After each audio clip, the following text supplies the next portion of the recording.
है पंजाब करां की सिफ्त तेरी, है पंजाब करां की सिफ्त तेरी। पंजाब करां की सिफ्त तेरी, शाना दे सब सामान तेरे। जल पौन तेरा हरियाल तेरी, दरिया पर्वत मैदान तेरे।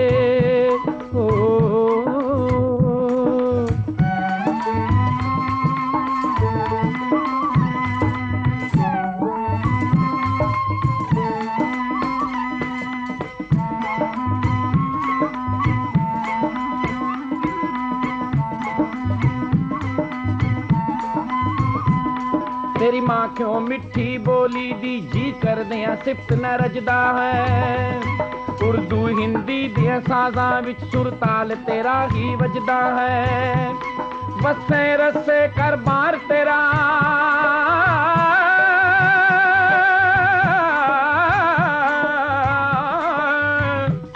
जीवे जागे परवार तेरा।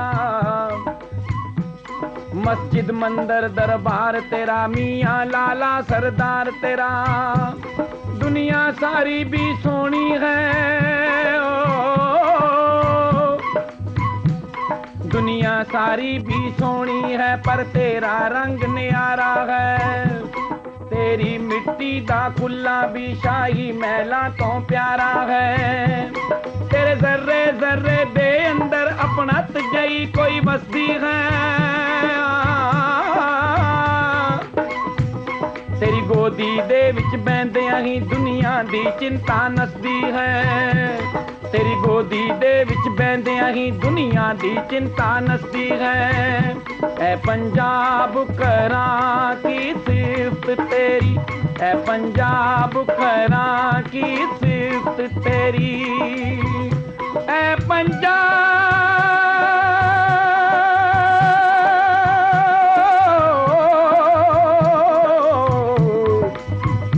ऐ पंजाब,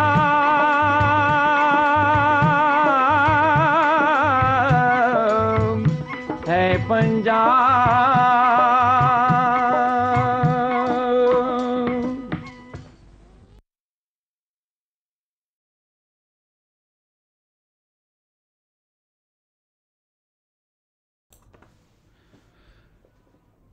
ਪੰਜਾਬ ਦਰਸ਼ਨ ਦੀ ਵਰਚੁਅਲ ਲੈਕਚਰ ਸੀਰੀਜ਼ ਦੇ ਵਿੱਚ ਪੰਜਾਬ ਦਰਸ਼ਨ ਦੇ ਸਾਰੇ ਹੀ ਦਰਸ਼ਕਾਂ ਦਾ ਇੱਕ ਵਾਰ ਫੇਰ ਸਵਾਗਤ। ਕਾਫੀ ਲੰਮੇ ਸਮੇਂ ਬਾਅਦ ਅਸੀਂ ਕੁਝ ਬ੍ਰੇਕ ਲੈਣ ਤੋਂ ਬਾਅਦ ਦੁਬਾਰਾ ਫਿਰ ਅਸੀਂ ਇੱਕ ਨਵਾਂ ਵਿਖਿਆਨ ਲੈ ਕੇ ਆ ਰਹੇ ਹਾਂ। ਅਤੇ ਅੱਜ ਦਾ ਵਿਖਿਆਨ ਹੈ ਰੀਵਿਜ਼ਟਿੰਗ ਇੰਡੀਅਨ ਫਿਲਾਸਫੀ, ਭਾਰਤੀ ਫਲਸਫੇ ਅਤੇ ਪੁਨਰ ਵਿਚਾਰ। ਅਤੇ ਅੱਜ ਦਾ ਵਿਖਿਆਨ ਲੈ ਕੇ ਆ ਰਹੇ ਨੇ ਕਮਲਜੀਤ ਸਿੰਘ ਜੀ, ਜਿਹੜੇ ਕਿ ਕਿਸੇ ਜਾਣਕਾਰੀ ਦੇ ਮੁਹਤਾਜ ਨਹੀਂ ਹਨ। ਪੰਜਾਬ ਦੇ ਬੌਧਿਕ ਹਲਕਿਆਂ ਦੇ ਵਿੱਚ ਉਹਨਾਂ ਨੂੰ ਜਾਣਿਆ ਜਾਂਦਾ ਹੈ ਉਹਨਾਂ ਦੀ ਵਿਦਵਤਾ ਲਈ, ਉਹਨਾਂ ਦੇ ਵਿਚਾਰਾਂ ਦੇ ਲਈ। ਵੱਖ ਵੱਖ ਅਖਬਾਰਾਂ TV ਚੈਨਲਾਂ ਦੇ ਵਿੱਚ ਅਸੀਂ ਉਹਨਾਂ ਦੇ ਵਿਚਾਰ ਸੁਣਦੇ ਰਹਿੰਦੇ ਹਾਂ। ਕਿੱਤੇ ਵਜੋਂ ਭਾਵੇਂ ਉਹ ਡਾਟਾ ਸਾਇੰਟਿਸਟ ਨੇ, ਪਰ ਜੋ ਉਹਨਾਂ ਦਾ ਮਨ ਭਾਉਂਦਾ ਵਿਸ਼ਾ ਹੈ ਉਹ ਫਲਸਫਾ ਹੈ। ਵੈਸਟਰਨ ਥਿੰਕਰ ਨੇ ਡੇਵਿਡ ਹੈਨਰੀ ਥੋਰੋ, ਉਹਨਾਂ ਦੀ ਕਿਤਾਬ ਹੈ ਵਾਲਡਨ, ਅਤੇ ਉਹਦੇ ਵਿੱਚ ਇੱਕ ਬੜਾ ਇੱਕ ਕੋਟ ਆ ਕਿ there are nowadays professors of philosophy but not philosophers. But ਅਸੀਂ ਭਾਗਾਂ ਵਾਲੇ ਕਿ ਸਾਡੇ ਪੰਜਾਬ ਦੇ ਵਿੱਚ ਕੁਛ ਇਹੋ ਜਿਹੇ ਵਿਦਵਾਨ ਨੇ ਜਿਹੜੇ ਕਿ ਫਿਲਾਸਫੀ ਵਰਗੇ ਗੁੰਝਲਦਾਰ ਵਿਸ਼ੇ ਦੇ ਨਾਲ ਵੀ ਜੂਝਦੇ ਨੇ ਜਾਂ ਇਸ ਵਿਸ਼ੇ ਨੂੰ ਦੇਖਦੇ ਨੇ। ਅਤੇ ਜਦੋਂ ਅਸੀਂ ਅੱਜ ਦਾ ਇਹ ਵਿਸ਼ਾ ਚੁਣਿਆ ਇਸ ਲੈਕਚਰ ਸੀਰੀਜ਼ ਦੇ ਲਈ, ਉਹਨਾਂ ਦੇ ਨਾਲ ਕੁਛ ਗੱਲਬਾਤ ਹੋਈ ਸੀ ਕਮਲਜੀਤ ਸਿੰਘ ਉਹਨਾਂ ਦੇ ਨਾਲ ਕਿ ਕੁਛ ਕੰਟਰਾਡਿਕਸ਼ਨ ਚੱਲ ਰਹੀਆਂ ਮੌਜੂਦਾ ਸਮੇਂ ਦੇ ਵਿੱਚ। ਵੈਸਟਰਨ ਫਿਲਾਸਫੀ ਆ ਅਤੇ ਇੱਕ ਇੰਡੀਅਨ ਫਿਲਾਸਫੀ ਆ।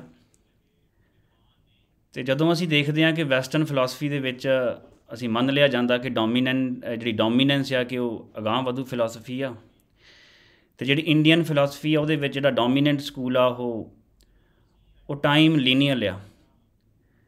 ਬਟ ਕਿਤੇ ਨਾ ਕਿਤੇ ਦੇਖਣ ਨੂੰ ਮਿਲਦਾ ਕਿ ਜਿਹੜੀ ਤੇ ਅਗਾਂਹ ਵਧੂ ਫਿਲਾਸਫੀ ਦੀ ਗੱਲ ਕਰਦੇ ਆ, ਜਿਵੇਂ ਵੈਸਟ ਵਾਲੇ ਯੂਜ਼ ਕਰਦੇ ਆ ਕਿ ਫਿਊਡਲ ਐਲੀਮੈਂਟ ਖਾਸ ਤੌਰ 'ਤੇ ਇੰਡੀਆ ਦੇ ਵਿੱਚ ਉਹਦੇ ਵਿੱਚ ਵੀ ਮਿਲ ਜਾਂਦਾ। ਅਤੇ ਜਦੋਂ ਆਪਾਂ ਇੰਡੀਅਨ ਫਿਲਾਸਫੀ ਦੀ ਗੱਲ ਕਰਦੇ ਹਾਂ ਜਿਹਦੇ ਵਿੱਚ ਕੋਈ ਟਾਈਮ ਐਲੀਮੈਂਟ ਨੂੰ ਬਹੁਤੀ ਇੰਪੋਰਟੈਂਸ ਨਹੀਂ ਦਿੱਤੀ ਜਾਂਦੀ, ਧਾਰਮਿਕ ਹਲਕਿਆਂ ਵਿੱਚ ਸਤਯੁਗ ਨੂੰ ਵਧੀਆ ਸਮਝਿਆ ਜਾਂਦਾ ਅਤੇ ਕਲਯੁਗ ਨੂੰ ਬਹੁਤ ਵਧੀਆ ਨਹੀਂ ਸਮਝਿਆ ਜਾਂਦਾ। ਖੈਰ ਉਹ ਇੱਕ ਹੋਰ ਗੱਲ ਆ। ਉਹਦੇ ਵੀ ਜਿਹੜੇ ਇੰਡੀਅਨ ਫਿਲਾਸਫੀ ਆ ਉਹਦੇ ਵੀ ਜਿਹੜਾ ਟੂਲ ਦੇਖਦੇ ਹਾਂ, ਮੈਥਡੋਲੋਜੀ ਦੇਖਦੇ ਹਾਂ, ਅਤੇ ਉਹ ਲੱਗਦਾ ਵੀ ਜਦੋਂ ਅਸੀਂ ਕੰਪੈਰੇਟਿਵ ਐਨਾਲਿਸਿਸ ਕਰਦੇ ਹਾਂ ਅਤੇ ਸਾਡੇ ਸਾਹਮਣੇ ਉਹ ਵੈਸਟਰਨ ਫਿਲਾਸਫੀ ਆ ਜਾਂਦੀ ਆ। ਬਹੁਤ ਸਾਰੇ ਜਿਹੜੇ ਕਹਿੰਦੇ ਆ ਵੀ ਭਾਰਤ ਇੱਕ ਵਿਸ਼ਵ ਗੁਰੂ ਦੀ ਗੱਲ ਕਰਦੇ ਆ, ਜਦੋਂ ਉਹ ਕੰਪੈਰੀਜ਼ਨ ਕਰਨ ਲੱਗਦੇ ਆ ਅਤੇ ਉਹ ਉਹਨਾਂ ਦੇ ਸਾਹਮਣੇ ਉਹ ਜਿਹੜੀ ਵੈਸਟਰਨ ਜਿਹੜੀ ਹੈ ਫਿਲਾਸਫੀ ਜਾਂ ਕਹੀਏ ਕਿ ਜਿਹੜਾ ਉਹਨਾਂ ਦਾ ਸੋਰਸ ਆਫ ਨੌਲੇਜ ਆ ਉਹ ਕੰਪੈਰੀਜ਼ਨ ਦੇ ਲਈ ਫਿਰ ਉਹੀ ਲੈ ਆਉਂਦੇ ਨੇ। ਇਸ ਕਰਕੇ ਬੜੀਆਂ ਇਹ ਕੌਂਟਰਾਡਿਕਸ਼ਨਸ ਹੈਗੀਆਂ। ਖੈਰ ਮੈਨੂੰ ਇਸੇ ਵਿਸ਼ੇ ਨੂੰ ਸਮਝਣ ਦੇ ਲਈ ਅਸੀਂ ਕਮਲਜੀਤ ਸਿੰਘ ਉਹਨਾਂ ਨੂੰ ਗੁਜ਼ਾਰਿਸ਼ ਕੀਤੀ ਸੀ। ਸਾਡੀ ਇੱਕ ਰੀਤ ਆ ਕਿ ਅਸੀਂ ਕੋਈ ਵੀ ਜਿਹੜਾ ਲੈਕਚਰ ਹੁੰਦਾ ਉਹ ਜਾਂ ਕਿਸੇ ਕਿਤਾਬ ਨੂੰ ਜਾਂ ਕਿਸੇ ਮਹਾਨ ਸ਼ਖਸੀਅਤ ਨੂੰ ਅਸੀਂ ਉਹ ਡੈਡੀਕੇਟ ਕਰਦੇ ਹੁੰਦੇ ਹਾਂ। ਅਤੇ ਜਿਹੜਾ ਇਹ ਅੱਜ ਦਾ ਲੈਕਚਰ ਆ ਉਹ ਅਸੀਂ ਜਿਹੜੀ ਇੰਡੀਆ ਦੀ ਨੌਲੇਜ ਟ੍ਰੈਡੀਸ਼ਨ ਆ, ਫਿਲਾਸਫੀ ਦੀ ਟ੍ਰੈਡੀਸ਼ਨ ਆ, ਉਹਦੇ ਵਿੱਚ ਇੱਕ ਮਹਾਨ ਸ਼ਖਸੀਅਤ ਹੋਏ ਨੇ ਦੇਵੀ ਪ੍ਰਸਾਦ ਚੱਟੋਪਾਧਿਆਏ, ਉਹਨਾਂ ਦੀ ਕਿਤਾਬ ਹੈ ਲੋਕਾਇਤ, ਅਤੇ ਅਸੀਂ ਅੱਜ ਦਾ ਲੈਕਚਰ ਅਸੀਂ ਉਹਨਾਂ ਨੂੰ ਇਹ ਡੈਡੀਕੇਟ ਕੀਤਾ। ਅਤੇ ਮੈਂ ਹੁਣ ਸ਼੍ਰੀ ਕਮਲਜੀਤ ਸਿੰਘ ਉਹਨਾਂ ਨੂੰ ਕਹਾਂਗਾ ਕਿ ਉਹ ਆਪਣਾ ਮਾਈਕ ਔਨ ਕਰ ਲੈਣ। ਅਤੇ ਸਰ ਅਸੀਂ ਬਹੁਤ ਸਾਰੇ ਲੈਕਚਰ ਕਰਵਾਏ ਆ ਅਤੇ ਅਸੀਂ ਹਰ ਵਾਰ ਰਿਪੀਟ ਕਰਦੇ ਰਹਿੰਦੇ ਹਾਂ ਕਿ ਇਹ ਜਿਹੜਾ ਟਾਈਮ ਦਾ ਐਲੀਮੈਂਟ ਮੈਂ ਵੀ ਡਿਸਕਸ ਕੀਤਾ ਹੁਣ ਕਿ ਅਸੀਂ ਇਹਦੇ ਵਿੱਚ ਵੀ ਨਹੀਂ ਰੱਖਿਆ ਹੋਇਆ ਕਿ ਤੁਸੀਂ ਜਿੰਨਾ ਵੀ ਟਾਈਮ ਲੈਣਾ ਚਾਹੋਗੇ ਤੁਸੀਂ ਮੈਨੂੰ ਤਾਂ ਲੱਗਦਾ ਵੀ ਇਸ ਵਿਸ਼ੇ ਦੇ ਉੱਤੇ ਤਾਂ ਮੈਨੂੰ ਲੱਗਦਾ ਕਿ ਵਰਕਸ਼ਾਪ ਹੋ ਸਕਦੀ ਆ, ਅਤੇ ਤੁਸੀਂ ਜਿੰਨਾ ਵੀ ਟਾਈਮ ਲੈਣਾ ਚਾਹੋਗੇ ਅਤੇ ਇਹ ਤੁਸੀਂ ਸਰ ਲੈ ਸਕਦੇ ਹੋ ਜੀ। ਅਤੇ ਸਰ ਤੁਸੀਂ ਹੁਣ ਆਪਣਾ ਮਾਈਕ ਔਨ ਕਰ ਲਓ ਜੀ, ਅਤੇ ਐਂਡ ਦੇ ਵਿੱਚ ਜੇ ਸਾਡੇ ਕੋਈ ਕੁਐਸਚਨ ਹੋਣਗੇ ਰਹਿ ਜਾਣਗੇ ਅਤੇ ਅਸੀਂ ਜ਼ਰੂਰ ਪੁੱਛਾਂਗੇ ਜੀ। ਅਤੇ ਸਰ ਹੁਣ ਤੁਹਾਡੇ ਕੋਲ ਹੈ ਜੀ, ਮਾਈਕ ਔਨ ਕਰ ਲਓ ਸਰ ਆਪਣਾ। ਬਹੁਤ ਬਹੁਤ ਸ਼ੁਕਰੀਆ ਜਸਕਰਨ ਜੀ। ਔਰ ਅੱਜ ਦਾ ਜਿਸ ਕਿਸਮ ਦਾ ਇਹ ਉਪਰਾਲਾ ਮੈਂ ਦੇਖਿਆ ਪਿਛਲੇ ਦਿਨਾਂ ਦੇ ਵਿੱਚ ਆਪਣੇ ਇਸ ਚੈਨਲ ਨੂੰ ਜਦੋਂ ਆਪਣੀ ਗੱਲਬਾਤ ਹੋਈ ਜਦੋਂ ਤੋਂ ਉਸ ਤੋਂ ਬਾਅਦ ਮੈਨੂੰ ਲੱਗਿਆ ਕਿ ਬਹੁਤ ਹੀ ਵਡਮੁੱਲਾ ਉਪਰਾਲਾ, ਇਸ ਤੋਂ ਪਹਿਲਾਂ ਮਤਲਬ ਮੈਨੂੰ ਲੱਗਦਾ ਮੇਰੀ ਨਜ਼ਰ ਤੋਂ ਵੀ ਦੂਰ ਰਿਹਾ ਇਹ। ਲੇਕਿਨ ਜਿਵੇਂ ਹੀ ਮੈਨੂੰ ਇਹ ਪਤਾ ਲੱਗਿਆ ਜਿਸ ਕਿਸਮ ਦੇ ਦੋਸਤਾਂ ਨੇ ਪਹਿਲਾਂ ਤੁਹਾਡੇ ਚੈਨਲ ਦੇ ਉੱਤੇ ਗੱਲਬਾਤ ਕੀਤੀ ਹੈ ਤੁਹਾਡੇ ਚੈਨਲ ਦੇ ਰਾਹੀਂ, ਮੈਨੂੰ ਲੱਗਦਾ ਵੀ ਬੇਹੱਦ ਜ਼ਰੂਰੀ ਇਹ ਇੱਕ ਪਲੇਟਫਾਰਮ ਹੈ। ਅਤੇ ਮੈਨੂੰ ਮਾਣ ਹੈ ਇਸ ਗੱਲ ਦਾ ਕਿ ਅੱਜ ਮੈਨੂੰ ਤੁਸੀਂ ਮੌਕਾ ਦਿੱਤਾ ਇਸ ਦੇ ਉੱਤੇ ਆਪਣੀ ਗੱਲ ਰੱਖਣ ਦਾ। ਸਿੱਧਾ ਵਿਸ਼ੇ ਦੇ ਉੱਤੇ ਆਉਣਾ, ਭਾਰਤੀ ਫਲਸਫੇ ਬਾਰੇ ਐਸਾ ਨਹੀਂ ਕਿ ਫਲਸਫੇ ਬਾਰੇ ਅਸੀਂ ਕੁਝ ਵੀ ਨਹੀਂ ਜਾਣਦੇ, ਅਸੀਂ ਬਹੁਤ ਕੁਝ ਜਾਣਦੇ ਹਾਂ। ਸਵਾਲ ਇਹ ਹੈ ਕਿ ਸਾਡੇ ਸੋਰਸਿਸ ਕੀ ਨੇ। ਸਭ ਤੋਂ ਵੱਡਾ ਸੋਰਸ ਜਿਹਨੂੰ ਅਸੀਂ ਕਹੀਏ ਭਾਰਤੀ ਫਲਸਫੇ ਦਾ, ਉਹਨੂੰ ਜਾਣਨ ਦਾ ਵੀ ਅਤੇ ਉਹਨੂੰ ਅੱਗੇ ਵਧਣ ਦਾ ਵੀ, ਉਹਦੇ ਜਿਹੜੇ ਸਭ ਤੋਂ ਵੱਡੇ ਦਾਅਵੇਦਾਰ ਕਸਟੋਡੀਅਨ ਨੇ ਉਹ ਸਾਡੇ ਰਿਲੀਜੀਅਸ ਇੰਸਟੀਟਿਊਸ਼ਨਸ ਨੇ, ਧਾਰਮਿਕ ਜਿਹੜੀਆਂ ਸੰਸਥਾਵਾਂ ਨੇ, ਜਾਂ ਕਹਿ ਲਓ ਮੰਦਰ, ਗੁਰਦੁਆਰੇ, ਮਸਜਿਦਾਂ ਔਰ ਹੋਰ ਜਿੰਨੇ ਵੀ ਇਸ ਕਿਸਮ ਦੇ ਸਾਡੇ ਇੱਥੇ ਦੇ ਧਾਰਮਿਕ ਸੰਸਥਾਵਾਂ ਨੇ, ਡੇਰੇ ਵੀ ਨੇ ਬਹੁਤ ਸਾਰੇ, ਉਹ ਸਾਰੇ ਰਲ ਕੇ ਸਭ ਤੋਂ ਵੱਡੇ ਕਹਿ ਲਈਏ ਆਪਾਂ ਕਿ ਫਲਸਫੇ ਦੇ, ਦਰਸ਼ਨ ਦੇ ਪੈਰੋਕਾਰ ਜਾਂ ਦਰਸ਼ਨ ਦੇ ਕਹਿ ਲਓ ਕਸਟੋਡੀਅਨ, ਉਹ ਸਾਂਭਣ ਵਾਲੇ, ਉਹਦੇ ਮਾਲਕ, ਕਈ ਵਾਰੀ ਉਹਦੇ ਇੱਜ਼ਤ ਆਬਰੂ ਤੱਕ ਦੇ ਦਾਅਵੇਦਾਰ ਉਹ ਇਹੀ ਨੇ। ਔਰ ਦੂਜਾ ਜਿਹੜਾ ਵੱਡਾ ਸਾਧਨ ਹੈਗਾ ਉਹ ਸਾਡੀ ਕਾਮਨ ਲੋਕਾਂ ਦੀ ਲੈਂਗੁਏਜ ਹੈ, ਜਿਹੜੀ ਅਸੀਂ ਕਾਮਨ ਭਾਸ਼ਾ ਵਰਤਦੇ ਹਾਂ। ਉਸ ਭਾਸ਼ਾ ਦੇ ਵਿੱਚ ਸਾਡੇ ਫਲਸਫਾਨਾ ਜਿਹੜਾ ਚੌਖਟਾ ਹੈ ਉਹ ਨਿਹਿਤ ਹੁੰਦਾ ਹੈ, ਉਹ ਸ਼ਾਮਲ ਹੁੰਦਾ ਹੈ। ਉਸ ਫਲਸਫਾਨਾ ਚੌਖਟੇ ਤੋਂ ਬਿਨਾਂ ਅਸੀਂ ਕੋਈ ਵੀ ਗੱਲ ਨਹੀਂ ਕਰ ਸਕਦੇ, ਅਸੀਂ ਸੈਂਟੈਂਸ ਫਾਰਮੇਸ਼ਨ ਵੀ ਨਹੀਂ ਕਰ ਸਕਦੇ। ਸੋ ਜ਼ਰੂਰ ਸਾਡੀ ਜਿਹੜੀਆਂ ਭਾਸ਼ਾ ਦੀਆਂ ਜਿਹੜੀਆਂ ਸਾਡੀਆਂ ਵੰਨਗੀਆਂ ਨੇ, ਉਸਦੇ ਵਿੱਚ ਬੋਲੀਆਂ ਉਪਬੋਲੀਆਂ ਸਾਡੀਆਂ, ਉਹਨਾਂ ਸਾਰਿਆਂ ਦੇ ਵਿੱਚ ਸਾਡਾ ਫਲਸਫਾਨਾ ਫਰੇਮਵਰਕ ਜਿਹੜਾ ਹੈ ਉਹ ਨਿਹਿਤ ਰਹਿੰਦਾ ਹੈ। ਸਿਰਫ ਫਰਕ ਕਿੰਨਾ ਹੈ ਕਿ ਇਹਦਾ ਆਰਗੇਨਾਈਜ਼ ਹੋ ਜਾਣਾ ਕਿਸੇ ਰੂਪ 'ਚ, ਔਰ ਆਰਗੇਨਾਈਜ਼ਡ ਫਿਲਾਸਫੀ ਦੇ ਤੌਰ ਤੇ ਸਾਹਮਣੇ ਆਉਣਾ, ਉਹਦੇ ਵਾਸਤੇ ਇਸ ਦੀ ਕ੍ਰਿਟੀਕਲ ਸਟੱਡੀ, ਇਹਦੀ ਡੀਪ ਸਟੱਡੀ ਉਹ ਹੋਣੀ ਜ਼ਰੂਰੀ ਹੈ। ਬਿਨਾਂ ਸ਼ੱਕ ਉਹ ਵੀ ਹੁੰਦੀ ਰਹੀ ਹੈ, ਐਸਾ ਨਹੀਂ ਕਿ ਉਹ ਨਹੀਂ ਹੈ। ਜੋ ਆਪਾਂ ਹੁਣ ਕਰਨ ਦੀ ਕੋਸ਼ਿਸ਼ ਕਰ ਰਹੇ ਹਾਂ, ਜਾਂ ਜੋ ਇਸ ਤੋਂ ਪਹਿਲਾਂ ਬਹੁਤ ਸਾਰੇ ਸਾਡੇ ਫਿਲਾਸਫਰ ਕਰ ਚੁੱਕੇ ਨੇ, ਤੇ ਬਹੁਤ ਸਾਰੇ ਸਾਡੇ ਜਿਹੜੇ ਪੁਰਾਣੇ ਗ੍ਰੰਥ ਨੇ, ਉਹਨਾਂ ਦੇ ਵਿੱਚ ਵੀ ਬਹੁਤ ਇੰਟੈਂਸਿਵ ਸਟੱਡੀ ਜਿਹੜੀ ਹੈਗੀ ਹੈ, ਕ੍ਰਿਟੀਕਲ ਐਗਜ਼ਾਮੀਨੇਸ਼ਨ, ਬਹਿਸ ਮੁਬਾਹਿਸ, ਸਭ ਕੁਝ ਹੁੰਦਾ ਰਿਹਾ। ਲੇਕਿਨ ਫਿਰ ਉਹਦੀ ਜਗ੍ਹਾ ਬੜੀ ਥੋੜੀ ਰਹੀ ਹੈ। ਸੋ ਜ਼ਿਆਦਾ ਵੱਡੀ ਜਿਹੜੀ ਜਗ੍ਹਾ ਹੈ ਉਹ ਜਾਂ ਤਾਂ ਭਾਸ਼ਾ ਦਾ ਉਹ ਐਰੀਨਾ ਹੈ, ਉਹ ਕਹਿ ਲਓ ਦੰਗਲ ਹੈ, ਜਿਹਦੇ ਵਿੱਚ ਵੱਖ-ਵੱਖ ਫਲਸਫਾਨਾ ਵਿਚਾਰ ਭਿੜਦੇ ਰਹੇ ਨੇ, ਤੇ ਜਾਂ ਫਿਰ ਉਹ ਸਾਡਾ ਧਾਰਮਿਕ ਟ੍ਰੈਡੀਸ਼ਨਾਂ ਨੇ, ਜਿਹਦੇ ਵਿੱਚ ਕਿਸੇ ਇੱਕ ਪਰਟੀਕੂਲਰ ਮਤ ਨੂੰ ਜਿਹੜਾ ਹੈਗਾ ਉਹ ਕਹਿ ਲਓ ਬ੍ਰੌਡਕਾਸਟ ਕੀਤਾ ਜਾਂਦਾ ਹੈ। ਇੱਕ ਤਰਫਾ ਸੰਵਾਦ ਜਿਹੜਾ ਉਹਦਾ ਪੇਸ਼ਕਾਰੀ ਹੈ ਉਹ ਲਗਾਤਾਰ ਚੱਲਦੀ ਰਹਿੰਦੀ ਹੈ। ਸੋ ਇਹੋ ਹੀ ਸਾਡਾ ਜਿਹੜਾ ਹੈਗਾ ਕਹਿ ਲਈਏ ਲਾਰਜਲੀ ਉਹ ਪਲੇਟਫਾਰਮ ਹੈ, ਉਹ ਸਟੇਜ ਹੈ, ਉਹ ਮੰਚ ਹੈ, ਜਿਹਦੇ ਤੇ ਅਸੀਂ ਸਾਰੀ ਫਲਸਫੇ ਦੇ ਵੱਖ-ਵੱਖ ਆਈਡੀਆਜ਼, ਵੱਖ-ਵੱਖ ਵਿਅਕਤੀ ਉਹਦੇ ਨਾਲ ਸੰਬੰਧਿਤ, ਉਹ ਸਾਰੇ ਆਪਣਾ ਆਪਣਾ ਕਿਰਦਾਰ ਪੇਸ਼ ਕਰਦੇ ਨੇ। ਜਿਹੜਾ ਜਿੱਥੋਂ ਮੈਂ ਗੱਲ ਸ਼ੁਰੂ ਕਰਨੀ ਚਾਹੁੰਦਾ ਕਿ ਸਾਡੀ ਕਾਮਨ ਲੈਂਗੁਏਜ ਜਿਹੜਾ ਸੋਰਸ ਹੈ ਸਾਡਾ, ਉਹ ਬਹੁਤ ਵੱਡਾ ਸੋਰਸ ਹੈ, ਨਿਊਟਰਲ ਸੋਰਸ ਹੈ। ਉਹਦੇ ਵਿੱਚ ਅਨਕ੍ਰਿਟੀਕਲ ਯੂਜ਼ ਜਿਹੜੀ ਹੈ ਫਿਲਾਸਫੀ ਦੀ, ਉਹ ਅਸੀਂ ਕਰਦੇ ਹਾਂ। ਮਤਲਬ ਅਸੀਂ ਉਸ ਦੇ ਉੱਤੇ ਬਹੁਤ ਕੋਈ ਸੋਚ ਸਮਝ ਕੇ ਨਹੀਂ, ਉਦਾਹਰਨ ਮੇਰੀ ਗੱਲ ਉਦਾਹਰਨ ਚੋਂ ਜ਼ਿਆਦਾ ਸਾਫ਼ ਹੋ ਜਾਏਗੀ। ਜਿਵੇਂ ਆਪਾਂ ਕਹਿੰਦੇ ਹਾਂ ਕਿ ਇਹ ਦੁਨਿਆਵੀ ਚੀਜ਼ਾਂ ਨੇ, ਇਹ ਕਿਸੇ ਨੇ ਨਾਲ ਨਹੀਂ ਲੈ ਜਾਣੀਆਂ। ਹੁਣ ਇਹ ਬਹੁਤ ਕਾਮਨ ਸੈਂਟੈਂਸ ਹੈ, ਲੇਕਿਨ ਇਹਦੇ ਵਿੱਚ ਸਾਡੇ ਐਂਸ਼ੀਐਂਟ ਇਤਿਹਾਸ ਤੋਂ ਲੈ ਕੇ ਅੱਜ ਤੱਕ ਬਹਿਸਾਂ ਦੇ ਵਿੱਚੋਂ ਨਿੱਤਰ ਕੇ ਆਈ ਹੋਈ ਇੱਕ ਫਲਸਫਾਨਾ ਧਾਰਾ ਉਹ ਸ਼ਾਮਲ ਹੈ। ਤੁਸੀਂ ਹੈਰਾਨ ਹੋਵੋਗੇ ਕਿ ਇਹ ਫਿਲਾਸਫੀਕਲ ਲਾਈਨ ਬੋਲਣ ਵਾਸਤੇ ਕਿਸੇ ਨੂੰ ਫਿਲਾਸਫਰ ਨਹੀਂ ਹੋਣਾ ਪੈਂਦਾ। ਤੁਹਾਨੂੰ ਗੋਹਾ ਪੱਥਦੀ ਹੋਈ ਕੋਈ ਬਜ਼ੁਰਗ ਮਾਤਾ ਇਹ ਸ਼ਬਦ ਕਹਿੰਦੀ ਹੋਈ ਸੁਣ ਸਕਦੇ ਹੋ ਤੁਸੀਂ। ਕੋਈ ਅਨਪੜ੍ਹ ਵਿਅਕਤੀ ਤੁਹਾਨੂੰ ਇਹ ਸ਼ਬਦ ਵਰਤਦਾ ਹੋਇਆ ਕਿਤੇ ਵੀ ਸੁਣ ਸਕਦਾ ਹੈ। ਜੇ ਆਪਾਂ ਇਸ ਸ਼ਬਦ ਨੂੰ ਥੋੜਾ ਜਿਹਾ, ਇਸ ਵਾਕ ਨੂੰ ਖੰਗਾਲ ਲਈਏ, ਜਦੋਂ ਆਪਾਂ ਕਹਿੰਦੇ ਆ ਇਹ ਦੁਨਿਆਵੀ ਚੀਜ਼ਾਂ ਨੇ, ਤਾਂ ਇਹਦਾ ਮਤਲਬ ਜਿਹੜਾ ਬੋਲਣ ਵਾਲਾ ਹੈ ਉਹ ਇਸ ਗੱਲ ਤੋਂ ਜਾਣੂ ਹੈ ਕਿ ਕੁਝ ਚੀਜ਼ਾਂ ਦੁਨਿਆਵੀ ਹੁੰਦੀਆਂ ਨੇ ਤੇ ਕੁਝ ਚੀਜ਼ਾਂ ਪਰਾ ਦੁਨਿਆਵੀ ਹੁੰਦੀਆਂ ਨੇ। ਲੌਕਿਕ ਤੇ ਪਰਾ ਲੌਕਿਕ ਦਾ ਫਰਕ ਜਿਹੜਾ ਹੈ, ਜੋ ਕਿ ਆਪਣੇ ਆਪ ਦੇ ਵਿੱਚ ਬਹੁਤ ਹੀ ਵੱਡੀ ਫਿਲਾਸਫੀਕਲ ਬਹਿਸ ਦਾ ਵਿਸ਼ਾ ਰਿਹਾ, ਉਹ ਤੁਹਾਨੂੰ ਇਸ ਸ਼ਬਦ ਦੇ ਇਸਤੇਮਾਲ ਦੇ ਪਿੱਛੇ ਮੌਜੂਦ ਰਹਿੰਦਾ ਹੈ। ਜਦੋਂ ਕੋਈ ਕਹਿੰਦਾ ਹੈ ਕਿ ਇਹ ਨਾਲ ਨਹੀਂ ਲੈ ਜਾਣੀਆਂ, ਸੋ ਆਵਾਗਮਨ, ਕਿਤੇ ਜਾਣਾ ਹੈ, ਅਸੀਂ ਮੌਜੂਦ ਕਿਤੇ ਹਾਂ ਤੇ ਇੱਥੋਂ ਅਸੀਂ ਕਿਤੇ ਹੋਰ ਜਾਣਾ ਹੈ, ਇਹ ਆਪਣੇ ਆਪ ਦੇ ਵਿੱਚ ਇੱਕ ਫਿਲਾਸਫੀਕਲ ਧਾਰਾ ਹੈ ਜਿਹੜੀ ਇਹ ਸਮਝਦੀ ਹੈ ਕਿ ਮੌਤ ਤੋਂ ਬਾਅਦ ਵੀ ਇੱਕ ਜੀਵਨ ਹੈ। ਸੋ ਜਦੋਂ ਕੋਈ ਸੈਂਟੈਂਸ ਇਹ ਬੋਲ ਰਿਹਾ ਹੈ ਕਿ ਇਹ ਦੁਨਿਆਵੀ ਚੀਜ਼ਾਂ ਨੇ, ਕਿਸੇ ਨੇ ਨਾਲ ਨਹੀਂ ਲੈ ਜਾਣੀਆਂ, ਭਾਵੇਂ ਕਿ ਸਾਨੂੰ ਲੱਗਦਾ ਹੈ ਕਿ ਉਹ ਕੋਈ ਬਹੁਤ ਹੀ ਕਾਮਨ ਕਿਸਮ ਦੇ ਗਿਆਨ ਦਾ ਪ੍ਰਗਟਾਵਾ ਕਰ ਰਿਹਾ ਹੈ, ਲੇਕਿਨ ਸਹੀ ਮਾਇਨੇ ਦੇ ਵਿੱਚ ਦੇਖਿਆ ਜਾਵੇ ਤਾਂ ਇੱਕ ਬਹੁਤ ਲੰਬੇ ਚੌੜੇ, ਬਹੁਤ ਹੀ ਪੁਰਾਤਨ ਫਿਲਾਸਫੀਕਲ ਸਕੂਲ ਦੀ ਮੌਜੂਦਾ ਕੜੀ ਤੁਹਾਡੇ ਸਾਹਮਣੇ ਖੜੀ ਹੁੰਦੀ ਹੈ। ਇਸੇ ਤਰ੍ਹਾਂ ਸਿਰਫ ਇੱਥੇ ਹੀ ਨਹੀਂ, ਇੱਕ ਹੋਰ ਇਸ ਤੋਂ ਵੀ ਜ਼ਿਆਦਾ ਕਾਮਨ ਸਟੇਟਮੈਂਟ, ਜਾਂ ਕਹਿ ਲਓ ਥੋੜੀ ਜਿਹੀ ਇਸ ਤੋਂ ਜ਼ਿਆਦਾ ਸਪਸ਼ਟ ਫਿਲਾਸਫੀਕਲ ਸਟੇਟਮੈਂਟ ਹੈ, ਜਿਹਨੂੰ ਅਸੀਂ ਕਹਿੰਦੇ ਹਾਂ ਮਰਨਾ ਸੱਚ ਤੇ ਜਿਉਣਾ ਝੂਠ। ਹੁਣ ਇਹ ਸ਼ਬਦ ਤੁਹਾਨੂੰ ਵਰਤਣ ਵਾਸਤੇ ਕਿਸੇ ਨੂੰ MA ਫਿਲਾਸਫੀ ਦੀ ਜਾਂ PhD ਨਹੀਂ ਕਰਨੀ ਪੈਂਦੀ। ਇਹ ਤੁਸੀਂ ਬੜੇ ਆਰਾਮ ਨਾਲ ਆਪਣੇ ਆਮ ਜੀਵਨ 'ਚ ਤੁਰੇ ਫਿਰਦੇ ਕਿਸੇ ਨੂੰ ਵੀ ਵਰਤਦੇ, ਛੋਟੇ ਵੱਡੇ, ਅਨਪੜ੍ਹ, ਪੜ੍ਹੇ ਲਿਖੇ, ਗਰੀਬ ਅਮੀਰ, ਕਿਸੇ ਨੂੰ ਵੀ ਵਰਤਦੇ ਸੁਣ ਸਕਦੇ ਹੋ। ਉਹ ਕਹਿੰਦਾ ਕਿ ਮਰਨਾ ਸੱਚ ਹੈ ਤੇ ਜਿਉਣਾ ਝੂਠ। ਕਿੱਥੋਂ ਤੈਅ ਹੋਇਆ ਹੋਣਾ ਕਿ ਮਰਨ ਵਰਗੇ ਇੱਕ ਐਡੇ ਵੱਡੇ ਵਰਤਾਰੇ ਦੇ ਮੂਹਰੇ ਸੱਚ ਲਗਾ ਦੇਣਾ, ਉਹਨੂੰ ਪ੍ਰੈਡੀਕੇਟ ਕਰ ਦੇਣਾ ਅਸੀਂ ਕਿ ਉਹਦੀ ਖਾਸੀਅਤ ਸੱਚ ਹੋਣਾ ਹੈ। ਤੇ ਕਿੱਥੋਂ ਤੈਅ ਹੋਇਆ ਹੋਣਾ ਕਿ ਜੀਵਨ ਵਰਗਾ ਉਹ ਵਰਤਾਰਾ ਜਿਹੜਾ ਸਾਨੂੰ ਇੰਨਾ ਕਾਮਨਲੀ ਗਿਵਨ ਹੈ, ਜਿਹਦੇ ਤੋਂ ਅਸੀਂ ਇੰਨੇ ਮਤਲਬ ਬਾਈ ਡਿਫਾਲਟ ਵਾਕਿਫ ਹਾਂ ਕਿ ਜੇ ਮੈਂ ਤੁਹਾਡੇ ਨਾਲ ਗੱਲ ਕਰ ਰਿਹਾ ਤਾਂ ਸਿਰਫ ਤਾਂ ਕਰ ਰਿਹਾ ਕਿਉਂਕਿ ਮੈਂ ਜਿਉਂਦਾ ਹਾਂ।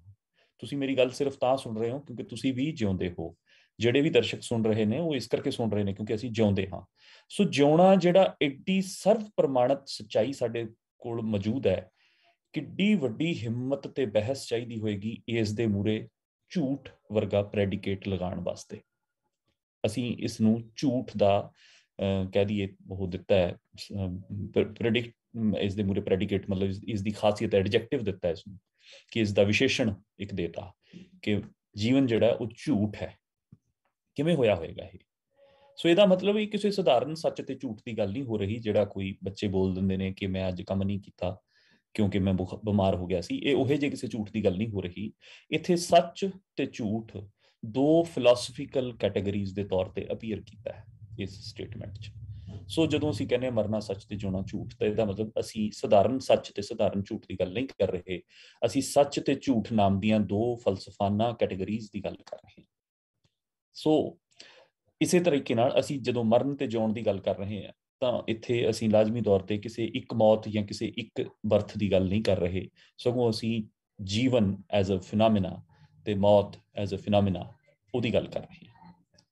ਇਸੇ ਸਟੇਟਮੈਂਟ ਦੀ ਥੋੜੀ ਜਿਹੀ ਹੋਰ ਅਸੀਂ ਚੀਰਫਾੜ ਕਰ ਲਈਏ ਤਾਂ ਸਾਨੂੰ ਕੀ ਲੱਭੇਗਾ ਕਿ ਜਿਉਣਾ ਸੱਚ ਕਿਵੇਂ ਹੈ, ਜਿਉਣਾ ਝੂਠ ਕਿਵੇਂ ਹੈ ਤੇ ਮਰਨਾ ਸੱਚ ਕਿਵੇਂ ਹੈ। ਕਿਉਂਕਿ ਹਰ ਜੀਵਨ ਦਾ ਆਖਿਰ ਅੰਤ ਹੁੰਦਾ ਹੈ, ਹਰ ਜੀਵਨ ਦਾ ਕਿਉਂਕਿ ਆਖਿਰ ਅੰਤ ਹੁੰਦਾ ਹੈ, ਹਰ ਜਿਉਂਦੀ ਚੀਜ਼ ਆਖਿਰ ਮਰ ਜਾਂਦੀ ਹੈ। ਇਸ ਕਰਕੇ ਜਦੋਂ ਕੋਈ ਸੱਚ ਤੇ ਝੂਠ ਦਾ ਨਿਤਾਰਾ ਕਰ ਰਿਹਾ ਹੈ ਤਾਂ ਉਹਨੇ ਆਪਣੇ ਵਾਸਤੇ ਇੱਕ ਕ੍ਰਾਈਟੇਰੀਆ ਚੁਣਿਆ। ਉਹ ਕ੍ਰਾਈਟੇਰੀਆ ਇਹ ਹੈ ਕਿ ਉਹ ਹਰ ਚੀਜ਼ ਸੱਚ ਹੈ ਜਿਹੜੀ ਫਾਈਨਲੀ ਰਹਿੰਦੀ ਹੈ, ਉਹ ਹਰ ਚੀਜ਼ ਝੂਠ ਹੈ ਜਿਹੜੀ ਕੰਟਿੰਜੈਂਟ ਹੈ, ਜਿਹੜੀ ਚੇਂਜ ਕਰ ਸਕਦੀ ਹੈ, ਜਿਹੜੀ ਸਿਚੁਏਸ਼ਨ ਬਦਲ ਸਕਦੀ ਹੈ।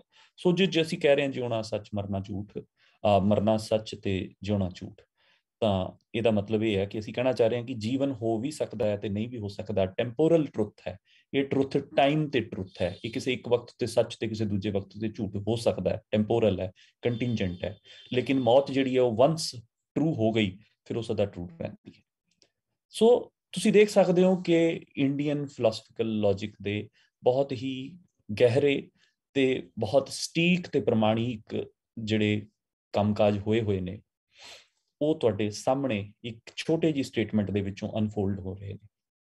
ਸੋ ਇਸ ਮੈਂ ਐਗਜ਼ਾਮਪਲ ਇਸ ਕਰਕੇ ਚੁਣੀ ਤਾਂ ਕਿ ਸਭ ਤੋਂ ਪਹਿਲਾਂ ਇਸ ਗੱਲ ਨੂੰ ਆਪਾਂ ਸਥਾਪਿਤ ਕਰ ਦਈਏ ਕਿ ਗੱਲ ਜਿਹੜੀ ਹੈ, ਜਿਸ ਅਸੀਂ ਅਧਿਆਤਮਵਾਦ ਤੇ ਜਿਸ ਧਾਰਮਿਕਵਾਦ ਤੇ ਜਿਸ ਭਾਸ਼ਾ ਦੇ ਵਿੱਚ ਅਸੀਂ ਦਰਸ਼ਨ ਦੀ ਗੱਲ ਆਮ ਤੌਰ ਤੇ ਕਰਦੇ ਹਾਂ, ਸਪਿਰਚੁਅਲਿਟੀ ਤੇ ਹੋਰ ਸਭ, ਅਸੀਂ ਕਿਤੇ ਉਸ ਦੇ ਨਾਲ ਅਸੀਂ ਕਿਤੇ ਛੁਟਿਆ ਨਾ ਦਈਏ ਉਸ ਵੱਡੇ ਪ੍ਰੋਸੈਸ ਨੂੰ ਜਿਹੜਾ ਯੁਗਾਂ ਤੋਂ ਇੱਥੇ ਚੱਲਦਾ ਆ ਰਿਹਾ ਹੈ, ਤੇ ਜਿਹਦੇ ਵਿੱਚ ਜੇ ਕਿਸੇ ਵੀ ਯੂਰਪੀ ਫਲਸਫੇ ਤੋਂ ਕਿਤੇ ਵੀ ਘੱਟ ਨਹੀਂ, ਜਿਸ ਨੂੰ ਅਸੀਂ ਕਹਿ ਸਕਦੇ, ਜਿਹਦੇ ਵਿੱਚ ਸਾਇੰਸ ਹੋ ਜਾਣ ਦੀਆਂ ਸਾਰੀਆਂ ਸੰਭਾਵਨਾਵਾਂ ਉਨੀਆਂ ਹੀ ਸਟਰੋਂਗਲੀ ਮੌਜੂਦ ਨੇ ਜਿੰਨੀਆਂ ਕਿਸੇ ਵੀ ਹੋਰ ਫਲਸਫੇ ਦੇ ਵਿੱਚ ਹੋ ਸਕਦੀਆਂ ਨੇ। ਸੋ ਮੈਂ ਉਸ ਗੱਲ ਨੂੰ ਲਿਖਣਾ, ਇੱਕ ਉਸ ਦਾ ਇੱਕ ਫੀਚਰ ਜਿਹੜਾ ਹੈਗਾ ਉਹ ਤੁਹਾਡੇ ਸਾਹਮਣੇ ਰੱਖਣ ਦੀ ਕੋਸ਼ਿਸ਼ ਕੀਤੀ ਹੈ ਸੁਧਾਰਨ ਦੇ ਵਿੱਚੋਂ। ਲੇਕਿਨ ਨਾਲ ਹੀ ਮੈਂ ਇਹ ਵੀ ਜੋੜ ਦਿਆਂ ਕਿ ਸਿਰਫ ਇੰਨਾ ਹੀ ਨਹੀਂ, ਕਿ ਸਿਰਫ ਇਹੀ ਸਟੇਟਮੈਂਟ ਨਹੀਂ ਅਸੀਂ ਵਰਤਦੇ ਹਮੇਸ਼ਾ ਕਿ ਮਰਨਾ ਸੱਚ ਹੈ ਤੇ ਜਿਉਣਾ ਝੂਠ ਹੈ। ਅਸੀਂ ਇਸ ਤੋਂ ਉਲਟ ਸਟੇਟਮੈਂਟ ਵੀ ਉਨੀਆਂ ਹੀ ਪਪੂਲਰ ਨੇ। ਉਦਾਹਰਨ ਵਜੋਂ ਤੁਹਾਨੂੰ ਬਹੁਤ ਸਾਰੇ ਲੋਕੀ ਇਹ ਕਹਿੰਦੇ ਵੀ ਮਿਲ ਜਾਣਗੇ ਕਿ ਜਿਉਣਾ ਜੀਵਨ ਇੱਕ ਅਨਮੋਲ ਦਾਤ ਹੈ, ਕੁਦਰਤ ਦੀ ਬਖਸ਼ੀ ਹੋਈ। ਤੇ ਇਹ ਵੀ ਕਹਿੰਦੇ ਹੋਏ ਲੋਕ ਮਿਲ ਜਾਣਗੇ ਕਿ ਮਿੱਟੀ ਦੇ ਵਿੱਚ ਮਿੱਟੀ ਨੇ ਮਿਲ ਜਾਣਾ, ਸਵਰਗ ਨਰਕ ਸਭ ਇੱਥੇ ਹੀ ਹੈ ਤੇ ਜੀਵਨ ਬੜਾ ਅਨਮੋਲ ਹੈ। ਸੋ ਜੀਵਨ ਝੂਠ ਹੈ ਤੇ ਜੀਵਨ ਅਨਮੋਲ ਹੈ, ਇਹ ਦੋ ਬਿਲਕੁਲ 180 ਡਿਗਰੀ ਉਲਟ ਧਾਰਨਾਵਾਂ ਨੇ। ਲੇਕਿਨ ਤੁਹਾਨੂੰ ਇੱਕੋ ਹੀ ਵਿਅਕਤੀ ਅਲੱਗ-ਅਲੱਗ ਵਕਤ ਦੇ ਉੱਤੇ ਅਲੱਗ-ਅਲੱਗ ਕੰਟੈਕਸਟ ਦੇ ਵਿੱਚ ਦੋਨਾਂ ਨੂੰ ਆਪਦੇ ਵਿਚਾਰ ਦੇ ਤੌਰ ਤੇ ਪੇਸ਼ ਕਰਦਾ ਹੋਇਆ ਮਿਲ ਸਕਦਾ ਹੈ। ਉਹਨੂੰ ਕਦੀ ਨਹੀਂ ਲੱਗਦਾ ਕਿ ਮੈਂ ਆਪਾ ਵਿਰੋਧੀ ਗੱਲਾਂ ਕਰ ਰਿਹਾ। ਉਹਨੂੰ ਲੱਗਦਾ ਜਦੋਂ ਮੈਂ ਜਿਉਣਾ ਸੱਚ ਕਹਿ ਰਿਹਾ, ਜਿਉਣਾ ਝੂਠ ਕਹਿ ਰਿਹਾ, ਉਦੋਂ ਮੈਂ ਇੱਕ ਖਾਸ ਸੱਚਾਈ ਵੱਲ, ਇੱਕ ਖਾਸ ਫਲਸਫਾਨਾ ਫੈਕਟ ਵੱਲ ਧਿਆਨ ਦਵਾ ਰਿਹਾ। ਤੇ ਜਿਸ ਸੈਂਸ ਦੇ ਵਿੱਚ ਉਹ ਜੀਵਨ ਅਨਮੋਲ ਹੈ ਕਹਿ ਰਿਹਾ, ਉੱਥੇ ਉਸਨੂੰ ਲੱਗਦਾ ਕਿ ਮੈਂ ਇੱਕ ਵੱਖਰੀ ਕੰਟੈਕਸਟ ਦੇ ਵਿੱਚ, ਇੱਕ ਵੱਖਰੇ ਜਗ੍ਹਾ ਦੇ ਉੱਤੇ ਆਪਣੇ ਆਪ ਨੂੰ ਮਤਲਬ ਕਹਿ ਲਈ ਸਿਚੁਏਸ਼ਨਲੀ ਕਰੈਕਟ ਸਾਬਤ ਕਰ ਰਿਹਾ, ਮੈਂ ਸਹੀ ਗੱਲ ਕਰ ਰਿਹਾ ਉੱਥੇ। ਸੋ ਇੱਕੋ ਹੀ ਵਿਅਕਤੀ ਹੈ, ਦੋ ਉਲਟ ਗੱਲਾਂ ਪੂਰੀ ਦਾਅਵੇਦਾਰੀ ਦੇ ਨਾਲ ਆਪਣਾ ਵਿਚਾਰ ਦੇ ਤੌਰ ਦੇ ਉੱਤੇ ਦਿੰਦਾ ਤੁਹਾਡੇ ਸਾਹਮਣੇ। ਸੋ ਜਿਹੜੀ ਗੱਲ ਮੈਂ ਇਸ ਦੇ ਵਿੱਚੋਂ ਡਰਾ ਕਰਨਾ ਚਾਹ ਰਿਹਾ ਉਹ ਇਹ ਹੈ ਕਿ ਇਹ ਜੋ ਵਿਚਾਰਾਂ ਦਾ ਭੇੜ ਹੈ ਉਹ ਬੜਾ ਪੁਰਾਣਾ ਤੇ ਸਦੀਵੀ ਹੈ। ਇਹ ਵਿਚਾਰ ਜਿਹੜੇ ਨੇ ਕਿਸੇ ਇੱਕ ਕਿਸਮ ਦੇ ਵਿਚਾਰ ਜਿਹੜੇ ਨੇ ਉਹ ਭਾਰਤੀ ਫਲਸਫੇ ਦੀ ਕਰੈਕਟਰਿਸਟਿਕ ਨਹੀਂ ਹੈਗੇ, ਸਗੋਂ ਉਲਟ ਵਿਚਾਰਾਂ ਦਾ ਭੇੜ ਬਹੁਤ ਹੀ ਤਾਕਤ ਦੇ ਨਾਲ, ਬਹੁਤ ਹੀ ਬਰਾਬਰਤਾ ਦੇ ਨਾਲ ਸਾਰੀ ਭਾਰਤੀ ਫਲਸਫਾਨਾ ਟ੍ਰੈਡੀਸ਼ਨ ਦੇ ਵਿੱਚ ਲੜਿਆ ਜਾਂਦਾ ਰਿਹਾ ਤੇ ਲੜਿਆ ਜਾਂਦਾ ਰਹੇਗਾ। ਹੁਣ ਆਪਾਂ ਇਸੇ ਤਰ੍ਹਾਂ ਦੇ ਕੁਝ ਹੋਰ ਵਾਕਾਂ ਦੀ ਗੱਲ ਵੀ ਕਰ ਲਈਏ, ਜਿਵੇਂ ਵੀ ਕਿਸਮਤ ਤੋਂ ਜ਼ਿਆਦਾ ਤੇ ਸਮੇਂ ਤੋਂ ਪਹਿਲਾਂ, ਕਿਸੇ ਨੂੰ ਕੁਝ ਨਹੀਂ ਮਿਲਦਾ। ਕਿਸਮਤ ਦੀ ਗੱਲ ਹੋ ਰਹੀ ਹੈ, ਸਮੇਂ ਦੀ ਗੱਲ ਹੋ ਰਹੀ ਹੈ, ਤੇ ਕਿਸੇ ਪਹਿਲਾਂ ਤੋਂ ਨਿਸ਼ਚਿਤ ਸਮੇਂ ਦੀ ਗੱਲ ਹੋ ਰਹੀ ਹੈ, ਕਿਸੇ ਪ੍ਰੀ ਡੈਸਟਾਈਨਡ ਟਾਈਮ ਦੀ ਗੱਲ ਹੋ ਰਹੀ ਹੈ। ਸੋ ਇਹ ਵੀ ਸਧਾਰਨ ਵਾਕ ਹੈ, ਬਹੁਤ ਸਧਾਰਨ ਲੋਕ ਬਹੁਤ ਹੀ ਆਮ ਵਰਤਦੇ ਨੇ, ਲੇਕਿਨ ਇਹਦੇ ਪਿੱਛੇ ਵੀ ਇੱਕ ਵੱਡੀ ਫਲਸਫਾਨਾ ਟ੍ਰੈਡੀਸ਼ਨ ਮੌਜੂਦ ਹੈ। ਇਸੇ ਤਰ੍ਹਾਂ ਤੁਹਾਨੂੰ ਕਹਿ ਸਕਦਾ ਕੋਈ ਕਿ ਜਿਹੋ ਜਿਹੇ ਕਰਮ ਕਰੋਗੇ ਉਹੋ ਜਿਹਾ ਫਲ ਪਾਓਗੇ। ਇਸੇ ਤਰੀਕੇ ਨਾਲ ਤੁਹਾਨੂੰ ਕੋਈ ਕਹਿ ਸਕਦਾ ਹੈ ਕਿ ਐਕਸੀਡੈਂਟ ਹੋਇਆ ਸੀ, ਕਰਮ ਚੰਗੇ ਸੀ, ਬਚ ਗਿਆ। ਸੋ ਕਰਮ ਚੰਗੇ ਸੀ, ਕਰਮ ਕੁਝ ਹੁੰਦੇ ਨੇ, ਕੋਈ ਫਿਊਚਰ ਹੁੰਦਾ ਹੈ, ਕੋਈ ਪ੍ਰੀ ਡੈਸਟਿਨਡ ਤੁਹਾਡਾ ਫਿਊਚਰ ਹੋ ਸਕਦਾ ਹੈ। ਇਹ ਸਾਰੀਆਂ ਚੀਜ਼ਾਂ ਕੁੱਲ ਮਿਲਾ ਕੇ ਤੁਹਾਨੂੰ ਕੀ ਕਹਿ ਰਹੀਆਂ ਨੇ ਕਿ ਕੋਜ਼ੈਲਿਟੀ ਦੇ ਉੱਤੇ, ਕਾਰਨ ਕਾਰਕ ਜਿਹੜਾ ਹੈ ਉਹਦੇ ਵਿਸ਼ਿਆਂ ਦੇ ਉੱਤੇ ਕੋਈ ਬਹੁਤ ਗਹਿਰ ਗੰਭੀਰ ਜਿਹੜੀ ਗਹਿ-ਗਚ ਲੜਾਈ ਇਸੇ ਧਰਤੀ ਤੇ ਹੋ ਕੇ ਹਟੀ ਹੈ, ਤੇ ਉਸ ਦੇ ਅਵਸ਼ੇਸ਼ ਇਹਨਾਂ ਸਤਰਾਂ ਦੇ ਰੂਪ ਦੇ ਵਿੱਚ ਤੁਹਾਡੇ ਸਾਹਮਣੇ ਬਚੇ ਹੋਏ ਰਹਿ ਗਏ। ਹੁਣ ਮੈਂ ਵਿਸ਼ੇ ਨੂੰ ਥੋੜਾ ਜਿਹਾ ਹੋਰ ਅੱਗੇ ਵਧਾਉਂਦੇ ਹੋਏ, ਫਿਰ ਵੀ ਲੇਕਿਨ ਮੈਂ ਰਹੂੰਗਾ ਹਲੇ ਆਪਣੇ ਇਸੇ ਤਰੀਕੇ ਦੇ ਉੱਤੇ ਜਿਹੜਾ ਮੈਂ ਤੁਹਾਡੇ ਸਾਹਮਣੇ। ਅਸੀਂ ਅਕਸਰ ਆਪਣੀ ਕੰਮਕਾਰ ਦੀ ਗੱਲ ਕਰਦੇ ਹਾਂ ਵੀ ਮੈਂ ਫਲਾਣੀ ਜਗ੍ਹਾ ਗਿਆ ਸੀ, ਕੰਮ ਨਹੀਂ ਬਣਿਆ। ਖਾਸ ਕਰਕੇ ਪਿੰਡਾਂ ਦੇ ਵਿੱਚ ਬਹੁਤ ਸਾਰੇ ਲੋਕ ਇਸ ਦੇ ਉੱਤੇ ਬਹੁਤ, ਮੈਂ ਨਹੀਂ ਕਹਾਂਗਾ ਪੜ੍ਹੇ ਲਿਖੇ ਜਾਂ ਅਨਪੜ੍ਹ, ਪੜ੍ਹੇ ਲਿਖੇ ਤੇ ਅਨਪੜ੍ਹ ਬਰਾਬਰ ਹੀ ਵਰਤਦੇ ਨੇ, ਲੇਕਿਨ ਤੁਹਾਨੂੰ ਬਹੁਤ ਦਾਅਵੇਦਾਰੀ ਦੇ ਨਾਲ ਵਰਤਦੇ ਹੋਏ ਐਸੇ ਲੋਕ ਮਿਲ ਜਾਂਦੇ ਨੇ ਜਿਹੜੇ ਇਹ ਕਹਿੰਦੇ ਨੇ ਕਿ ਮੈਂ ਬਿੱਲੀ ਰਸਤਾ ਕੱਟ ਗਈ ਸੀ, ਕੰਮ ਨਹੀਂ ਬਣਿਆ। ਤੁਹਾਨੂੰ ਉਹ ਲੋਕ ਮਿਲ ਜਾਂਦੇ ਜਿਹੜੇ ਕਹਿੰਦੇ ਆ ਕਿ ਮੈਂ ਤੁਰਨ ਲੱਗਿਆ ਸੀ, ਕਿਸੇ ਨੇ ਛਿੱਕ ਮਾਰਤੀ, ਇਸ ਕਰਕੇ ਮੈਂ ਰੁਕ ਗਿਆ, ਤੇ ਥੋੜੀ ਦੇਰ ਬਾਅਦ ਕੋਈ ਪਾਣੀ ਪੀ ਕੇ ਫਿਰ ਜਾਊਂਗਾ ਜਾਂ ਕੁਝ ਹੋਰ, ਅੰਦਰ ਵਾਪਸ ਵੜ ਕੇ ਕਮਰੇ ਦੇ ਫਿਰ ਵਾਪਸ ਬਾਹਰ ਨਿਕਲਾਂਗਾ। ਸੋ ਉਹ ਅਨਡੂ ਕਰਨ ਦੀ ਕੋਸ਼ਿਸ਼ ਕਰਦੇ ਨੇ ਕਿਸੇ ਕੌਜ਼ ਨੂੰ। ਇਹ ਕਿੱਥੋਂ ਆਇਆ ਹੋਏਗਾ? ਇਹਦਾ ਮਤਲਬ ਸਿਰਫ ਪ੍ਰੀ ਡੈਸਟਿਨਡ ਜਿਹੜੀ ਫਿਊਚਰ ਹੈ, ਸਿਰਫ ਉਹਨੂੰ ਮੰਨਣ ਵਾਲੇ ਲੋਕ ਨਹੀਂ ਇੱਥੇ ਰਹੇ। ਕੁਝ ਲੋਕ ਕੌਜ਼ਲ ਕਨੈਕਸ਼ਨਸ ਵੀ ਇੱਥੇ ਹੀ ਲੱਭਦੇ ਰਹੇ। ਕੁਝ ਲੋਕ ਇੱਥੇ ਹੀ ਇਸੇ ਧਰਤੀ ਦੇ ਉੱਤੇ ਕਾਰਨ ਵੀ ਤਲਾਸ਼ਦੇ ਰਹੇ ਕਿ ਜੇ ਕੰਮ ਨਹੀਂ ਬਣਿਆ, ਵਰਗੀ ਸਧਾਰਨ ਗੱਲ ਹੈ, ਬਹੁਤ ਸਧਾਰਨ ਗੱਲ ਹੈ। ਮੈਂ ਕੰਮ ਕਰਨ ਗਿਆ ਸੀ, ਉਹ ਕੰਮ ਹੋਇਆ ਨਹੀਂ। ਮੈਂ ਕਿਸੇ ਵਿਅਕਤੀ ਨੂੰ ਮਿਲਣ ਗਿਆ ਸੀ, ਉਹ ਮੈਨੂੰ ਘਰੇ ਨਹੀਂ ਮਿਲਿਆ। ਮੈਂ ਕਿਤੇ ਇੰਟਰਵਿਊ ਦੇਣ ਗਿਆ ਸੀ, ਉਹ ਇੰਟਰਵਿਊ ਦੇ ਵਿੱਚ ਮੈਂ ਪਾਸ ਨਹੀਂ ਹੋਇਆ। ਉਹ ਇਹਨੂੰ ਸਮਝਦੇ ਨੇ ਕਿ ਇਹ ਇੱਕ ਚਾਣਚੱਕ ਹੋਣ ਵਾਲੀ ਘਟਨਾ ਹੈ। ਦੋਨੋਂ ਗੱਲਾਂ ਦੀ ਪੋਸੀਬਿਲਿਟੀ ਬਰਾਬਰ ਹੀ ਸੀ, ਮੇਰੇ ਪਾਸ ਹੋ ਜਾਣ ਦੀ ਵੀ ਤੇ ਮੇਰੇ ਫੇਲ ਹੋ ਜਾਣ ਦੀ ਵੀ। ਲੇਕਿਨ ਉਹਦੇ ਚੋਂ ਬਿਲਕੁਲ ਅਚਾਨਕ ਇਹ ਹੋਇਆ ਕਿ ਮੈਂ ਪਾਸ ਹੋ ਗਿਆ, ਜਾਂ ਬਿਲਕੁਲ ਅਚਾਨਕ ਹੀ ਇਹ ਹੋਇਆ ਕਿ ਮੈਂ ਫੇਲ ਹੋ ਗਿਆ। ਸੋ ਅਚਾਨਕ ਹੋਣ ਵਾਲੀ ਕਿਸੇ ਅੰਜਾਮ ਨੂੰ ਕਿਸੇ ਅਚਾਨਕ ਹੋਏ ਕੌਜ਼ ਦੇ ਵਿੱਚ ਹੀ ਉਹ ਤਲਾਸ਼ਣਾ ਚਾਹੁੰਦੇ ਨੇ। ਉਹ ਕਹਿੰਦੇ ਨੇ ਜੇ ਅੰਜਾਮ ਅਚਾਨਕ ਆਇਆ ਤੇ ਫਿਰ ਉਸਦਾ ਕੌਜ਼ ਵੀ ਅਚਾਨਕ ਵਾਲਾ ਹੋਏਗਾ। ਤੇ ਅਚਾਨਕ ਕੀ ਹੋਇਆ? ਅਚਾਨਕ ਉਹਨੇ ਬਿੱਲੀ ਨੇ ਰਸਤਾ, ਦਰਵਾਜ਼ਾ ਅਚਾਨਕ ਨਹੀਂ ਖੁੱਲਿਆ, ਦਰਵਾਜ਼ਾ ਤਾਂ ਖੋਲਣਾ ਹੀ ਪੈਣਾ ਸੀ, ਤਾਂ ਹੀ ਮੈਂ ਘਰੋਂ ਬਾਹਰ ਨਿਕਲਣਾ ਸੀ, ਲੇਕਿਨ ਬਿੱਲੀ ਨੇ ਰਸਤਾ ਕੱਟ ਦਿੱਤਾ। ਇਹ ਅਚਾਨਕ ਹੋਇਆ, ਇਹ ਚਾਂਸ ਫਿਨੋਮੀਨਾ ਸੀ। ਸੋ ਚਾਂਸ ਫਿਨੋਮੀਨਾ ਦਾ ਜੇ ਰਿਜ਼ਲਟ ਹੈ ਤਾਂ ਉਹਦਾ ਕੌਜ਼ ਵੀ ਚਾਂਸ ਹੀ ਹੋਏਗਾ। ਸੋ ਚਾਂਸ ਫਿਨੋਮੀਨਾ ਦੇ ਵਿੱਚੋਂ ਚਾਂਸ ਫਿਨੋਮੀਨਾ ਕੌਜ਼ਡ ਹੁੰਦਾ ਹੈ। ਇਹ ਥੀਸਿਸ ਵੀ ਇਸੇ ਧਰਤੀ ਦੇ ਉੱਤੇ ਮੌਜੂਦ ਰਿਹਾ, ਸਾਡੀ ਪੰਜਾਬੀ ਬੋਲੀ 'ਚ, ਸਾਡੇ ਗ੍ਰੰਥਾਂ 'ਚ, ਇੱਥੇ ਹੀ ਚਰਚਾ ਦੇ ਵਿੱਚ ਆਉਂਦਾ ਰਿਹਾ। ਲੇਕਿਨ ਅੱਜ ਇਸ ਨੂੰ ਕੋਈ ਅੰਧ ਵਿਸ਼ਵਾਸ ਕਹਿ ਕੇ ਹੋ ਪਰੇ ਕਰ ਸਕਦਾ ਹੈ, ਪਰ ਜਿਸ ਫਲਸਫਾਨਾ ਚੁੱਭੀ ਜਿਹੜੀ ਆਪਾਂ ਮਾਰਨੀ ਚਾਹੁੰਦੇ ਆ ਆਪਣੇ ਪਾਸਟ ਦੇ ਵਿੱਚ, ਉਹਦੇ 'ਚ ਇੰਨਾ ਸੌਖਾ ਨਹੀਂ ਹੈ ਇਸ ਨੂੰ ਰੱਦ ਕਰ ਦੇਣਾ। ਤੁਸੀਂ ਦੇਖੋ, ਅੱਜ ਵੀ ਜੇ ਕਿਤੇ ਵਿਗਿਆਨ ਦੀ ਕੋਈ ਤਰੱਕੀ ਜਿਹੜੀ ਹੈ, ਉਹ ਤੁਸੀਂ ਕਿਸ ਨੂੰ ਐਟਰੀਬਿਊਟ ਕਰੋਗੇ? ਕਿਸੇ ਬੰਦੇ ਵੱਲੋਂ ਅੱਖਾਂ ਮੀਚ ਕੇ ਆਪਦੇ ਅੰਦਰ ਝਾਤੀ ਮਾਰੇ ਚੋਂ ਵਿਗਿਆਨ ਪੈਦਾ ਹੋਇਆ ਹੋਏਗਾ, ਜਾਂ ਕਿਸੇ ਬੰਦੇ ਵੱਲੋਂ ਸੜਕ ਦੇ ਉੱਤੇ ਨਿਕਲ ਕੇ, ਜੰਗਲਾਂ ਦੇ ਵਿੱਚ ਜਾ ਕੇ, ਜਾਂ ਖੇਤਾਂ 'ਚ ਜਾ ਕੇ, ਜਾਂ ਤੁਰਦੇ ਫਿਰਦੇ ਆਮ ਜੀਵਨ ਦੇ ਵਿੱਚ ਕੱਲੀ ਐਕਸਪੈਰੀਮੈਂਟੇਸ਼ਨ ਕਰਕੇ ਇੱਕ ਨਿਸ਼ਚਿਤ ਕੌਜ਼ ਦਾ ਕੋਈ ਨਿਸ਼ਚਿਤ ਇਫੈਕਟ ਤਲਾਸ਼ ਕੇ ਉਹਦੇ ਚੋਂ ਵਿਗਿਆਨ ਪੈਦਾ ਹੋਇਆ ਹੋਵੇਗਾ। ਮੈਂ ਸਮਝਦਾ ਐਕਸਪੈਰੀਮੈਂਟੇਸ਼ਨ ਜਿਹੜੀ ਹੈ ਉਹ ਭਾਵੇਂ ਕਿੱਡੀ ਹੀ ਗਲਤ ਰਿਜ਼ਲਟ ਨਿਕਾਲੇ, ਲੇਕਿਨ ਉਹ ਸਾਇੰਟੀਫਿਕ ਹੁੰਦੀ ਹੈ। ਸੋ ਜਿਹੜੇ ਬੰਦੇ ਬਿੱਲੀ ਦੇ ਰਸਤਾ ਕੱਟਣ ਦੇ ਵਿੱਚੋਂ ਇੰਟਰਵਿਊ ਦਾ ਨਾ ਹੋਣਾ, ਉਹ ਤਾਂ ਹਾਲਾਂਕਿ ਬਹੁਤ ਮਾਡਰਨ ਟਰਮੀਨੋਲੋਜੀ ਹੈ, ਲੇਕਿਨ ਪਾਸਟ ਦੇ ਵਿੱਚ ਸ਼ਾਇਦ ਇੰਟਰਵਿਊਜ਼ ਨਹੀਂ ਹੁੰਦੀਆਂ ਹੋਣਗੀਆਂ ਜਿਸ ਦੌਰ ਦੇ ਵਿੱਚ ਬਿੱਲੀ ਦੇ ਰਸਤੇ ਕੱਟਣ ਨਾਲ ਮਾੜੇ ਵਰਤਾਰੇ। ਉਸ ਦੌਰ ਦੇ ਵਿੱਚ ਸ਼ਾਇਦ ਮਾੜੇ ਵਰਤਾਰੇ ਇਦਾਂ ਦੇ ਹੋਣਗੇ ਕਿ ਸ਼ਿਕਾਰ ਕਰਨ ਗਏ ਸੀ, ਸ਼ਿਕਾਰ ਕੋਈ ਨਹੀਂ ਮਿਲਿਆ, ਤੇ ਕਿਸੇ ਦਿਨ ਸ਼ਿਕਾਰ ਕਰਨ ਗਏ ਤਾਂ ਬਹੁਤ ਸਾਰਾ ਸ਼ਿਕਾਰ ਮਿਲਿਆ। ਤਾਂ ਉਹ ਆਪਣੇ ਜਿਹੜਾ ਸਫਲ ਕੰਮ ਹੋਇਆ ਜਾਂ ਅਸਫਲ ਕੰਮ ਹੋਇਆ, ਉਹਦੇ ਹੋਣ ਤੋਂ ਪਹਿਲਾਂ ਦੀ ਸਾਰੀਆਂ ਘਟਨਾਵਾਂ ਦੀ ਲਿਸਟ ਡਾਊਨ ਕਰ ਰਿਹਾ ਬੰਦਾ। ਉਸ ਲਿਸਟ ਡਾਊਨ ਕਰਨ ਦੇ ਵਿੱਚੋਂ ਉਹ ਤਲਾਸ਼ਣ ਦੀ ਕੋਸ਼ਿਸ਼ ਕਰ ਰਿਹਾ ਕਿ ਉਹ ਕਿਹੜੀ ਪਰਟੀਕੂਲਰ ਐਕਟੀਵਿਟੀ ਹੋ ਸਕਦੀ ਹੈ ਜਿਹਦੇ ਕਰਕੇ, ਜਿਹੜੀ ਅਚਾਨਕ ਸੀ, ਜਿਹਦੇ ਕਰਕੇ ਅਸੀਂ ਅਚਾਨਕ ਆਇਆ ਹੋਇਆ ਕੋਈ ਰਿਜ਼ਲਟ ਜਿਹੜਾ ਉਹਨੂੰ ਐਟਰੀਬਿਊਟ ਕਰ ਸਕਦੇ ਹਾਂ, ਉਸ ਰਿਜ਼ਲਟ ਦਾ ਕਾਰਨ ਉਸ ਚੋਂ ਤਲਾਸ਼ ਸਕਦੇ ਹਾਂ। ਸੋ ਇਹ ਮਨੁੱਖ ਦੀ ਕਿਤੇ ਨਾ ਕਿਤੇ ਐਕਸਪੈਰੀਮੈਂਟਲ ਕੋਸ਼ਿਸ਼ ਜਿਹੜੀ ਹੈ ਉਹ ਮੌਜੂਦ ਹੈ। ਇਹਦੇ ਵਿੱਚ ਕੁਝ ਵੀ ਅੰਧ ਵਿਸ਼ਵਾਸ ਦਾ ਮਾਮਲਾ ਨਹੀਂ। ਅੰਧ ਵਿਸ਼ਵਾਸ ਉਦੋਂ ਹੈ ਜਦੋਂ ਅਸੀਂ ਅੱਜ ਵੀ ਬਿੱਲੀ ਦੇ ਰਸਤਾ ਕੱਟਣ ਨੂੰ ਕੰਮ ਦੇ ਨਾ ਬਣਨ ਦੇ ਨਾਲ ਜੋੜਦੇ ਰਹੀਏ, ਫਿਰ ਇਹ ਅੰਧ ਵਿਸ਼ਵਾਸ ਹੈ।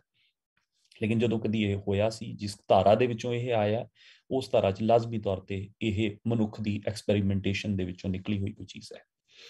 ਸੋ ਇੰਨੀ ਕੁ ਗੱਲ ਕਰਕੇ ਮੈਂ ਆਪਣੀ ਗੱਲ ਸ਼ਾਇਦ ਉਹ ਸਥਾਪਿਤ ਕਰ ਲਈ ਜਿਹੜੀ ਮੈਂ ਕਰਨਾ ਚਾਹ ਰਿਹਾ ਸੀ ਇੱਥੇ ਤੱਕ, ਕਿ ਅਸੀਂ ਕੁੱਲ ਮਿਲਾ ਕੇ ਐਸੇ ਇੱਕ ਫਲਸਫਾਨਾ ਟ੍ਰੈਡੀਸ਼ਨ ਦੀ ਅੱਜ ਦੇ ਦੌਰ ਦੇ ਵਿੱਚ ਬੈਠੇ ਹਾਂ, ਜਿਸ ਟ੍ਰੈਡੀਸ਼ਨ 'ਚ ਸਭ ਕੁਝ ਸੀ।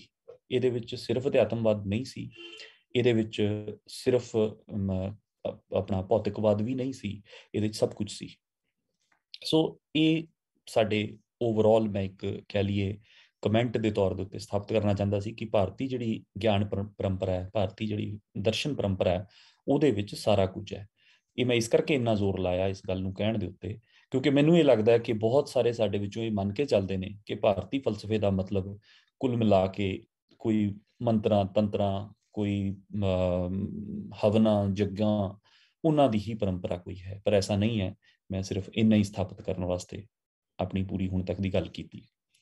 ਮੈਂ ਅਗਲੀ ਗੱਲ ਭਾਰਤੀ ਫਲਸਫੇ ਦੀ ਜਿਹੜੀ ਆਰਡੀਨਰੀ ਇੱਕ ਬੇਸਿਕ ਚੀਜ਼ ਜਿਹੜੀ ਜਿਹਨੂੰ ਮੈਂ ਸਮਝਦਾ ਵੀ ਸਾਫ਼ ਕੀਤੇ ਬਿਨਾਂ ਸਾਡੀ ਗੱਲ ਅੱਗੇ ਵਧਣੀ ਮੁਸ਼ਕਿਲ ਹੈ, ਉਹ ਹੈ ਕਲਾਸੀਫਿਕੇਸ਼ਨ। ਅਸੀਂ ਭਾਰਤੀ ਫਲਸਫੇ ਨੂੰ ਕਲਾਸੀਫਾਈ ਕਿੱਦਾਂ ਕਰਾਂਗੇ? ਇੱਕ ਜਿਹੜੀ ਪਪੂਲਰ ਤੁਸੀਂ ਵਿਕੀਪੀਡੀਆ ਸਰਚ ਮਾਰੋਗੇ ਤਾਂ ਉਹ ਦੋ ਤਰੀਕੇ ਨਾਲ ਕਲਾਸੀਫਾਈ ਕਰਦੇ ਨੇ, ਆਰਥੋਡਾਕਸ ਤੇ ਹੈਟਰੋਡਾਕਸ। ਜੇ ਹਿੰਦੀ ਪੰਜਾਬੀ ਦੇ ਸਾਹਿਤ ਦੇ ਵਿੱਚ ਲੱਭੋਗੇ ਤੇ ਆਸਤਿਕ ਤੇ ਨਾਸਤਿਕ ਪਰੰਪਰਾਵਾਂ ਦੇ ਰੂਪ ਦੇ ਵਿੱਚ ਇਹਨੂੰ ਲਿਸਟ ਡਾਊਨ ਕੀਤਾ ਜਾਂਦਾ ਹੈ। ਉਹਦੇ ਚੋਂ ਇਹ ਕਿਹਾ ਜਾਂਦਾ ਹੈ ਕਿ ਜਿਹੜੀਆਂ ਆਸਤਿਕ ਪਰੰਪਰਾਵਾਂ ਨੇ ਉਹ ਸਾਰੀਆਂ ਵਿਦਾਂਤ, ਨਿਆਏ, ਯੋਗ, ਸੰਖ, ਇਹ ਸਾਰੀਆਂ ਆਸਤਿਕ ਪਰੰਪਰਾਵਾਂ ਦੇ ਰੂਪ ਦੇ ਵਿੱਚ, ਜਾਂ ਮੀਮਾਂਸਾ ਸਕੂਲ ਜਿਹੜਾ ਹੈਗਾ ਉਹ ਇਹ ਆਸਤਿਕ ਪਰੰਪਰਾਵਾਂ ਦੇ ਰੂਪ ਦੇ ਵਿੱਚ, ਔਰ ਨਾਸਤਿਕ ਪਰੰਪਰਾਵਾਂ ਦੇ ਵਿੱਚ ਉਹ ਰੱਖ ਲੈਂਦੇ ਨੇ ਬੁੱਧ ਨੂੰ, ਚਾਰਵਾਕ ਨੂੰ, ਜੈਨ ਨੂੰ, ਅਜੀਵਕਾਂ ਨੂੰ, ਲੁਕਾਇਤ ਤੇ ਚਾਰਵਾਕ ਇੱਕੋ ਹੀ ਗੱਲ ਮੰਨ ਲਈ। ਸੋ ਇਹ ਸਾਰੇ ਇੱਕ ਕਲਾਸੀਫਿਕੇਸ਼ਨ ਦਾ ਤਰੀਕਾ ਹੈ। ਲੇਕਿਨ ਮੈਂ ਸਮਝਦਾ ਕਿ ਕਲਾਸੀਫਿਕੇਸ਼ਨ ਇਹ ਸਹੀ ਨਹੀਂ ਹੈ। ਉਹਦਾ ਕਾਰਨ ਇਹ ਹੈ ਕਿ ਉਦਾਹਰਨ ਵਜੋਂ ਬੁੱਧ ਨੂੰ ਅਸੀਂ ਨਾਸਤਿਕ ਪਰੰਪਰਾ ਦੇ ਤੌਰ ਤੇ ਰੱਖਿਆ। ਇਸ ਤੋਂ ਬਹੁਤ ਸਾਰੇ ਲੋਕਾਂ ਨੂੰ ਇਹ ਲੱਗਣ ਲੱਗ ਜਾਂਦਾ ਹੈ ਕਿ ਜੇ ਬੁੱਧ ਨਾਸਤਿਕ ਹੈ, ਜੋ ਸਾਡੀ ਕਾਮਨ ਲੈਂਗੁਏਜ ਹੈ ਜਿਹਦੇ ਵਿੱਚ ਅਸੀਂ ਨਾਸਤਿਕ ਆਸਤਿਕ ਦੇ ਮੀਨਿੰਗ ਨੂੰ ਸਮਝਦੇ ਹਾਂ, ਅਸੀਂ ਇਸ ਤਰ੍ਹਾਂ ਸਮਝ ਲੈਂਦੇ ਹਾਂ ਕਿ ਜਿਹੜੇ ਰੱਬ ਨੂੰ ਮੰਨਦੇ ਨੇ ਉਹ ਸ਼ਾਇਦ ਆਸਤਿਕ ਨੇ ਤੇ ਜਿਹੜੇ ਰੱਬ ਨੂੰ ਨਹੀਂ ਮੰਨਦੇ ਉਹ ਨਾਸਤਿਕ ਨੇ। ਲੇਕਿਨ ਐਸਾ ਨਹੀਂ ਹੈ। ਭਾਰਤੀ ਜਿਹੜੀ ਦਰਸ਼ਨ ਪਰੰਪਰਾ ਹੈ ਉਹਦੇ ਵਿੱਚ ਆਸਤਿਕ ਦਾ ਅਰਥ ਹੈ ਜਿਨ੍ਹਾਂ ਦਾ ਵੇਦਾਂ ਨੂੰ ਉਹ ਸੁਪਰੀਮ ਸੋਰਸ ਆਫ ਨੌਲੇਜ ਦੇ ਤੌਰ ਤੇ ਮਾਨਤਾ ਦਿੰਦੇ ਨੇ, ਉਹ ਆਸਤਿਕ ਨੇ। ਤੇ ਜਿਹੜੇ ਵੇਦਾਂ ਨੂੰ as supreme source of knowledge ਨਹੀਂ ਮੰਨਦੇ ਉਹ ਨਾਸਤਿਕ ਨੇ। ਸੋ ਇਸ ਕਰਕੇ ਜੇ ਬੁੱਧਿਸਟ ਨਾਸਤਿਕ ਨੇ ਤਾਂ ਸਿਰਫ ਇਸੇ ਸੈਂਸ ਦੇ ਵਿੱਚ ਨੇ ਕਿ ਉਹ ਵੇਦ ਤੋਂ ਬਾਹਰ ਵੀ ਗਿਆਨ ਨੂੰ ਜਿਹੜਾ ਹੈ ਉਹਨੂੰ ਮਾਨਤਾ ਦਿੰਦੇ ਨੇ। ਇਸੇ ਤਰ੍ਹਾਂ ਚਾਰਵਾਕ ਵੀ ਉਹਦੇ ਨਾਲ ਰੱਖ ਲਿੱਤਾ ਹੈ। ਲੇਕਿਨ ਜੇ ਕਹੀਏ ਕਿ ਇਹ ਦੋਨੋਂ ਇਕੱਠੇ ਇੱਕੋ ਹੀ ਖੇਮੇ 'ਚ ਰੱਖ ਲਏ, ਚਾਰਵਾਕ ਵੀ ਤੇ ਬੁੱਧ ਵੀ ਤੇ ਜੈਨ ਵੀ, ਤਾਂ ਫਿਰ ਇਹਨਾਂ ਦੇ ਵਿੱਚ ਸਾਂਝ ਕੀ ਹੈ? ਜੇ ਸਿਰਫ ਇਹੀ ਸਾਂਝ ਦੇਖਣੀ ਹੋਵੇ ਕਿ ਵੇਦਾਂ ਨੂੰ ਮਾਨਤਾ ਦਿੰਦੇ ਨੇ ਕਿ ਨਹੀਂ, ਤਾਂ ਉਹਦੇ ਵਾਸਤੇ ਸਾਨੂੰ ਪਹਿਲਾਂ ਇਹ ਮੰਨ ਲੈਣਾ ਪਏਗਾ ਕਿ ਵੇਦ ਕੋਈ ਐਸੀ ਧੁਰੀ ਨੇ ਭਾਰਤੀ ਫਲਸਫੇ ਦੀ ਜਿਹਨੂੰ ਮਾਨਤਾ ਦੇਣ ਤੇ ਨਾ ਮਾਨਤਾ ਦੇਣਾ ਹੀ ਇਤਿਹਾਸ ਦਾ ਪ੍ਰਮੁੱਖ ਸੰਘਰਸ਼ ਰਿਹਾ, ਜੋ ਕਿ ਗਲਤ ਹੈ।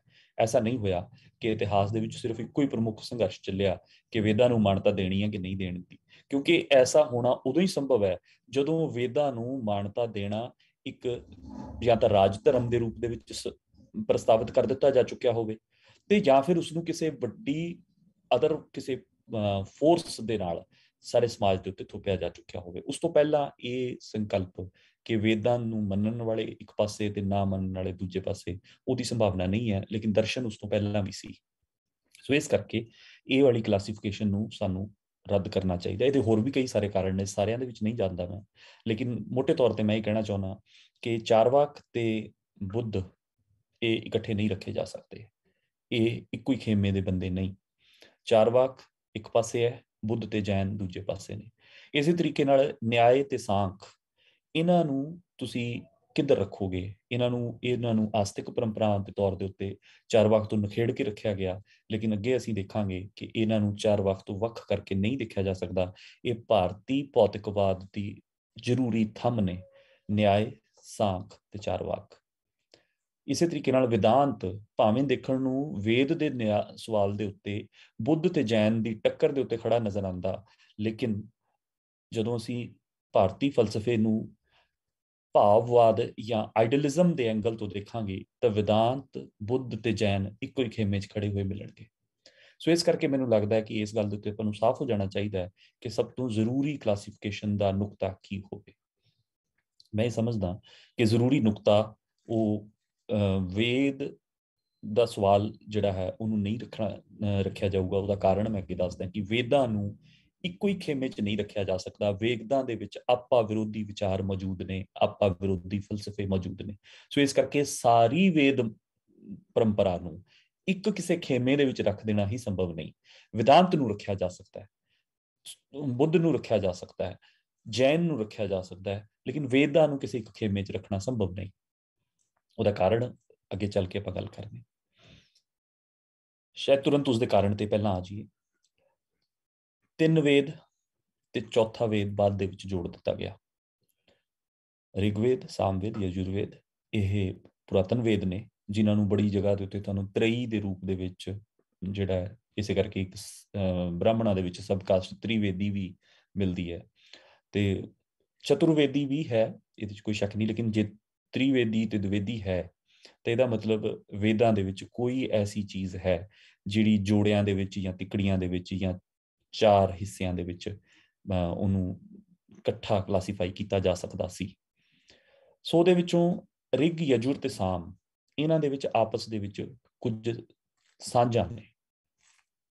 ਰਿਗਵੇਦ ਜਿਹੜਾ ਹੈ, ਇਹਦੇ ਵਿੱਚ ਜੇ ਤੁਸੀਂ ਉਹਦੀਆਂ, ਜਿਨ੍ਹਾਂ ਨੂੰ ਹਾਈਮਸ ਕਹਿੰਦੇ ਆ, ਉਸਦੇ ਜਿਹੜੇ ਭਜਨ ਨੇ, ਜੋ ਵੀ ਤੁਸੀਂ ਉਹਦਾ ਨਾਂ ਰੱਖਣਾ ਚਾਹੋ, ਉਹਦੇ ਵਿੱਚ ਉਸਤਤ ਹੈ। ਉਹ ਬਹੁਤ ਵੱਡੇ ਕਾਵ ਗ੍ਰੰਥ ਹੈ। ਉਹ ਸਾਰਾ, ਕਿਉਂਕਿ ਇਹ ਮੌਖਿਕ ਨੇ, ਇਹ ਮੌਖਿਕ ਪਰੰਪਰਾਵਾਂ ਦੇ ਵਿੱਚੋਂ ਆਏ ਨੇ। ਸੋ ਇਹ ਆਪਣੇ ਆਪ ਦੇ ਵਿੱਚ ਕਿਤੇ ਰਿਟਨ ਸਟਰਕਚਰ ਨਹੀਂ ਹੈ ਉਸਦਾ, ਲੇਕਿਨ ਉਸਦਾ ਵਰਬਲ ਸਟਰਕਚਰ ਹੈ ਜਿਹੜਾ ਪੀੜ੍ਹੀ ਦਰ ਪੀੜ੍ਹੀ ਅੱਗੇ ਅੱਗੇ ਟ੍ਰਾਂਸਫਰ ਹੁੰਦਾ ਰਿਹਾ। ਲੇਟਰ ਔਨ ਜਾ ਕੇ ਭਾਵੇਂ ਹੁਣ ਉਹ ਰਿਟਨ ਦੇ ਵਿੱਚ ਵੀ ਆਪਣੇ ਕੋਲ ਅਵੇਲੇਬਲ ਹੈ। ਸੋ ਉਹਦੇ 'ਚੋਂ ਬਹੁਤ ਕੁਛ ਹੈ ਜੋ ਰਸਤੇ 'ਚ ਲੁਪਤ ਵੀ ਹੁੰਦਾ ਚਲਾ ਗਿਆ, ਲੇਕਿਨ ਜੋ ਕੁਛ ਸਾਡੇ ਤੱਕ ਆਇਆ, ਜਦ ਅਸੀਂ ਉਸਨੂੰ ਸਮਝਦੇ ਹਾਂ, ਜਾਣਨ ਦੀ ਕੋਸ਼ਿਸ਼ ਕਰਦੇ ਹਾਂ, ਤਾਂ ਸਾਡੇ ਮਨ 'ਚ ਬਹੁਤ ਸਾਰੇ ਸਵਾਲ ਪੈਦਾ ਹੁੰਦੇ। ਰਿਗਵੇਦ ਦੇ ਵਿੱਚ ਆਲਮੋਸਟ ਹਰ ਚੀਜ਼ ਨੂੰ, ਜਿਸ ਤੋਂ ਮਨੁੱਖ ਨੂੰ ਕੁਝ ਮਿਲਦਾ ਸੀਗਾ, ਉਹਦੀ ਭਰਪੂਰ ਸ਼ਲਾਘਾ ਕੀਤੀ ਗਈ ਹੈ। ਮਤਲਬ ਜੇ ਆਪਾਂ ਕਹੀਏ ਕਿ ਕਵਿਤਾ, ਜੇ ਮੈਟਾਫਰ, ਜੇ ਆਪਾਂ ਨੇ ਉਸਦੇ ਸਭ ਤੋਂ ਵੱਡੇ ਸੋਰਸ ਲੱਭਣੇ ਹੋਣ ਤਾਂ ਉਸਦਾ ਸਮੁੰਦਰ ਹੈ ਰਿਗਵੇਦ। ਮਤਲਬ ਉਸਨੇ ਹਰ ਚੀਜ਼ ਨੂੰ, ਜੇ ਉਸਨੇ ਰਥ ਬਣਾਉਣ ਵਾਲੇ ਦੀ ਤਾਰੀਫ ਕਰਨੀ ਸੀ ਤਾਂ ਇਹ ਰਥਾਕਾਰ ਤੇਰੇ ਖੂਬਸੂਰਤ ਹੱਥ, ਰੱਬ ਨੇ ਕਿੱਥੇ ਬੈਠ ਕੇ ਘੜੇ ਸੀ, ਮਤਲਬ ਇਹ तमाम ਚੀਜ਼ਾਂ, ਮਤਲਬ ਇਹ ਕੁਦਰਤ ਨੇ ਸਭ ਤੋਂ ਖੂਬਸੂਰਤ ਹੱਥ ਤੈਨੂੰ ਹੀ ਕਿਉਂ ਦਿੱਤੇ। ਸੋ ਇਸ ਕਿਸਮ ਦੇ ਕੁਐਸਚਨਸ ਜਿਹੜੇ ਉਠਾ ਕੇ ਉਹ ਰਥ ਬਣਾਉਣ ਵਾਲੇ ਦੇ ਹੱਥਾਂ ਦੀ ਤਾਰੀਫ ਕਰ ਰਿਹਾ। ਜਦੋਂ ਉਹ ਤਾਰੀਫ ਕਰਨ ਤੇ ਆਉਂਦਾ ਤਾਂ ਇਸ ਹੱਦ ਤੱਕ ਜਾਂਦਾ ਕਿ ਹਰ ਚੀਜ਼ ਨੂੰ ਉਹ ਦੇਵਤਾ ਦੇ ਲੈਵਲ ਤੱਕ ਉਠਾ ਦਿੰਦਾ ਹੈ। ਇਸ ਕਰਕੇ ਉੱਥੇ ਹਰ ਚੀਜ਼ ਦੇਵਤਾ ਹੈ। ਰਿਗਵੇਦ ਵਾਸਤੇ ਹਰ ਜ਼ਰੂਰੀ ਚੀਜ਼ ਦੇਵਤਾ ਹੈ। ਉਸਨੂੰ ਦੇਵਤਾ ਦੇ ਪੱਧਰ ਦੇ ਉੱਤੇ, ਉਸਤਤ ਦੇ ਪੱਧਰ ਦੇ ਉੱਤੇ ਐਕਸਟ੍ਰੀਮ ਤੱਕ ਲੈ ਜਾਂਦਾ ਹੈ, ਜਿਹਨੂੰ ਤੁਸੀਂ ਕਹਿ ਸਕਦੇ ਹੋ ਵੀ ਉਹ ਇੱਛਤ ਯਥਾਰਥ ਵਰਗੀ ਕੋਈ ਚੀਜ਼ ਹੈ।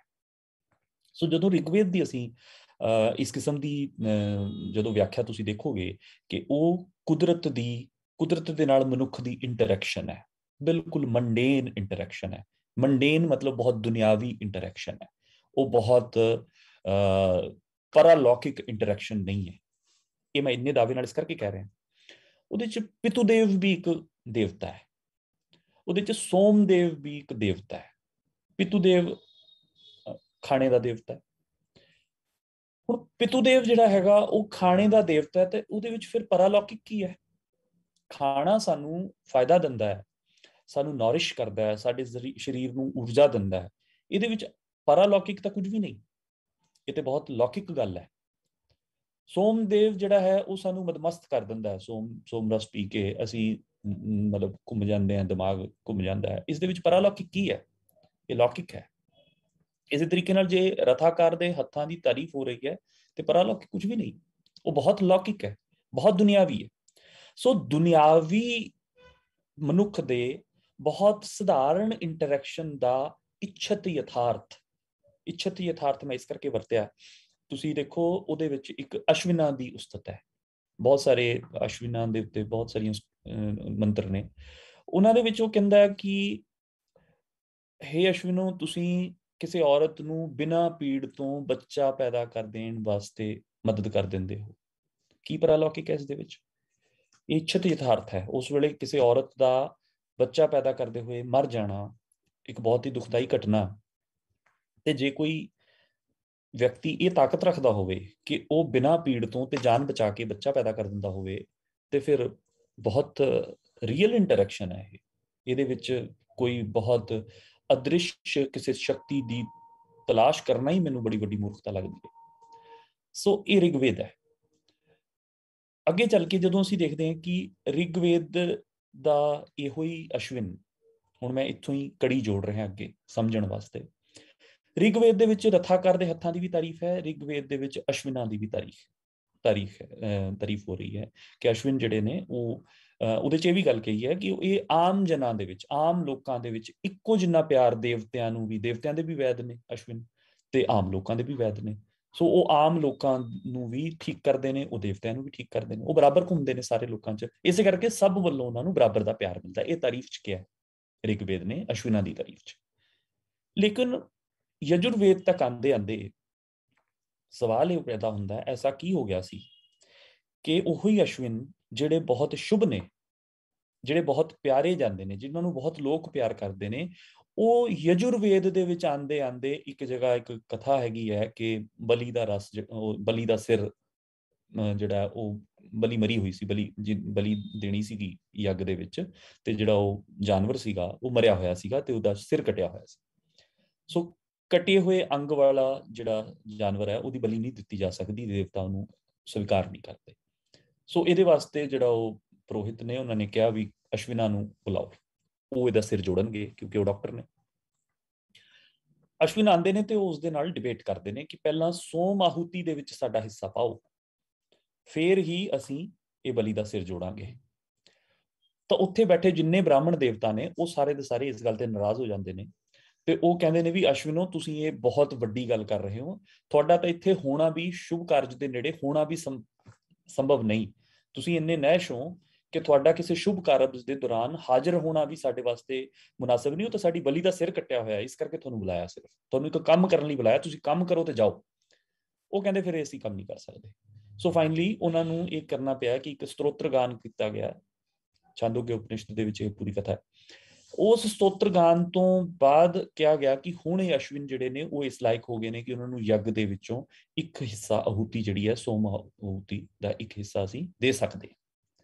ਇਹ ਕਹਾਣੀ ਕਹਿ ਕੀ ਰਹੀ ਹੈ? ਕਹਾਣੀ ਦੇ ਬਹੁਤ ਡਿਟੇਲਸ ਦੇ ਵਿੱਚ ਮੈਨੂੰ ਜਾਣਨ ਦਾ ਕੋਈ ਇੰਟਰਸਟ ਨਹੀਂ ਹੈ ਇੱਥੇ, ਲੇਕਿਨ ਇਸ ਗੱਲ ਦੇ ਵਿੱਚ ਬੜਾ ਇੰਟਰਸਟ ਹੈ ਕਿ ਕੀ ਹੋਇਆ ਰਿਗਵੇਦ ਤੋਂ ਯਜੁਰਵੇਦ ਤੱਕ ਆਂਦੇ ਕਿ ਜਿਹੜੇ ਅਸ਼ਵਿਨ ਇੰਨੇ ਮਹਾਨ ਸੀ, ਉਹ ਅਸ਼ਵਿਨ ਇੱਥੇ ਆ ਕੇ ਐਡੇ ਅਸ਼ੁਭ ਹੋ ਗਏ ਕਿ ਉਹਨਾਂ ਨੂੰ ਯੱਗ ਵਰਗੇ ਸ਼ੁਭ ਕਾਰਜ ਦੇ ਨੇੜੇ ਦੀ ਨਹੀਂ ਫਟਕਣ ਦਿੱਤਾ ਜਾਣਾ। ਕੀ ਹੋਇਆ ਇਸ ਦੌਰਾਨ? ਕੁਐਸਚਨ ਇਹ ਹੈ, ਉਹ ਅਸ਼ਵਿਨਾਂ ਨੂੰ ਐਸਾ ਕੀ ਹੋ ਗਿਆ, ਉਹ ਐਡੇ ਅਸ਼ੁਭ ਕਿਵੇਂ ਹੋ ਗਏ? ਹੋਰ ਇੰਟਰਸਟਿੰਗ ਗੱਲ ਇਹ ਹੈ ਵੀ ਜਦੋਂ ਉਹਨਾਂ ਦੇ ਅਸ਼ੁਭ ਹੋਣ ਦੀਆਂ ਡਿਸਕ੍ਰਿਪਸ਼ਨਾਂ ਨੇ ਇਸੇ ਕਥਾ ਦੇ ਵਿੱਚ, ਉੱਥੇ ਉਹਨਾਂ ਨੂੰ ਰਿਸ਼ੀ ਇਹ ਕਹਿ ਰਹੇ ਨੇ ਕਿ ਇਹ ਅਸ਼ੁਭ ਇਸ ਕਰਕੇ ਨੇ ਕਿਉਂਕਿ ਇਹ ਆਮ ਜਨਾਂ ਦੇ ਵਿੱਚ ਘੁੰਮਦੇ ਫਿਰਦੇ ਨੇ। ਨੋਟਿਸ ਕਰਨ ਵਾਲੀ ਗੱਲ ਇਹ ਹੈ ਕਿ ਜਿਹੜੀ ਗੱਲ ਪਿੱਛੇ ਆਮ ਜਨਾਂ ਵਿੱਚ ਘੁੰਮਣਾ, ਦੇਵਤਿਆਂ ਤੇ ਆਮ ਲੋਕਾਂ ਨੂੰ ਠੀਕ ਕਰ ਦੇਣਾ, ਇੱਕੋ ਜਿੰਨਾ ਪਿਆਰ ਕਰਨਾ ਤੇ ਇੱਕੋ ਜਿੰਨਾ ਪਿਆਰ ਲੈਣਾ, ਜਿਹੜੀ ਗੱਲ ਅਸ਼ਵਿਨਾਂ ਦੇ ਹੱਕ ਦੇ ਵਿੱਚ ਰਿਗਵੇਦ ਦੇ ਵਿੱਚ ਕਹੀ ਗਈ, ਉਹੀ ਗੱਲ ਅਸ਼ਵਿਨਾਂ ਦੇ ਖਿਲਾਫ ਯਜੁਰਵੇਦ ਦੇ ਵਿੱਚ ਕਹੀ ਜਾ ਰਹੀ ਹੈ। ਇਹਦਾ ਕੀ ਕਾਰਨ ਹੈ? ਕੀ ਹੋਇਆ ਇਸ ਦੌਰਾਨ? ਦੇਵੀ ਪ੍ਰਸਾਦ ਚੱਟੋਪਾਧਿਆਏ ਜਿਨ੍ਹਾਂ ਦੇ ਨਾਮ ਤੇ ਅੱਜ ਦਾ ਆਪਣਾ ਸੈਸ਼ਨ ਆਪਾਂ ਨੇ ਸਮਰਪਿਤ ਕੀਤਾ ਹੈ, ਉਹਨਾਂ ਦੀ ਕਿਤਾਬ ਲੋਕਾਇਤ ਦੇ ਨਾਂ ਤੇ, ਉਹਨਾਂ ਨੇ ਬੜੀ ਕਮਾਲ ਦੀ ਖੋਜ ਕੀਤੀ ਹੈ। ਉਹ ਕਹਿੰਦੇ ਹੋਇਆ ਇਹ ਹੈ, ਸਮਾਜ ਵਰਣ ਵਿਵਸਥਾ ਦੇ ਵਿੱਚ ਵੰਡਿਆ ਜਾ ਚੁੱਕਿਆ ਜੋ ਕਿ ਰਿਗਵੇਦ ਵੇਲੇ ਮੌਜੂਦ ਨਹੀਂ ਸੀ। ਇਸ ਤੋਂ ਇਲਾਵਾ ਕੋਈ ਵੀ ਚੀਜ਼ ਇਸ ਨੂੰ ਐਕਸਪਲੇਨ ਨਹੀਂ ਕਰ ਸਕਦੀ ਕਿ ਉਹ ਦੇਵਤੇ, ਉਹ ਡੂਅਲ ਗॉड ਅਸ਼ਵਿਨ ਜੋ ਪਹਿਲਾਂ ਸ਼ੁਭ ਸੀ ਉਹ ਬਾਅਦ ਚ ਅਸ਼ੁਭ ਹੋ ਜਾਂਦੇ ਨੇ। ਸੋ ਵੇਦ ਇੱਕ ਮਤ ਨਹੀਂ, ਇਸ ਨੁਕਤੇ ਤੇ ਘੱਟੋ ਘੱਟ ਵੇਦ ਇੱਕ ਮਤ ਨਹੀਂ। ਰਿਗਵੇਦ ਕੁਝ ਹੋਰ ਕਹਿੰਦੇ ਨੇ, ਯਜੁਰਵੇਦ ਕੁਝ ਹੋਰ ਕਹਿੰਦੇ ਨੇ, ਤੇ ਯਜੁਰਵੇਦ ਪ੍ਰੈਕਟੀਕਲ ਵੇਦ ਹੈ। ਯਜੁਰਵੇਦ ਜਿਹੜਾ ਉਹ ਸਾਨੂੰ ਦੱਸਦਾ ਕਿ ਯੱਗ ਦੇ ਵਿੱਚ ਕਿੱਥੇ ਕਿਹਨੇ ਕਿਹੜਾ ਭਾਗ ਲੈਣਾ। ਭਾਗ ਮਤਲਬ ਬਹੁਤ ਵੱਡਾ ਮਸਲਾ ਹੈ, ਸਾਰੇ ਮਤਲਬ ਜਿਹਦੇ ਵਿੱਚੋਂ ਸ਼ਬਦ ਭਾਗਯ ਜਾਂ ਭਾਗ, ਤੇਰੇ ਭਾਗ, ਜਿਹੋ ਜਿਹੇ ਤੇਰੇ ਭਾਗ, ਉਹ ਭਾਗ ਕੀ ਹੈ? ਉਹ ਭਾਗ ਬੇਸਿਕਲੀ ਡਿਵੀਜ਼ਨ ਹੈ, ਕਿਹਦੇ ਹਿੱਸੇ ਕਿਹੜੀ ਆਏਗੀ। ਸੋ ਉਹ ਡਿਵੀਜ਼ਨ ਦਾ ਇੱਕ ਪੂਰਾ ਸਿਸਟਮ ਸੀਗਾ, ਇਹ ਪੁਰਾਤਨ ਸਿਸਟਮ ਰਿਹਾ, ਜਿਹਨੂੰ ਸਾਰੇ ਕਰਮਕਾਂਡ ਦੇ ਨਾਲ, ਯੱਗ ਦੇ ਨਾਲ ਜੋੜ ਕੇ ਇੱਕ ਲੀਗਲ ਵੈਲਿਊ ਜਿਹੜੀ ਹੈਗੀ ਹੈ, ਇੱਕ ਪੁਰਾਤਨ ਲੀਗਲ ਵੈਲਿਊ ਇਹਦੇ ਨਾਲ ਐਸੋਸੀਏਟ ਕੀਤੀ ਗਈ, ਕਿਹਦੇ ਹਿੱਸੇ ਕਿੰਨਾ ਭਾਗ ਆਵੇ। ਸੋ ਉਹ ਜਿਹੜਾ ਭਾਗ ਦਾ ਸਵਾਲ ਜਿਹੜਾ ਮੈਂ ਦੱਸਿਆ ਤੁਹਾਨੂੰ ਕਿ ਕਿਵੇਂ ਡਿਸਟਰੀਬਿਊਟ ਹੋ ਰਿਹਾ ਹੈ, ਕਿਵੇਂ ਅਸ਼ਵਿਨ ਜਿਹੜੇ ਨੇ ਉਹ ਆਪਣੇ ਭਾਗ ਤੋਂ ਮਰਹੂਮ ਕਰ ਦਿੱਤੇ ਗਏ ਇਸ ਦੌਰਾਨ। ਸੋ ਇਹ ਸਾਰਾ ਕੁਝ ਕਿਸ ਬੇਸਿਸ ਤੇ ਹੋ ਰਿਹਾ ਹੈ ਕਿ ਉਹਨਾਂ ਦੀ ਆਮ ਜਨਾਂ ਪ੍ਰਤੀ ਪੋਜੀਸ਼ਨ ਕੀ ਹੈ।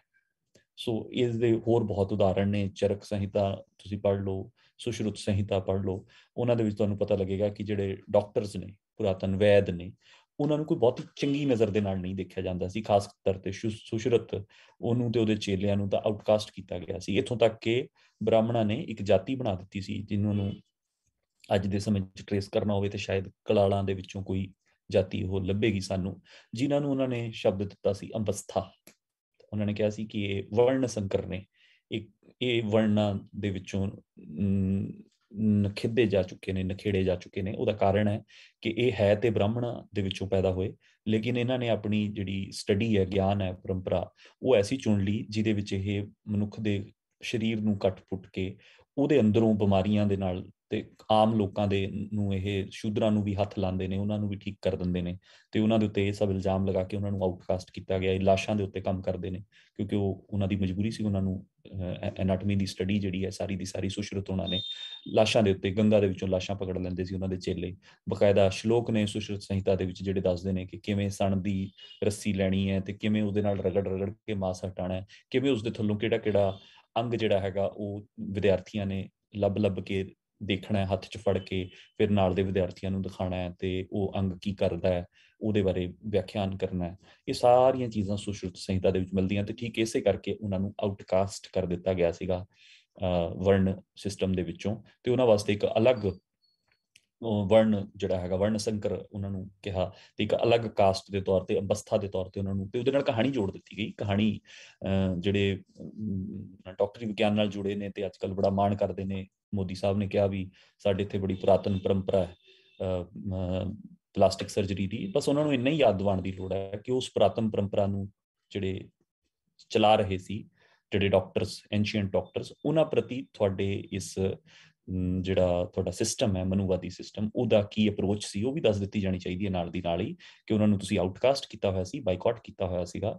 ਤੇ ਉਹਨਾਂ ਵਾਸਤੇ ਜਿਹੜੀ ਸਟੋਰੀ ਬਣਾਈ ਗਈ ਸੀ ਕਿ ਇੱਕ ਬ੍ਰਾਹਮਣ ਵੱਲੋਂ ਕਿਸੇ ਸ਼ੂਦਰ ਔਰਤ ਦੇ ਨਾਲ ਬੱਚਾ ਪੈਦਾ ਕੀਤਾ ਗਿਆ, ਤਾਂ ਉਹਦੀ ਜਿਹੜੀ ਕਾਸਟ ਹੈ ਉਹ ਅੰਬਸਥਾ ਹੈ।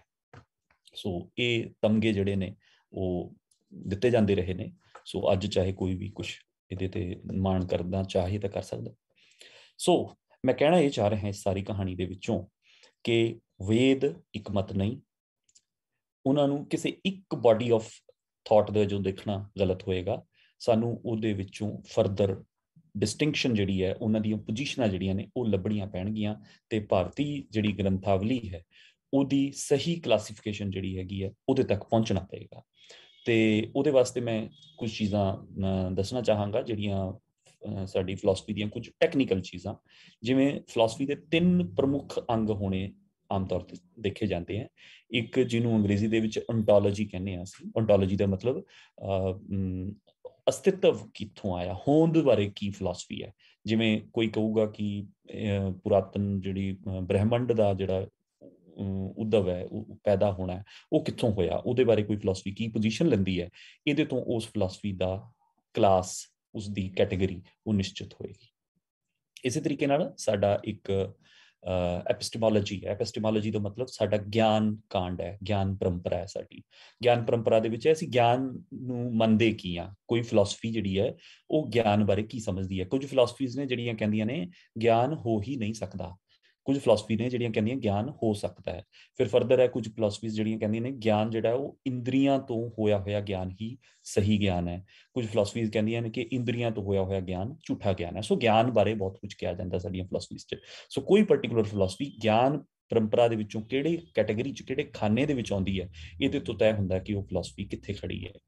ਇਸੇ ਤਰੀਕੇ ਨਾਲ ਤੀਜਾ ਜਿਹੜਾ ਸਾਡੀ ਕੈਟੇਗਰੀ ਹੈ ਫਿਲਾਸਫੀ ਦੇ ਵਿੱਚ, ਉਹ ਹੈਗਾ ਜਿਹਨੂੰ ਅੰਗਰੇਜ਼ੀ 'ਚ ਐਕਸੀਓਲੋਜੀ ਕਹਿੰਦੇ ਆ, ਜਿਹਦੇ ਵਿੱਚ ਸਾਡਾ ਤੁਸੀਂ ਕਹੋ ਐਥਿਕਸ, ਸਾਡੀ ਮੋਰੈਲਿਟੀ, ਸਾਡਾ ਨੈਤਿਕ ਤੇ ਅਨੈਤਿਕ ਹੋਣਾ, ਪਾਪ ਤੇ ਪੁੰਨ, ਚੰਗਾ ਤੇ ਮਾੜਾ, ਇਹ ਸਭ ਜਿਹੜੀਆਂ ਚੀਜ਼ਾਂ ਤੈਅ ਕੀਤੀਆਂ ਜਾਂਦੀਆਂ ਨੇ। ਸੋ ਕੋਈ ਫਲਸਫਾ ਕਿਸ ਚੀਜ਼ ਨੂੰ ਨੈਤਿਕ ਮੰਨਦਾ ਹੈ ਤੇ ਕਿਸ ਚੀਜ਼ ਨੂੰ ਅਨੈਤਿਕ ਮੰਨਦਾ ਹੈ, ਕਿਸ ਨੂੰ ਪੁੰਨ ਮੰਨਦਾ ਹੈ, ਕਿਸ ਨੂੰ ਪਾਪ ਮੰਨਦਾ ਹੈ, ਕਿਸ ਨੂੰ ਚੰਗਾ ਮੰਨਦਾ ਹੈ, ਕਿਸ ਨੂੰ ਮਾੜਾ ਮੰਨਦਾ ਹੈ, ਇਹ ਸਭ ਚੀਜ਼ਾਂ ਤੈਅ ਕਰਦੀਆਂ ਨੇ ਕਿ ਉਹ ਫਲਸਫਾ ਕਿਹੜੀ ਪਰੰਪਰਾ ਦੇ ਵਿੱਚੋਂ, ਕਿਹੜੀ ਕੈਟਾਗਰੀ ਦੇ ਵਿੱਚੋਂ ਆਉਂਦਾ ਹੈ। ਸੋ ਇਸ ਕਰਕੇ ਭਾਰਤੀ ਫਲਸਫਾ ਜਿਹੜਾ ਹੈ ਉਹਦੇ ਵਿੱਚ ਇਹ ਸਾਰੀਆਂ ਕੈਟਾਗਰੀਆਂ ਦੇ ਵਿੱਚ ਬਹੁਤ ਹੀ ਜ਼ਬਰਦਸਤ ਕਿਸਮ ਦੀ ਬਹਿਸ ਜਿਹੜੀ ਹੈ ਉਹ ਮੌਜੂਦ ਰਹੀ ਹੈ। ਸੋ ਉਸ ਬਹਿਸ ਬਾਰੇ ਬਸ ਇੰਨੀਆਂ ਗੱਲਾਂ ਕਰਕੇ ਮੈਨੂੰ ਲੱਗਦਾ ਕਿ ਮੈਂ ਆਪਣੀ ਗੱਲ ਅੱਗੇ ਤੋਰਾਂਗਾ, ਤਾਂ ਕਿ ਅੱਜ ਦੇ ਲੈਕਚਰ ਦੇ ਵਿੱਚ ਮੈਂ ਕੋਸ਼ਿਸ਼ ਕਰਾਂਗਾ ਕਿ ਮੈਂ ਇੱਕ ਮੋਟਾ ਆਈਡੀਆ ਦੇ ਪਾਵਾਂ, ਜਿਹਦੇ ਨਾਲ ਕੱਲ੍ਹ ਨੂੰ ਜੇ ਕੋਈ ਇੱਕ ਹੋਰ ਇਹਦੀ ਕੜੀ ਅਸੀਂ ਜੋੜ ਸਕੀਏ, ਤਾਂ ਜੇ ਸੰਭਵ ਹੋਵੇ ਕਦੀ ਫਿਊਚਰ ਦੇ ਵਿੱਚ ਤਾਂ ਉਹਨੂੰ ਵੀ ਅਸੀਂ ਜੋੜਾਂਗੇ। ਸੋ ਉਹਦੇ ਵਾਸਤੇ ਮੈਂ ਕੁਝ ਤੁਹਾਡੇ ਸਾਹਮਣੇ ਆਪਣੀਆਂ ਜਿਹੜੀਆਂ ਨੋਨ ਗਿਆਨ ਪਰੰਪਰਾਵਾਂ ਨੇ ਉਹਨਾਂ ਬਾਰੇ ਕੁਝ ਥੋੜ੍ਹੇ ਲਫ਼ਜ਼ ਕਹਿ ਕੇ ਮੈਂ ਆਪਣੀ ਗੱਲ ਨੂੰ ਅੱਗੇ ਵਧਾਊਂਗਾ। ਸੋ ਸਾਡੇ ਇੱਥੇ ਜਿਹੜੇ ਪੁਰਾਤਨ ਤੋਂ ਪੁਰਾਤਨ ਫਲਸਫੇ, ਉਹਨਾਂ ਦੇ ਵਿੱਚੋਂ ਇੱਕ ਬੜਾ ਇੰਟਰਸਟਿੰਗ ਫਿਲਾਸਫੀ ਹੋਈ ਹੈ ਜਿਹਨੂੰ ਅਸੀਂ ਕਹਿੰਦੇ ਹਾਂ ਸਾਂਖ। ਸਾਂਖ ਬਾਰੇ ਪਹਿਲਾਂ ਤਾਂ ਉਹਦੇ ਓਰੀਜਨ ਬਾਰੇ ਹੀ ਗੱਲ ਕਰ ਲਈਏ ਵੀ ਸਾਂਖ ਜਿਹੜਾ ਹੈ ਉਹਨੂੰ ਮੰਨਿਆ ਜਾਂਦਾ ਕਿ ਸਭ ਤੋਂ ਪੁਰਾਣੀ ਹੈ। ਸਾਂਖ ਪਰੰਪਰਾ ਜਿਹੜੀ ਹੈਗੀ ਹੈ ਇਹ ਸਭ ਤੋਂ ਪੁਰਾਣੀ ਹੈ। ਇਹਦੇ ਓਰੀਜਨ ਬਾਰੇ ਕਈ ਸਟੋਰੀਜ਼ ਨੇ। ਉਹਨਾਂ ਦੇ ਵਿੱਚ ਇੱਕ ਇੰਟਰਸਟਿੰਗ ਸਟੋਰੀ ਜਿਹੜੀ ਹੈਗੀ ਹੈ ਕਿ ਉਹ ਹੈਗੀ ਹੈ ਬ੍ਰਹਸਪਤੀ ਰਿਸ਼ੀ ਦੇ ਨਾਲ, ਮਹਾਰਿਸ਼ੀ ਬ੍ਰਹਸਪਤੀ ਦੇ ਨਾਲ ਇਸ ਨੂੰ ਜੋੜਿਆ ਜਾਂਦਾ ਹੈ। ਹੁਣ ਇਹ ਬੜੀ ਇੰਟਰਸਟਿੰਗ ਗੱਲ ਹੈ। ਇਹ ਤਾਂ ਚਲੋ ਕੋਈ ਹੈਰਾਨੀ ਵਾਲੀ ਗੱਲ ਨਹੀਂ ਕਿ ਕਿਸੇ ਮਹਾਨ ਰਿਸ਼ੀ ਦੇ ਨਾਲ ਕਿਸੇ ਮਹਾਨ ਫਲਸਫੇ ਨੂੰ ਜੋੜ ਦਿੱਤਾ ਜਾਵੇ, ਲੇਕਿਨ ਇੰਟਰਸਟਿੰਗ ਗੱਲ ਇਸ ਤੋਂ ਗਾਂ ਹੈ। ਉਹ ਇਹ ਹੈ ਕਿ ਜੇ ਕੋਈ ਬੰਦਾ ਪੁੱਠੇ ਕੰਮ ਕਰੇ, ਜਾਂ ਜੇ ਕੋਈ ਬੰਦਾ ਜਿਹੜਾ ਹੈਗਾ ਬਹੁਤ ਧਾਰਮਿਕ ਨਾ ਹੋਵੇ, ਅਧਰਮੀ ਟਾਈਪ ਹੋਵੇ, ਉਹਦੇ ਵਾਸਤੇ ਇੱਕ ਸ਼ਬਦ ਵਰਤਿਆ ਜਾਂਦਾ ਵੀ ਇਹ ਬ੍ਰਹਸਪਤਿਆ ਦਾ ਸ਼ਿਕਾਰ ਹੈ। ਸੋ ਬ੍ਰਹਸਪਤਿਆ ਆਪਣੇ ਆਪ ਦੇ ਵਿੱਚ ਕੋਈ ਪੋਜ਼ਿਟਿਵ ਚੀਜ਼ ਨਹੀਂ ਹੈ, ਨੈਗੇਟਿਵ ਚੀਜ਼ ਹੈ। ਸੋ ਇਹ ਕਿਵੇਂ ਹੋਇਆ ਕਿ ਬ੍ਰਹਸਪਤੀ ਵਰਗੇ ਮਹਾਰਿਸ਼ੀ, ਬ੍ਰਹਸਪਤੀ ਦੇ ਉੱਤੇ ਕਿਸੇ ਨੂੰ ਡਾਊਟ ਨਹੀਂ ਹੋਏਗਾ, ਇੰਨਾ ਪਪੂਲਰ ਹੈ ਕਿ ਉਹਨਾਂ ਨੂੰ ਕੋਈ ਜਾਣਦਾ ਹੋਵੇ ਨਾ ਹੋਵੇ, ਉਹਨਾਂ ਦੇ ਨਾਮ ਤੋਂ ਸਾਰੇ ਵਾਕਿਫ ਹੈ, ਮਹਾਰਿਸ਼ੀ ਬ੍ਰਹਸਪਤੀ। ਸੋ ਬ੍ਰਹਸਪਤਿਆ ਦਾ ਸ਼ਿਕਾਰ ਦੱਸਿਆ ਜਾਵੇ ਕਿਸੇ ਨੂੰ, ਇੱਕ ਮਹਾਨ ਰਿਸ਼ੀ ਦੇ ਨਾਮ ਦੇ ਬੰਦੇ ਨੂੰ, ਇਹ ਕਿਉਂ ਹੋ ਰਿਹਾ, ਕੀ ਕਾਰਨ ਹੋਏਗਾ? ਇਹਦਾ ਕਾਰਨ ਮੈਂ ਦੱਸਦਾ। ਇੱਕ ਸਟੋਰੀ ਹੋਰ ਹੈ, ਇਹ ਵੀ ਮੋਸਟ ਪ੍ਰੋਬੇਬਲੀ, ਜੇ ਮੈਂ ਗਲਤ ਨਹੀਂ ਕਹਿ ਰਿਹਾ, ਚਾਂਦੋਗੇ ਦੇ ਵਿੱਚ ਹੀ ਦਰਜ ਹੈ। ਉਹਦੇ 'ਚ ਇਹ ਕਿ ਸਾਰੇ ਦਾਨਵ ਜਿਹੜੇ ਨੇ ਉਹ ਵੀ ਇਕੱਠੇ ਹੋ ਕੇ ਇੰਦਰ ਦੇਵਤਾ ਦੇ ਕੋਲ ਗਏ ਤੇ ਉਹਨਾਂ ਨੇ ਉਹਨਾਂ ਨੂੰ ਇੱਕ ਗਿਆਨ ਦਿੱਤਾ ਕਿ ਇਸ ਗਿਆਨ ਦੇ ਨਾਲ ਤੁਸੀਂ ਅਮਰ ਹੋ ਜਾਓਗੇ। ਦੇਵਤਿਆਂ ਨੇ ਜਾ ਕੇ ਉਹਨਾਂ ਨੂੰ ਕਿਹਾ ਵੀ ਤੁਸੀਂ ਕੀ ਕਰਤਾ, ਔਰ ਮਤਲਬ ਇਹ ਕਿਵੇਂ ਹੋ ਗਿਆ। ਸੌਰੀ, ਇੰਦਰ ਨੇ ਉਹਨਾਂ ਨੂੰ ਬ੍ਰਹਸਪਤੀ ਕੋਲ ਭੇਜਤਾ, ਮਹਾਰਿਸ਼ੀ ਬ੍ਰਹਸਪਤੀ ਨੇ ਉਹਨਾਂ ਨੂੰ ਗਿਆਨ ਦਿੱਤਾ। ਸੋ ਬ੍ਰਹਸਪਤੀ ਰਿਸ਼ੀ ਦੇ ਗਿਆਨ ਤੋਂ ਪਰੇਸ਼ਾਨ ਹੋ ਕੇ ਦੇਵਤਿਆਂ ਨੇ ਫਿਰ ਜਾ ਕੇ ਸ਼ਿਕਾਇਤ ਕੀਤੀ ਇੰਦਰ ਕੋਲ ਕਿ ਇਹ ਕੀ ਕਰਤਾ, ਉਹ ਬ੍ਰਹਸਪਤੀ ਜੀ ਨੇ ਉਹਨਾਂ ਨੂੰ ਗਿਆਨ ਦਿੱਤਾ, ਹੁਣ ਤੇ ਉਹ ਅਮਰ ਹੋ ਜਾਣਗੇ, ਉਹ ਤਾਂ ਸਾਡਾ ਜੀਣਾ ਖਤਮ ਕਰ ਦੇਣਗੇ ਸਾਨੂੰ। ਤਾਂ ਉਹਨਾਂ ਨੇ ਕਿਹਾ ਨਹੀਂ, ਤੁਸੀਂ ਚਿੰਤਾ ਨਾ ਕਰੋ, ਅਸਲ ਦੇ ਵਿੱਚ ਉਹਨਾਂ ਨੂੰ ਜਿਹੜਾ ਬ੍ਰਹਸਪਤੀ ਨੇ ਗਿਆਨ ਦਿੱਤਾ ਉਹ ਜਾਣਬੁੱਝ ਕੇ ਝੂਠਾ ਗਿਆਨ ਦਿੱਤਾ। ਸੋ ਉਹ ਝੂਠਾ ਗਿਆਨ ਲੈ ਕੇ ਦੇਵਤੇ ਜਿਹੜੇ ਨੇ ਉਹ ਦਾਨਵ ਜਿਹੜੇ ਨੇ ਉਹ ਖਤਮ ਹੋ ਜਾਣਗੇ, ਉਹਨਾਂ ਦੀਆਂ ਕੁੱਲਾਂ ਨਸ਼ਟ ਹੋ ਜਾਣਗੀਆਂ। ਸੋ ਇਸ ਕਰਕੇ ਕੁੱਲ ਮਿਲਾ ਕੇ ਤੁਹਾਡੀ ਹੀ ਮਦਦ ਕੀਤੀ ਗਈ ਹੈ। ਸੋ ਇੱਕ ਤੇ ਇਹ ਸਟੋਰੀ ਆਪਣੇ ਆਪ ਦੇ ਵਿੱਚ ਬੜੀ ਅਜੀਬੋ-ਗਰੀਬ ਹੈ। ਐਡੇ ਮਹਾਨ ਦੇਵਤਿਆਂ ਤੇ ਰਿਸ਼ੀਆਂ ਦੇ ਨਾਮ ਦੇ ਉੱਤੇ ਐਡਾ ਵੱਡਾ ਕੁਫਰ ਕਿ ਉਹ ਕਿਸੇ ਨੂੰ ਮੂਰਖ ਬਣਾ ਦਿੰਦੇ ਨੇ, ਉਹ ਕਿਸੇ ਨੂੰ ਝੂਠ ਬੋਲ ਦਿੰਦੇ ਨੇ, ਉਹ ਕਿਸੇ ਨੂੰ ਧੋਖਾ ਦੇ ਦਿੰਦੇ ਨੇ। ਇੱਕ ਤੇ ਐਡਾ ਵੱਡਾ ਉਹਨਾਂ ਦੇ ਉੱਤੇ ਲਾਂਛਨ ਲਾਇਆ, ਇਹ ਬੜੀ ਮਾੜੀ ਗੱਲ ਹੈ। ਦੂਜੀ ਗੱਲ ਇਹ ਹੈ ਕਿ ਉਹ ਗਿਆਨ ਜਿਹੜਾ ਹੈਗਾ, ਜਿਹੜਾ ਬ੍ਰਹਸਪਤੀ ਨੇ ਉਹਨਾਂ ਨੂੰ ਦਿੱਤਾ, ਉਹ ਹੈ ਕੀ, ਇਹ ਸਵਾਲ ਹੈ।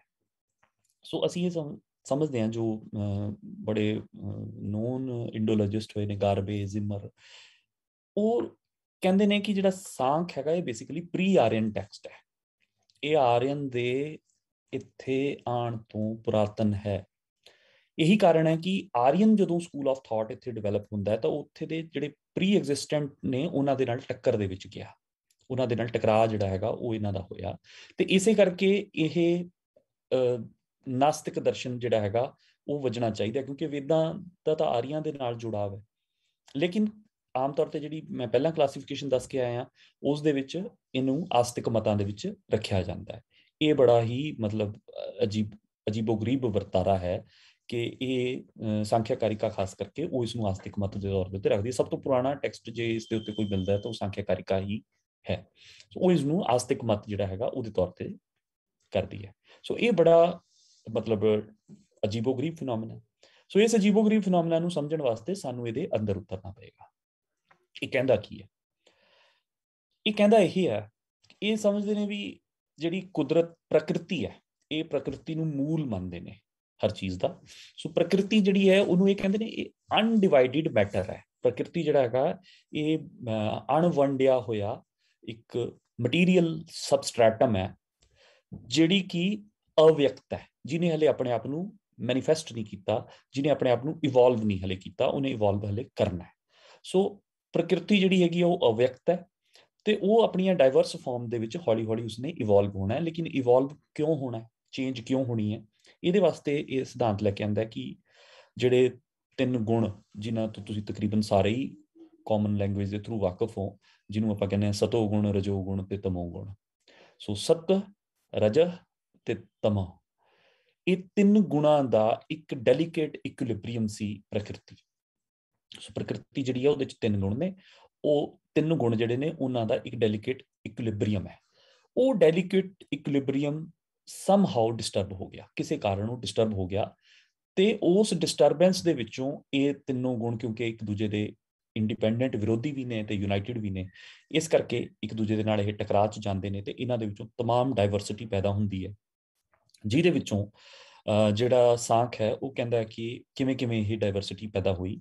ਉਹ 24 ਚੀਜ਼ਾਂ ਜਿਹੜੀਆਂ ਨੇ ਗਿਣਵਾਉਂਦਾ ਹੈ, ਕਈ ਉਸਨੂੰ 25 ਵੀ ਗਿਣ ਜਾਂਦੇ ਨੇ। ਸਭ ਤੋਂ ਪਹਿਲਾਂ ਉਹ ਕਹਿੰਦਾ ਵੀ ਇਸ ਦੇ ਵਿੱਚੋਂ ਬੁੱਧੀ ਪੈਦਾ ਹੁੰਦੀ, ਬੁੱਧੀ ਦੇ ਵਿੱਚੋਂ ਅਹੰਕਾਰ। ਇਹ ਹਾਲਾਂਕਿ ਮੈਨੂੰ ਲੱਗਦਾ ਵੀ ਆਪਣੀ ਕਾਮਨ ਲੈਂਗੁਏਜ ਵਾਸਤੇ ਇਹ ਟ੍ਰਾਂਸਲੇਸ਼ਨ ਠੀਕ ਨਹੀਂ ਹੈਗੀ, ਕਿਉਂਕਿ ਅਹੰਕਾਰ ਜਿਹੜਾ ਸ਼ਬਦ ਹੈ ਉਹ ਅਸੀਂ ਉਸ ਰੂਪ 'ਚ ਨਹੀਂ ਵਰਤਦੇ ਜਿਸ ਰੂਪ 'ਚ ਇੱਥੇ ਵਰਤਦੇ। ਸੋ ਅਹੰਕਾਰ ਜਿਹੜਾ ਹੈਗਾ ਉਹ ਬੇਸਿਕਲੀ ਇੰਗਲਿਸ਼ ਦਾ ਵਰਡ ਈਗੋ ਹੈ। ਸੋ ਈਗੋ ਦਾ ਜ਼ਿਆਦਾ ਬੈਟਰ ਟ੍ਰਾਂਸਲੇਸ਼ਨ ਅਹੰਕਾਰ ਨਹੀਂ ਹੈ, ਸੈਲਫ ਹੈ। ਸੋ ਉਹਦੇ ਚੋਂ ਸੈਲਫ ਪੈਦਾ ਹੁੰਦਾ। ਸੈਲਫ ਮਤਲਬ ਆਪਣੇ ਆਪ ਨੂੰ ਆਈਡੈਂਟੀਫਾਈ ਕਰਨਾ, ਮੈਂ। ਜਦੋਂ ਮੈਂ ਤੁਸੀਂ ਪੈਦਾ ਹੁੰਦੇ ਹੋ, ਮਤਲਬ ਫਸਟ ਪਰਸਨ ਅਕਾਊਂਟ ਜਦੋਂ ਪੈਦਾ ਹੁੰਦਾ, ਫਿਰ ਹੀ ਤੁਸੀਂ ਸੈਕਿੰਡ ਜਾਂ ਥਰਡ ਪਰਸਨਸ ਨੂੰ ਰਿਕੋਗਨਾਈਜ਼ ਕਰ ਸਕਦੇ ਹੋ। ਸੋ ਕੁਛ ਵੀ ਹੋਣ ਤੋਂ ਪਹਿਲਾਂ ਇਹ ਜ਼ਰੂਰੀ ਹੈ ਕਿ ਮੈਂ ਹੋਵੇ, ਮਤਲਬ ਐਗਜ਼ਿਸਟੈਂਸ, ਜਿਹਦੇ ਚੋਂ ਬਾਅਦ ਚੋਂ ਬਹੁਤ ਹੀ ਮਾਡਰਨ ਡੇਜ਼ ਦੇ ਵਿੱਚ ਆ ਕੇ ਆਪਾਂ ਕਹੀਏ ਐਗਜ਼ਿਸਟੈਂਸ਼ੀਅਲਿਸਟ ਜਿਹੜੇ ਫਿਲਾਸਫਰਸ ਹੋਏ ਨੇ, ਉਹਨਾਂ ਨੇ ਇਸੇ ਗੱਲ ਨੂੰ ਬੇਸਿਕਲੀ ਬੇਸਿਸ ਬਣਾਇਆ ਕਿ ਕਿਉਂਕਿ ਮੈਂ ਜਿਹੜਾ ਹੈਗਾ ਉਹਦੀ ਪ੍ਰਾਇੋਰਿਟੀ ਹੈ ਹਰ ਚੀਜ਼ ਦੇ ਉੱਤੇ, ਉਹਦੀ ਐਗਜ਼ਿਸਟੈਂਸ ਤੋਂ ਬਿਨਾਂ ਹੋਰ ਕਿਸੇ ਵੀ ਚੀਜ਼ ਦੀ ਐਗਜ਼ਿਸਟੈਂਸ ਐਟਲੀਸਟ ਹੋਵੇ ਭਾਵੇਂ ਨਾ ਹੋਵੇ, ਰਿਕੋਗਨਾਈਜ਼ ਨਹੀਂ ਹੋ ਸਕਦੀ। ਸੋ ਉਹਦੀ ਰੈਕੋਗਨੀਸ਼ਨ ਜਿਹੜੀ ਹੈਗੀ ਹੈ ਉਹਦੇ ਥਰੂ ਹੀ ਅਸੀਂ ਉਹਨੂੰ ਜਾਣਦੇ ਹਾਂ। ਇਸ ਕਰਕੇ ਉਹਨੂੰ ਮੈਨ ਦੀ ਜਿਹੜੀ ਪ੍ਰਾਇਮਰੀਨੈਸ ਹੈ ਉਹਨੂੰ ਸਾਨੂੰ ਸਵੀਕਾਰ ਕਰਨਾ ਪਏਗਾ। ਸੋ ਇਹੋ ਹੀ ਕਿਤੇ ਨਾ ਕਿਤੇ ਇਹਦੇ ਵਿੱਚ ਨਜ਼ਰ ਆਉਂਦਾ ਜਿਹੜਾ ਸਾਡੇ ਪੁਰਾਤਨ ਫਿਲਾਸਫੀ ਦੇ ਵਿੱਚ। ਮਤਲਬ ਮੈਂ ਨਹੀਂ ਕਹਿ ਰਿਹਾ ਕਿ ਉਹ ਐਗਜ਼ਿਸਟੈਂਸ਼ੀਅਲਿਸਟ ਹੈ, ਇਹ ਨਹੀਂ ਕਹਿ ਰਿਹਾ ਮੈਂ, ਬਟ ਮੈਂ ਜਸਟ ਉਹ ਇੱਕ ਰੈਫਰੈਂਸ ਆ ਗਿਆ ਤਾਂ ਮੈਂ ਉਹ ਜੋੜ ਦਿੱਤਾ। ਉਹ ਜੋ ਕਹਿ ਰਹੇ ਨੇ ਉਹ ਕਹਿ ਰਹੇ ਨੇ ਕਿ ਜਿਹੜਾ ਪ੍ਰਕਿਰਤੀ ਉਹਦੇ 3 ਗੁਣ, 3 ਗੁਣਾਂ ਦਾ ਕੰਬੀਨੇਸ਼ਨ ਔਰ ਉਹਨਾਂ ਦਾ ਇਕੁਇਲਿਬਰੀਅਮ ਜਿਹੜਾ ਡਿਸਟਰਬ ਹੁੰਦਾ ਤਾਂ ਉਹਦੇ ਚੋਂ ਪੈਦਾ ਹੁੰਦੀ ਹੈ ਬੁੱਧੀ। ਬੁੱਧੀ ਚੋਂ ਪੈਦਾ ਹੁੰਦਾ ਉਹ ਕਹਿੰਦੇ ਨੇ ਮੈਂ ਯਾਨੀ ਅਹੰਕਾਰ, ਅਹੰਕਾਰ ਯਾਨੀ ego as a first person, ਮਤਲਬ ਉਹਦੇ ਚੋਂ ਸੈਲਫ ਪੈਦਾ ਹੁੰਦਾ। ਸੋ ਸੈਲਫ ਜਿਹੜਾ ਹੈ ਉਹਦੇ ਫਿਰ ਫਰਦਰ ਜਿਹੜੇ ਨੇ ਉਹਦੇ ਚੋਂ ਕੀ ਪੈਦਾ ਹੁੰਦਾ, ਉਹਦੇ ਚੋਂ ਉਹਦਾ ਮਨ ਹੈ। ਇੱਕ ਮਨ ਮਤਲਬ ਜਿੱਥੇ ਉਹ ਐਕਸਟਰਨਲ ਜਿਹੜੀ ਇਨਫੋਰਮੇਸ਼ਨ ਹੈ ਜਿਹੜੀ ਉਹਨੂੰ 5 ਸੈਂਸਿਸ ਦੇ ਰਾਹੀਂ ਮਿਲਣੀ ਹੈ ਉਹਨੂੰ ਪ੍ਰੋਸੈਸ ਕਰ ਸਕਦਾ, ਉਹਦੀ ਸੀਟ ਹੈ ਮਨ। ਤੇ ਉਹਦੇ 5 ਸੈਂਸ ਆਰਗਨਸ ਪੈਦਾ ਹੁੰਦੇ ਨੇ ਜਿਹੜੇ ਆਪਾਂ ਸਾਰੇ ਜਾਣਦੇ ਹਾਂ, 5 ਸੈਂਸ ਆਰਗਨ। ਸੋ 5 ਮੋਟਰ ਆਰਗਨਸ ਨੇ ਆਪਣੇ। ਮੋਟਰ ਆਰਗਨਸ ਦੇ ਵਿੱਚ ਆ ਜਾਂਦੇ ਜਿਹੜੇ ਆਪਣੇ ਮਤਲਬ ਹੱਥ ਪੈਰ ਲਿੰਬਸ ਆਪਣੀਆਂ, ਉਹ ਵੀ 5 ਨੇ। ਸੋ 5 ਮੋਟਰ ਆਰਗਨਸ, 5 ਸੈਂਸ ਆਰਗਨਸ, ਇਹ ਪਲੱਸ ਮਨ, ਇਹ ਇਵੋਲਵ ਹੁੰਦਾ, ਇਹ ਪੈਦਾ ਹੁੰਦਾ। ਫਿਰ ਉਸ ਤੋਂ ਬਾਅਦ ਉਹ ਕਹਿੰਦੇ ਕਿ 5 ਜਿਹੜੇ ਜਿਨ੍ਹਾਂ ਨੂੰ ਅਸੀਂ ਕਹੀਏ ਸੂਖਸ਼ਮ ਐਲੀਮੈਂਟ, ਸੂਖਸ਼ਮ ਤੱਤਵ। ਸੂਖਸ਼ਮ ਤੱਤਵ ਕਿਵੇਂ ਹੋ ਗਏ, ਜਿਵੇਂ ਉਹ ਹੁਣ ਥੋੜਾ ਜਿਹਾ ਔਖਾ ਲੱਗੂਗਾ ਸਮਝਣਾ। ਸ਼ਬਦ, ਸਪਰਸ਼, ਰੂਪ, ਰਸ, ਗੰਧ। ਜੇ ਤੁਸੀਂ ਧਿਆਨ ਨਾਲ ਦੇਖੋ ਤਾਂ ਇਹ ਤਿੰਨੋਂ ਹੀ ਚੀਜ਼ਾਂ, ਇਹ 5 ਚੀਜ਼ਾਂ ਜਿਹੜੀਆਂ ਨੇ ਇਹ ਬੇਸਿਕਲੀ 5 ਸੈਂਸ ਆਰਗਨਸ ਦੀ ਕੋਰਸਪੋਂਡਿੰਗ ਸੈਂਸਸ ਨੇ। ਟੈਕਟਾਈਲ ਸੈਂਸ ਜਿਹੜੀ ਹੈ ਸਾਡੀ ਸਪਰਸ਼ ਹੈ। ਇਸੇ ਤਰ੍ਹਾਂ ਸਾਡੀ ਸ਼ਬਦ ਜਿਹੜਾ ਹੈਗਾ ਉਹਨੂੰ ਤੁਸੀਂ ਸਰੋਤ ਜਾਂ ਕੰਨ ਦੇ ਨਾਲ ਐਸੋਸੀਏਟ ਕਰ ਸਕਦੇ ਹੋ, ਰੂਪ ਨੂੰ ਅੱਖ ਦੇ ਨਾਲ, ਰਸ ਨੂੰ ਤੁਸੀਂ ਟੇਸਟ ਜਾਂ ਜੀਭ ਦੇ ਨਾਲ, ਗੰਧ ਨੂੰ ਤੁਸੀਂ ਸਮੈਲ ਜਾਂ ਨੱਕ ਦੇ ਨਾਲ। ਸੋ ਜਿਹੜਾ ਸ਼ਬਦ, ਸਪਰਸ਼, ਰੂਪ, ਰਸ, ਗੰਧ, ਇਹ ਜਿਹੜੇ ਨੇ ਕਰਸਪੋਂਡਿੰਗ, ਉਹਨਾਂ ਨੇ ਇਹਨਾਂ ਨੂੰ ਵੀ ਐਲੀਮੈਂਟਸ ਮੰਨਿਆ, ਇਹਨਾਂ ਨੂੰ ਵੀ ਇਹ ਜਿੰਨੀ ਵੀ ਦੁਨੀਆ ਦੀ ਕ੍ਰੀਏਸ਼ਨ ਹੈ ਉਹਦਾ ਇੱਕ ਤੱਤਵ ਮੰਨਿਆ ਇਹਨਾਂ ਨੂੰ 5 ਨੂੰ। ਇਸੇ ਤਰ੍ਹਾਂ ਫਿਰ ਅੱਗੇ ਇਹਨਾਂ ਦੇ ਵਿੱਚੋਂ ਇਵੋਲਵ ਹੁੰਦੀਆਂ ਨੇ ਤਨਮਾਤਰਾਵਾਂ। ਸੌਰੀ ਇਹ ਤਿੰਨ ਮਾਤਰਾਵਾਂ ਇਹ ਹੋ ਗਈਆਂ, ਇਹਨਾਂ ਦੇ ਵਿੱਚੋਂ ਇਨਵੋਲਵ ਹੋਣਗੇ ਜਿਹੜੇ ਜਿਨ੍ਹਾਂ ਨੂੰ ਕਹਿੰਦੇ ਮਹਾਭੂਤ, ਮਤਲਬ ਫਿਰ ਮਟੀਰੀਅਲ ਫਾਰਮ ਲੈ ਲੈਂਦੇ ਨੇ। ਮਟੀਰੀਅਲ ਮਹਾਭੂਤ ਦੇ ਵਿੱਚ ਜੋ ਤੁਸੀਂ ਕਾਮਨ ਜਾਣਦੇ ਹੋ, ਧਰਤੀ, ਵਾਯੂ, ਆਕਾਸ਼, ਜਲ, ਅਗਨੀ, ਪ੍ਰਿਥਵੀ, ਇਹ ਸਾਰੇ ਪੰਜ ਜਿਹੜੇ ਮਹਾਭੂਤ ਨੇ। ਸੋ ਪੰਜ ਤੱਤਵ ਜਿਨ੍ਹਾਂ ਨੂੰ ਕਹਿ ਦਿੰਦੇ ਆਪਾਂ। ਲੇਕਿਨ ਉਸ ਤੋਂ ਪਹਿਲਾਂ ਪੰਜ ਤਨ ਮਾਤਰਾਵਾਂ ਨੇ, ਤੇ ਉਸ ਤੋਂ ਪਹਿਲਾਂ ਪੰਜ ਸੈਂਸ ਆਰਗਨਸ ਨੇ, ਤੇ ਪੰਜ ਮੋਟਰ ਆਰਗਨਸ ਨੇ। ਸੋ ਇਹ ਸਾਰੇ ਇੱਕ ਦੂਜੇ ਚੋਂ ਇਵੋਲਵ ਹੁੰਦੇ ਹੋਏ ਉਹਨਾਂ ਨੇ ਮੰਨੇ। ਸੋ ਸ਼ੁਰੂ ਕਿੱਥੋਂ ਹੋਇਆ? ਪ੍ਰਕਿਰਤੀ ਤੋਂ। ਪ੍ਰਕਿਰਤੀ ਕੀ ਹੈਗੀ ਹੈ? ਪ੍ਰਕਿਰਤੀ ਦਾ ਜੇ ਕੋਈ ਹੋਰ ਟ੍ਰਾਂਸਲੇਸ਼ਨ ਤੁਸੀਂ ਸੋਚਣਾ ਹੋਵੇ ਤਾਂ ਕੀ ਹੋ ਸਕਦਾ ਹੈ? ਸੁਭਾਵ। ਕਿਸੇ ਚੀਜ਼ ਦੀ ਪ੍ਰਕਿਰਤੀ, ਨੇਚਰ ਕੀ ਹੈ, ਹੈ ਨਾ? ਤੁਸੀਂ ਕਹਿੰਦੇ ਹੋ ਮੇਰੀ ਨੇਚਰ ਆਹ ਹੈ। ਸੋ ਪਾਣੀ ਦੀ ਨੇਚਰ ਠੰਡਾ ਹੋਣਾ ਹੈ ਜਾਂ ਸੀਤਲਤਾ ਹੈ। ਸੋ ਨੇਚਰ, ਪ੍ਰਕਿਰਤੀ ਇਜ਼ ਲਾਈਕ ਸੁਭਾਵ, ਕਿਸੇ ਚੀਜ਼ ਦਾ ਸੁਭਾਵ ਹੈ, ਕਿਸੇ ਚੀਜ਼ ਦਾ ਗੁਣ ਹੈ। ਸੋ ਸੁਭਾਵ ਜਾਂ ਗੁਣ ਜਿਹੜਾ ਹੈਗਾ ਉਹਨੂੰ ਉਹਨੇ ਮੰਨਿਆ ਤਿੰਨ ਐਲੀਮੈਂਟਸ। ਸੋ ਇਹਨੂੰ ਅਸੀਂ ਕਹਿ ਸਕਦੇ ਹਾਂ ਕਿ ਇਹ ਸੁਭਾਵਵਾਦ ਹੈ। ਸੋ ਇਹ ਸੁਭਾਵਵਾਦ ਹੈ ਜਿਹੜਾ ਸਾਰੀ ਕਾਇਨਾਤ ਦਾ ਓਰੀਜਨ ਸੁਭਾਵਾਂ ਦੇ, ਪ੍ਰਕਿਰਤੀ ਦੇ ਗੁਣਾਂ ਦੇ ਡੈਲੀਕੇਟ ਇਕੁਇਲਿਬਰੀਅਮ ਦੇ ਡਿਸਬੈਲੈਂਸ ਦੇ ਵਿੱਚੋਂ ਪੈਦਾ ਹੋਇਆ ਮੰਨਦਾ ਹੈ। ਸੋ ਉਹ ਕਿਵੇਂ ਇੱਕ ਜਿਹੜਾ ਵਰਲਡਲੀ ਐਲੀਮੈਂਟਸ ਜਾਂ ਕਹਿ ਲਈਏ ਭੂਤ ਜਿਨ੍ਹਾਂ ਨੂੰ ਉਹਨੇ ਤੱਤਵ ਕਿਹਾ, ਜਿਹੜੇ ਮਟੀਰੀਅਲ ਐਲੀਮੈਂਟਸ ਨੇ, ਉਹ ਉਹਨਾਂ ਤੱਕ ਉਹ ਪਹੁੰਚਦਾ ਹੈ। ਸੋ ਇਹ ਜੇ ਫਿਲਾਸਫੀ ਧਿਆਨ ਨਾਲ ਤੁਸੀਂ ਦੇਖੋ, ਇਹਦੇ 'ਚ ਲੇਟਰ ਔਨ ਜਾ ਕੇ ਅਸੀਂ ਇੱਕ ਚੀਜ਼ ਦੇਖਦੇ ਹਾਂ ਜਿਹਦੇ 'ਚ ਵਰਜਾ ਤੋਂ ਇਸ ਨੂੰ ਆਸਤਿਕ ਮੰਨ ਲਿੱਤਾ ਗਿਆ, ਉਹ ਹੈ ਪੁਰਸ਼। ਉਹ ਕਹਿੰਦੇ ਕਿ ਪ੍ਰਕਿਰਤੀ ਦਾ ਪੁਰਸ਼ ਦੇ ਨਾਲ ਜਿਹੜਾ ਸਪਰਸ਼ ਹੈ ਜਾਂ ਕਹਿ ਲਓ ਸੰਗਮ ਹੈ, ਉਸ ਦੇ ਵਿੱਚੋਂ ਹੀ ਚੇਤਨਾ ਪੈਦਾ ਹੁੰਦੀ ਹੈ। ਲੇਕਿਨ ਇੰਟਰਸਟਿੰਗਲੀ ਪੁਰਸ਼ ਨੂੰ ਜਿਹੜੇ ਆਹ ਪਹਿਲਾਂ 24 ਐਲੀਮੈਂਟਸ ਮੈਂ ਗਿਣਵਾ ਕੇ ਆਇਆ ਉਹਦੀ ਲਿਸਟ ਦੇ ਵਿੱਚੋਂ ਗਾਇਬ ਹੈ। ਸੋ ਇਹ ਜਿੰਨੇ ਵੀ ਸਾਡੇ ਫਿਲਾਸਫੀਕਲ ਸਿਸਟਮਸ ਹੋਏ ਨੇ, ਇਹ ਆਪਣੇ ਸਿਸਟਮ ਨੂੰ ਬੰਨ ਕੇ ਰੱਖਣ ਵਾਸਤੇ, ਜਿਵੇਂ ਆਪਾਂ ਸਾਰੇ ਕਾਮਨ ਇੱਕ ਗੱਲ ਜਾਣਦੇ ਹਾਂ ਕਿ ਗ੍ਰੰਥ ਸਾਹਿਬ 'ਚ ਤੁਸੀਂ ਟਿੱਪੀ, ਬਿੰਦੀ, ਕੌਮਾ ਵੀ ਚੇਂਜ ਨਹੀਂ ਕਰ ਸਕਦੇ। ਜਿਹੜੇ ਸਫ਼ੇ ਤੇ ਜਿੰਨੇ ਸ਼ਬਦ ਹੋਣਗੇ ਉਨੇ ਹੀ ਲਿਖੇ ਜਾਣਗੇ। ਇਹ ਪਿਓਰਿਟੀ ਮੇਨਟੇਨ ਕਰਨ ਦੇ ਤਰੀਕੇ ਨੇ। ਇਸੇ ਕਰਕੇ ਸਾਂਖ ਸ਼ਾਸਤਰ ਜਿਹੜਾ ਉਹਦਾ ਸ਼ਬਦ ਓਰੀਜਨ ਹੀ ਸੰਖਿਆ, ਨੰਬਰ, ਨਿਊਮਰਲਸ, ਉੱਥੋਂ ਉਹਨੇ ਆਪਣੀ ਜਿਹੜੀ ਨੋਮਨਕਲੇਚਰ ਹੈ ਉਹ ਅਡਾਪਟ ਕੀਤਾ ਹੈ। ਸੋ ਸਾਂਖ ਜਿਹੜਾ ਹੈਗਾ ਉਹਨੇ ਆਪਣੇ ਆਪ ਨੂੰ ਸ਼ੁੱਧ ਰੱਖਣ ਦਾ ਤਰੀਕਾ ਕੀ ਬਣਾਇਆ ਕਿ ਉਹਨੇ ਪਹਿਲਾਂ ਡਿਕਲੇਅਰ ਕਰਤਾ ਕਿ 24 ਤੱਤਵ ਨੇ। ਸੋ ਹੁਣ ਉਹਨਾਂ 24 ਦੇ ਵਿੱਚ ਪ੍ਰਕਿਰਤੀ ਤਾਂ ਹੈ,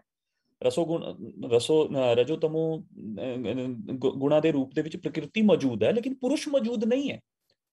ਸੋ ਸਾਨੂੰ ਇਹ ਮੰਨਣਾ ਪੈਣਾ ਹੈ ਕਿ ਇਹ ਪੁਰਸ਼ ਦਾ ਆਈਡੀਆ ਲੇਟਰ ਔਨ ਉਸਦੇ ਵਿਰੋਧੀ ਕਿਸੇ ਗ੍ਰੰਥ ਦੇ ਵਿੱਚੋਂ ਇਸ ਦੇ ਵਿੱਚ ਮੜ ਦਿੱਤਾ ਗਿਆ। ਇਸੇ ਕਰਕੇ ਮੇਰਾ ਇਹ ਮੰਨਣਾ ਹੈ, ਜੋ ਮੈਂ ਬਿਲਕੁਲ ਸ਼ੁਰੂ ਦੇ ਵਿੱਚ ਕਿਹਾ ਸੀਗਾ ਕਿ ਸਾਂਖ ਨੂੰ ਜਦੋਂ ਅਸੀਂ ਕਲਾਸੀਫਾਈ ਕਰਾਂਗੇ ਤਾਂ ਇਸ ਨੂੰ ਲੋਕਾਇਤਾਂ ਦੇ ਨੇੜੇ ਰੱਖਣਾ ਪਏਗਾ। ਅਸੀਂ ਇਸ ਨੂੰ ਵਿਦਾਂਤ ਦੇ ਨਾਲ ਨਹੀਂ ਖੜਾ ਕਰ ਪਾਵਾਂਗੇ। ਸੋ ਇੱਥੋਂ ਮੈਂ ਇੰਨਾ ਕਹਿਣਾ ਚਾਹੁੰਦਾ ਕਿ ਇਹ ਪ੍ਰਕਿਰਤੀਵਾਦੀ, ਸੁਭਾਵਵਾਦੀ ਜਿਹੜੀ ਇਹ ਵਿਚਾਰਧਾਰਾ ਹੈ, ਸੋ ਇੱਥੋਂ ਹੀ ਉਹ ਕਹਾਣੀ ਵੀ ਐਕਸਪਲੇਨ ਹੁੰਦੀ ਹੈ ਕਿ ਕਿਉਂ ਜਿਹੜਾ ਬ੍ਰਹਸਪਤਿਆ ਸ਼ਬਦ ਜਿਹੜਾ ਨੈਗੇਟਿਵ ਸ਼ਬਦ ਹੈ, ਤੇ ਬ੍ਰਹਸਪਤੀ ਦੇ ਇਸ ਸਿਧਾਂਤ ਨੂੰ ਐਡਾ ਨੈਗੇਟਿਵ ਕਿਉਂ ਇਹਨਾਂ ਨੇ ਮੰਨ ਲਿੱਤਾ ਗਿਆ। ਸੋ ਇੱਥੋਂ ਕਹਿ ਕੇ ਮੈਂ ਆਪਣੀ ਗੱਲ ਅੱਗੇ ਤੋਰਾਂਗਾ ਕਿ ਸਾਂਖ ਜਿਹੜਾ ਹੈਗਾ ਇਹ ਇੰਡੀਅਨ ਕਹਿ ਲਈਏ ਮਟੀਰੀਅਲਿਸਟ, ਇੰਡੀਅਨ ਭੌਤਿਕਵਾਦ ਜਿਹੜਾ ਹੈਗਾ ਉਹਦਾ ਇੱਕ ਬਹੁਤ ਹੀ ਮਜ਼ਬੂਤ ਥੰਮ ਹੈ, ਜਿਸ ਦੀ ਸ਼ਾਇਦ ਪ੍ਰੀ ਆਰੀਅਨ ਜਿਹੜੀ ਉਸਦੀ ਓਰੀਜਨ ਹੈ, ਤੇ ਉਹ ਇੱਥੋਂ ਦੇ ਕਿਸੇ ਪੁਰਾਣੇ, ਕਿਸੇ ਇੱਥੋਂ ਦੀ ਕਿਸੇ ਹੋਰ ਸਭਿਅਤਾ ਦੇ ਪੈਦਾ ਕੀਤੇ ਹੋਏ ਕਿਸੇ ਸਿਸਟਮ ਦਾ ਹਿੱਸਾ ਹੋ ਸਕਦਾ ਹੈ। ਸੋ ਇੰਨਾ ਕਹਿ ਕੇ ਮੈਂ ਨਿਆਇ ਵਿਸ਼ੇਸ਼ਕ ਤੇ ਆਵਾਂ। ਨਿਆਇ ਵਿਸ਼ੇਸ਼ਕ ਜਿਵੇਂ ਕਿ ਤੁਸੀਂ ਨਾਮ ਤੋਂ ਸਮਝ ਸਕਦੇ ਹੋ, ਨਿਆਇ ਆਪਾਂ ਇਹਨੂੰ ਜਸਟਿਸ ਦੇ ਰੂਪ ਚ ਲੈਂਦੇ ਹਾਂ, ਲੇਕਿਨ ਜਸਟਿਸ ਸ਼ਬਦ ਦਾ ਵੀ ਉਹੀ ਓਰੀਜਨ ਹੈ ਜੋ ਨਿਆਇ ਸ਼ਬਦ ਦਾ ਹੈ। ਜਸਟਿਸ ਨੂੰ ਤੁਸੀਂ ਜਸਟੀਫਿਕੇਸ਼ਨ ਦੇ ਰੂਪ ਦੇ ਵਿੱਚ, ਜਸਟ ਤੇ ਅਨਜਸਟ ਦੇ ਰੂਪ ਦੇ ਵਿੱਚ ਵੀ ਦੇਖ ਸਕਦੇ ਹੋ। ਜਸਟ ਤੇ ਅਨਜਸਟ ਦੇ ਰੂਪ ਚ ਉਹ ਐਥਿਕਸ ਦਾ ਪਾਰਟ ਬਣ ਜਾਂਦਾ ਹੈ, ਲੇਕਿਨ ਜਸਟੀਫਿਕੇਸ਼ਨ ਦੇ ਰੂਪ ਦੇ ਵਿੱਚ ਉਹ ਟਰੁੱਥ ਤੇ ਫਲਸਿਟੀ ਦੇ ਗੇੜ ਦੇ ਵਿੱਚ ਚੱਲ ਜਾਂਦਾ ਹੈ, ਜਿਹਦਾ ਮਤਲਬ ਹੈ ਕਿ ਉਹ ਲੌਜਿਕ ਪਰੰਪਰਾ ਦਾ ਆਇਆ ਹੋਇਆ ਗ੍ਰੰਥ ਹੈ। ਸੋ ਇਸੇ ਤਰ੍ਹਾਂ ਇੰਡੀਅਨ ਨਿਆਇ ਵੀ ਲੌਜਿਕ ਪਰੰਪਰਾ ਦਾ ਹੀ ਗ੍ਰੰਥ ਹੈ। ਐਪਿਸਟੀਮੋਲੋਜੀ ਇਸ ਦਾ ਪ੍ਰਮੁੱਖ ਜਿਹੜਾ ਹੈ ਉਹ ਖੇਤਰ ਹੈ ਜਿਹਦੇ ਵਿੱਚ ਇਹ ਕੰਮ ਕਰਦਾ ਹੈ। ਸੋ ਗਿਆਨ ਪਰੰਪਰਾ ਦਾ ਪਾਰਟ ਹੈ ਸਾਡਾ। ਇਹਨੂੰ ਵੀ ਆਸਤਿਕ ਗ੍ਰੰਥ ਕਿਹਾ ਜਾਂਦਾ ਹੈ। ਤੇ ਸੱਚ ਇਹੀ ਹੈ ਕਿ ਨਿਆਇ ਦੇ ਜਿੰਨੇ ਸਾਡੇ ਕੋਲ ਅਵੇਲੇਬਲ ਐਂਸ਼ੀਅੰਟ ਟੈਕਸਟ ਨੇ, ਉਹਨਾਂ ਸਾਰਿਆਂ ਦੇ ਵਿੱਚ ਵੇਦਾਂ ਦਾ ਖੂਬ ਗੁਣਗਾਨ ਕੀਤਾ ਗਿਆ। ਉਹਨਾਂ ਨੇ ਬਹੁਤ ਸਮਰਪਣ ਕੀਤਾ ਆਪਣੇ ਆਪ ਨੂੰ ਕਿ ਵੇਦ ਹੀ ਫਾਈਨਲ ਹੈ, ਵੇਦ ਹੀ ਸ਼ੁਰੂ ਹੈ, ਵੇਦ ਹੀ ਅੰਤ ਹੈ, ਸਭ ਕੁਝ ਵੇਦ ਹੈ, ਵੇਦ ਹੀ ਸੁਪਰੀਮ ਹੈ। ਇਹ ਸਭ ਕੀਤਾ ਉਹਨਾਂ ਨੇ। ਲੇਕਿਨ ਜਦੋਂ ਨਿਆਏ ਨੇ ਆਪਣੇ ਐਕਚੁਅਲ ਥੀਸਿਸ ਜਿਹੜਾ ਹੈਗਾ ਉਹ ਪੇਸ਼ ਕੀਤਾ ਹੈ ਤਾਂ ਉਹ ਵੀ ਸਾਖ ਵਾਂਗੂ ਹੀ ਬੇਕਿਰਕ ਹੈ।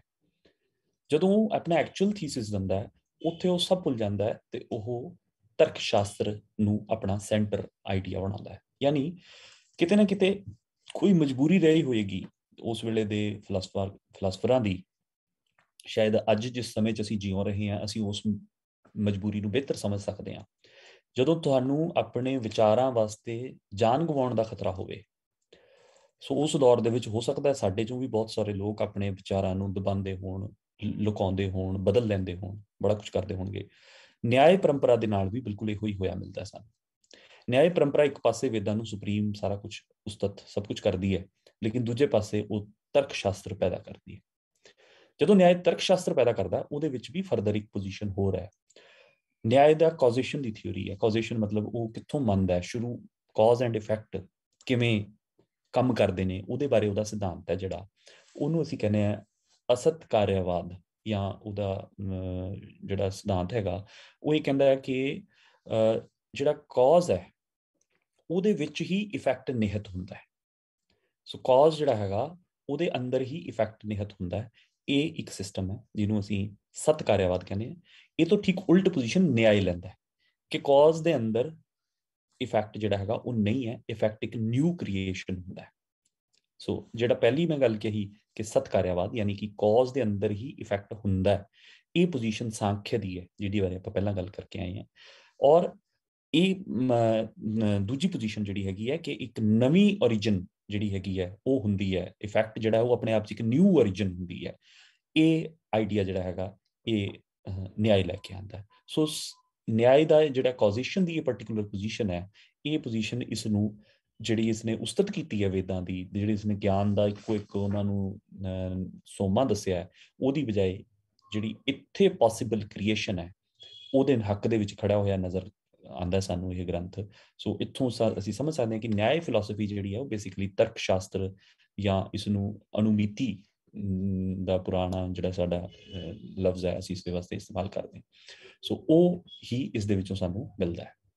ਦੂਜਾ ਸ਼ਬਦ ਜਿਹੜਾ ਨਿਆਏ ਦੇ ਨਾਲ ਹੀ ਜੁੜਿਆ ਹੈ ਉਹ ਵਿਸ਼ੇਸ਼ਿਕ ਹੈ।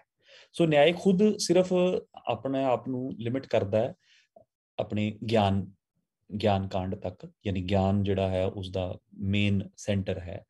ਲੇਕਿਨ ਉਸਨੇ ਜਿਹੜਾ ਅਸੀਂ ਅੱਜ ਜਿਸ ਨੂੰ ਨਿਆਏ ਜਾਣਦੇ ਹਾਂ ਉਹਨੂੰ ਨਵੇਂ ਨਿਆਏ ਕਹਿੰਦੇ ਹਾਂ, ਯਾਨੀ ਕਿ ਵਿਸ਼ੇਸ਼ਿਕ ਇੱਕ ਹੋਰ ਗ੍ਰੰਥ ਹੈ, ਇੱਕ ਹੋਰ ਧਾਰਾ ਹੈ। ਸੋ ਨਿਆਏ ਤੇ ਵਿਸ਼ੇਸ਼ਿਕ ਨੇ ਰਲ ਕੇ ਇੱਕ ਰੂਪ ਹਾਸਲ ਕਰ ਲਿਆ। ਵਿਸ਼ੇਸ਼ਿਕ ਦੀ ontology ਜਾਂ ਕਹਿ ਲਓ ਵਿਸ਼ੇਸ਼ਿਕ ਦਾ ਜਿਹੜਾ ਓਰੀਜਨ ਦਾ ਸਿਧਾਂਤ ਹੈ ਤੇ ਨਿਆਏ ਦਾ ਗਿਆਨ ਦਾ ਸਿਧਾਂਤ, ਇਹਨਾਂ ਨੇ ਆਪਸ ਦੇ ਵਿੱਚ ਇਕੱਠਾ ਕਰ ਲਿਆ। ਵਿਸ਼ੇਸ਼ਿਕਾਂ ਨੇ ਨਿਆਏ ਦੇ ਗਿਆਨ ਸਿਧਾਂਤ ਨੂੰ ਅਪਣਾ ਲਿਆ ਤੇ ਨਿਆਏ ਨੇ ਵਿਸ਼ੇਸ਼ਿਕਾਂ ਦੇ ਓਰੀਜਨ ਦੀ ਥਿਊਰੀ ਨੂੰ ਅਪਣਾ ਲਿਆ। ਵਿਸ਼ੇਸ਼ਿਕਾਂ ਦੀ ਓਰੀਜਨ ਕੀ ਹੈ?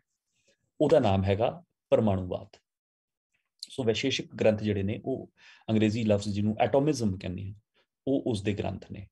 ਸੋ ਐਟੋਮਿਜ਼ਮ ਦਾ ਜਿਹੜਾ ਸ਼ੁਰੂਆਤ ਹੈਗੀ ਹੈ ਇਹ ਵੀ ਬ੍ਰਹਸਪਤੀ ਦੇ ਨਾਲ ਹੀ ਜੋੜੀ ਜਾਂਦੀ ਹੈ। ਇਸ ਦੀ ਸ਼ੁਰੂਆਤ ਨੂੰ ਜੋੜਨ ਦਾ ਇੱਕ ਹੋਰ ਪੋਜੀਸ਼ਨ ਜੇ ਮੈਂ ਤੁਹਾਨੂੰ ਯਾਦ ਕਰਵਾਵਾਂ, ਛਾਂਦੋਗਿਆ ਦੀ ਇੱਕ ਮਸ਼ਹੂਰ ਕਹਾਣੀ ਹੈ, ਕਥਾ ਹੈ, ਜਿਹਦੇ ਵਿੱਚ ਛਾਂਦੋਗਿਆ ਦਾ ਪ੍ਰਮੁੱਖ ਜਿਹੜਾ ਰਿਸ਼ੀ ਹੈਗਾ ਉਦਾਲਕ ਆਰੁਣੀ ਦਾ ਬੇਟਾ ਸ਼ਵੇਤਕੇਤੂ। ਆਰੁਣੀ ਨੇ ਆਪਣੇ ਬੇਟੇ ਨੂੰ 12 ਸਾਲ ਵਾਸਤੇ ਵੇਦਾਂ ਦਾ ਗਿਆਨ ਹਾਸਲ ਕਰਨ ਵਾਸਤੇ ਭੇਜਿਆ ਹੈ ਗੁਰੂ ਯੱਗਵਲਕਰ ਕੋਲ। ਯੱਗਵਲਕਰ ਆਰੁਣੀ ਦੇ ਵਿਰੋਧੀ ਦੇ ਤੌਰ ਦੇ ਉੱਤੇ ਹਮੇਸ਼ਾ ਨਜ਼ਰ ਆਉਂਦਾ ਹੈ, ਬਹਿਸ ਦੇ ਵਿੱਚ ਇੱਕ ਦੂਜੇ ਦੇ ਆਪੋਜ਼ਿਟ ਖੜੇ ਹੁੰਦੇ ਰਹੇ ਨੇ। ਸ਼ਵੇਤਕੇਤੂ ਗਿਆਨ ਹਾਸਲ ਕਰਕੇ 12 ਸਾਲ ਦੀ ਉਮਰ 'ਚ ਗਿਆ ਸੀ। ਸੋ ਜੋ ਪੁਰਾਣਾ ਵਰਨਾਸ਼ਰਮ ਧਰਮ ਜਿਸ ਨੂੰ ਕਹਿੰਦੇ ਸੀਗੇ ਵੀ 12 ਸਾਲ ਤੱਕ ਉਸਦਾ ਬਾਲ ਕ੍ਰੀੜਾ ਕਾਲ ਹੈ ਤੇ ਉਸ ਤੋਂ ਬਾਅਦ ਉਹ ਗਿਆਨ ਕਾਲ ਦੇ ਵਿੱਚ ਪੜ੍ਹਾਈ ਹਾਸਲ ਕਰਨ ਵਾਸਤੇ ਜਾਊਗਾ, ਸਿੱਖਿਆ ਦੀਕਸ਼ਾ ਵਾਸਤੇ। ਸੋ ਉਹਨੇ 12 ਸਾਲ ਵਾਸਤੇ ਉਸਨੂੰ ਵੇਦਾਂ ਦੀ ਸਿੱਖਿਆ ਹਾਸਲ ਕਰਨ ਵਾਸਤੇ ਭੇਜਿਆ। ਵੇਦਾਂ ਦੀ ਸਿੱਖਿਆ ਹਾਸਲ ਕਰਕੇ ਉਹਦੇ 'ਚ ਬਿਲਕੁਲ ਸ਼ਬਦ ਇਹੀ ਲਿਖੇ ਹੋਏ ਨੇ ਕਿ ਉਹ ਗਿਆਨ ਦੇ ਨਾਲ ਬਹੁਤ ਮਾਣ ਮੱਤਾ ਆਪਣੇ ਘਰ ਵਾਪਸ ਆਉਂਦਾ ਹੈ ਤੇ ਪਿਤਾ ਨੂੰ ਮਿਲਦਾ। ਸੋ ਪਿਤਾ ਉਸਨੂੰ ਕਹਿੰਦਾ ਕਿ ਮੈਨੂੰ ਦੱਸ ਤੂੰ ਕੀ ਸਿੱਖ ਕੇ ਆਇਆ। ਪਿਤਾ ਉਸਨੂੰ ਕੁਝ ਸਵਾਲ ਪੁੱਛਦਾ ਹੈ। ਉਹ ਸਵਾਲ ਇਸ ਕਿਸਮ ਦੇ ਨੇ ਕਿ ਤੂੰ ਮੈਨੂੰ ਦੱਸ ਸਕਦਾ ਕਿ ਤੂੰ ਕੀ ਹੈ ਤੇ ਮੈਂ ਕੀ ਹਾਂ। ਉਹ ਕਹਿੰਦਾ ਵੀ ਮੋਕਸ਼ ਤੇ ਮੁਕਤੀ ਦੀਆਂ ਗੱਲਾਂ ਕਰੋ ਪਿਤਾ, ਇਹ ਤੁਸੀਂ ਕਿਹੜੀਆਂ ਗੱਲਾਂ ਕਰ ਰਹੇ ਹੋ? ਆਪਾਂ ਤਾਂ ਦੁਨਿਆਵੀ ਚੀਜ਼ਾਂ ਵਾਂ, ਆਪਾਂ ਤਾਂ ਦੁਨਿਆਵੀ ਲੋਕ ਆ, ਆਪਣੇ ਬਾਰੇ ਗੱਲ ਕਰਨਾ ਫਲਸਫਾਨਾ ਕਿਵੇਂ ਹੋ ਸਕਦੀ ਹੈ? ਸੋ ਇਹਦੇ ਤੇ ਇੱਕ ਪੂਰੀ ਬਹਿਸ ਹੈ ਜਿਹਦੇ ਵਿੱਚ ਉਹ ਸਥਾਪਿਤ ਕਰਦਾ ਕਿ ਇਹ ਗੱਲ ਵੀ ਜੇ ਫਲਸਫਾ ਜਵਾਬ ਨਹੀਂ ਦਿੰਦਾ ਤਾਂ ਫਿਰ ਇਹਦਾ ਮਤਲਬ ਫਲਸਫਾ ਅਧੂਰਾ ਹੈ। ਸੋ ਉਹ ਕਹਿੰਦਾ ਵੀ ਮੈਨੂੰ ਇਹ ਸਭ ਨਹੀਂ ਪਤਾ ਲੱਗਿਆ, ਮੈਨੂੰ ਤੁਸੀਂ ਦੱਸੋ। ਸੋ ਉੱਥੇ ਉਹ ਜਾ ਕੇ ਆਪਣੇ ਪਿਤਾ ਮੂਹਰੇ ਨਤਮਸਤਕ ਹੋ ਜਾਂਦਾ ਵੀ ਆਹ ਸਾਰੀਆਂ ਚੀਜ਼ਾਂ ਬਾਰੇ ਸਾਡੇ ਉੱਥੇ ਗੱਲ ਨਹੀਂ ਸੀ ਹੁੰਦੀ, ਅਸੀਂ ਤੇ ਗਿਆਨ ਦੀਆਂ, ਮੁਕਤੀ ਦੀਆਂ ਤੇ ਹੋਰ ਵੱਡੀਆਂ ਗੱਲਾਂ ਕਰਕੇ ਆਏ। ਸੋ ਫਿਰ ਇਹ ਉਸਨੂੰ ਕਹਿੰਦਾ ਵੀ ਐਂ ਕਰ, ਤੂੰ ਨਾ ਬਰਗਦ ਦਾ ਫਲ ਜਿਹੜਾ ਹੁੰਦਾ ਉਹ ਲੈ ਕੇ ਆ। ਉਹ ਬਰਗਦ ਦਾ ਫਲ ਲਿਆਂਦਾ, ਉਹਨੂੰ ਕਹਿੰਦਾ ਇਸਨੂੰ ਤੋੜ ਦਿੰਦਾ। ਕਹਿੰਦਾ ਫਿਰ ਹੋਰ ਤੋੜ, ਉਹ ਹੋਰ ਤੋੜ ਦਿੰਦਾ। ਕੀ ਮਿਲਿਆ? ਉਹ ਕਹਿੰਦਾ ਜੀ ਆ ਬੀਜ ਮਿਲੇ। ਕਹਿੰਦਾ ਇੱਕ ਬੀਜ ਲੈ ਲਾ, ਇੱਕ ਬੀਜ ਲੈ ਲਿਆ। ਕਹਿੰਦਾ ਇਹਨੂੰ ਤੋੜ, ਉਹਨੂੰ ਤੋੜ ਦਿੰਦਾ। ਫਿਰ ਕਹਿੰਦਾ ਕੀ ਮਿਲਿਆ? ਕਹਿੰਦਾ 2 ਛੋਟੇ-ਛੋਟੇ ਹਿੱਸੇ ਨੇ। ਕਹਿੰਦਾ ਇਹਨੂੰ ਫੇਰ ਤੋੜ। ਸੋ ਉਹਨਾਂ ਚੋਂ ਇੱਕ ਨੂੰ ਫੇਰ ਤੋੜ। ਅਖੀਰ ਨੂੰ ਉਸਦੇ ਤੋੜੇ ਜਾਣ ਦੀ ਲਿਮਿਟ ਖਤਮ ਹੋ ਜਾਂਦੀ ਹੈ। ਉਹ ਕਹਿੰਦਾ ਹੋਰ ਤੋੜ। ਉਹ ਕਹਿੰਦਾ ਹੋਰ ਨਹੀਂ ਟੁੱਟਦਾ। ਇੱਥੇ ਆ ਕੇ ਉਦਾਲਕ ਉਸਨੂੰ ਕਹਿੰਦਾ, ਜਿਹੜਾ ਛੰਦੋਗੇ ਦਾ ਮਸ਼ਹੂਰ ਇੱਕ, ਜੇ ਤੁਸੀਂ ਲੱਭੋਗੇ ਕਦੀ ਛੰਦੋਗੇ ਬਾਰੇ ਤਾਂ ਸਭ ਤੋਂ ਮਸ਼ਹੂਰ ਉਸਦੀ ਜਿਹੜੀ ਸਟੇਟਮੈਂਟ ਹੈ ਉਹ ਹੈਗੀ ਹੈ ਤਤ ਤਵਮ ਅਸੀ, ਇਹ ਤੂੰ ਹੈ ਸ਼ਵੇਤਕੇਤੂ। ਕਹਿੰਦਾ ਇਹ ਤੂੰ ਹੈ, ਮਤਲਬ ਇਹ ਕਿ ਇਹ ਉਹੀ ਪਦਾਰਥ ਹੈ ਜਿਸ ਦਾ ਤੂੰ ਵੀ ਬਣਿਆ, ਜਿਸ ਦੀ ਸਾਰੀ ਕਾਇਨਾਤ ਬਣੀ ਹੈ। ਯਾਨੀ ਤੁਸੀਂ ਦੇਖੋ ਸਿੰਪਲ ਕੰਮ ਕੀਤਾ, ਚੀਜ਼ ਨੂੰ ਡਿਵਾਈਡ ਕਰਦੇ ਚਲੇ ਜਾਓ, ਕਰਦੇ ਚਲੇ ਜਾਓ, ਕਰਦੇ ਚਲੇ ਜਾਓ। ਇਮੈਜੀਨੇਸ਼ਨ ਇਹ ਹੈ ਕਿ ਜਿਸ ਕਣ ਤੋਂ ਬਾਅਦ ਡਿਵੀਜ਼ਨ ਪੋਸੀਬਲ ਨਹੀਂ, ਜਿਹੜਾ ਅਨਡਿਵਿਜ਼ੀਬਲ ਕਣ ਹੈ, ਉਸੇ ਤੋਂ ਸਾਰੀ ਕਾਇਨਾਤ ਬਣੀ ਹੋਈ ਹੈ। ਇਹ ਸ਼ੁੱਧ ਐਟੋਮਿਜ਼ਮ ਹੈ। ਇਸ ਐਟੋਮਿਜ਼ਮ ਦਾ, ਜਿਹਨੂੰ ਵੈਸਟ ਦੇ ਵਿੱਚ ਅਸੀਂ ਡੈਮੋਕ੍ਰੇਟਿਸ ਤੋਂ ਲੈਂਦੇ ਹਾਂ, ਸੋ ਇਹ ਛੰਦੋਗੇ ਦੀ ਕਹਾਣੀ ਦੇ ਵਿੱਚ ਹੈ। ਹੋਰ ਵੀ ਉਸਦੇ ਪਾਰਟ ਨੇ। ਇਹ ਕੋਈ ਕਵੇ ਕਿ ਐਵੇਂ ਇੰਟਰਪ੍ਰੀਟੇਸ਼ਨ ਤੁਸੀਂ ਆਪਣੀ ਰਾੜੀ ਜਾ ਰਹੇ ਹੋ ਉਸਦੇ ਉੱਤੇ, ਐਸਾ ਵੀ ਨਹੀਂ ਹੈ। ਉਹ ਹੋਰ ਵੀ ਨੇ। ਇੱਕ ਕਟੋਰਾ ਲਿਆ ਪਾਣੀ ਦਾ, ਉਹਦੇ ਵਿੱਚ ਨਮਕ ਪਾ ਦੇ, ਫਿਰ ਉਹ ਕਹਿੰਦਾ ਵੀ ਇਹਨੂੰ ਅੱਛੀ ਤਰ੍ਹਾਂ ਮਿਲਾ ਦਿੰਦਾ ਹੈ। ਉਹ ਕਹਿੰਦਾ ਵੀ ਇਹਨੂੰ ਰਾਤ ਪਰ ਰੱਖ ਦਿੰਦਾ ਹੈ। ਫਿਰ ਉਹਨੂੰ ਕਹਿੰਦਾ ਵੀ ਹੁਣ ਇਸਨੂੰ ਉੱਪਰੋਂ ਆਚਮਨ ਕਰ, ਵਿਚਾਲਿਓਂ ਆਚਮਨ ਕਰ, ਨੀਚੋਂ ਆਚਮਨ ਕਰ, ਮਤਲਬ ਉਸਨੂੰ ਚੱਖ ਕੇ ਦੱਸ ਕਿੱਥੇ ਹੈ। ਉਹ ਕਹਿੰਦਾ ਨਮਕ ਕਿੱਥੇ ਹੈ, ਨਮਕ ਜਿਹੜਾ ਉਹਨੇ ਵਿੱਚ ਪਾਇਆ ਸੀ ਉਹ ਕਿੱਥੇ ਗਿਆ? ਉਹ ਕਹਿੰਦਾ ਕਿਤੇ ਵੀ ਨਹੀਂ। ਸੋ ਸਾਰੇ ਦੇ ਵਿੱਚ ਮਿਕਸ ਹੋ ਗਿਆ। ਅਗੇਨ ਉਹ ਤਤਵਮ ਅਸੀ। ਸੋ ਬੜੇ ਤਰੀਕੇ ਨਾਲ ਸੇਮ ਗੱਲ ਨੂੰ ਡੈਮੋਨਸਟ੍ਰੇਟ ਕਰਦਾ ਹੈ। ਉਹ ਪੂਰੀ ਡੈਮੋਨਸਟ੍ਰੇਸ਼ਨ ਦੀ ਕੋਈ ਲੰਬੀ ਕਥਾ ਹੈ। ਜੇ ਤੁਸੀਂ ਸਾਰੀ ਨੂੰ ਪੜ੍ਹੋਗੇ ਤਾਂ ਤੁਹਾਨੂੰ ਉਸਦੇ ਵਿੱਚ ਇਦੋਂ ਵੀ ਜ਼ਿਆਦਾ ਕਮਾਲ ਦੀਆਂ ਉਦਾਹਰਨਾਂ ਮਿਲਦੀਆਂ। ਇੱਥੋਂ ਤੱਕ ਕਿ ਉਹ ਕਹਿੰਦਾ ਜਿਹੜੀ ਤੁਹਾਡੀ ਬੁੱਧੀ ਹੈ, ਮਹਤ ਪਦਾਰਥ ਹੈ ਜਿਹੜਾ, ਉਹ ਬਹੁਤ ਸੂਖਮ, ਖਾਣੇ ਦਾ ਸਭ ਤੋਂ ਸੂਖਮ ਹਿੱਸਾ ਤੁਹਾਡੀ ਬੁੱਧੀ ਬਣ ਜਾਂਦਾ।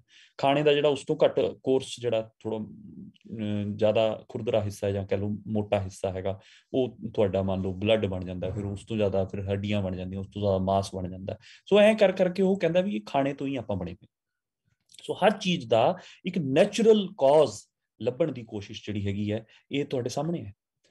ਸੋ ਇਹ ਕਾਜ਼ ਲੱਭਣ ਵਾਲੇ ਜਿਹੜੇ ਗ੍ਰੰਥ ਨੇ, ਉਹ ਅੱਗੇ ਚੱਲ ਕੇ ਵੈਸ਼ੇਸ਼ਿਕ ਦੇ ਪਰਮਾਣੂਵਾਦ ਦੇ ਵਿੱਚ ਕਨਸਟੀਟਿਊਟ ਕਰਦੇ ਨੇ ਆਪਣੇ ਆਪ ਨੂੰ, ਤੇ ਨਿਆਏ ਵੈਸ਼ੇਸ਼ਿਕ ਨੂੰ ਆਪਣੇ ਥਿਊਰੀ ਆਫ origin ਦੀ ਤੌਰ ਦੇ ਉੱਤੇ ਮੰਨ ਕੇ ਆਪਣੇ ਨਾਲ ਜੋੜਦਾ ਹੈ। ਤੇ ਇਸੇ ਕਰਕੇ ਇੱਕ ਨਿਆਏ ਵੈਸ਼ੇਸ਼ਿਕ ਜਾਂ ਨਵਯ ਨਿਆਏ ਦੀ ਪਰੰਪਰਾ ਜਿਹੜੀ ਹੈ ਉਹ ਸਾਡੇ ਸਾਹਮਣੇ ਆਉਂਦੀ ਹੈ।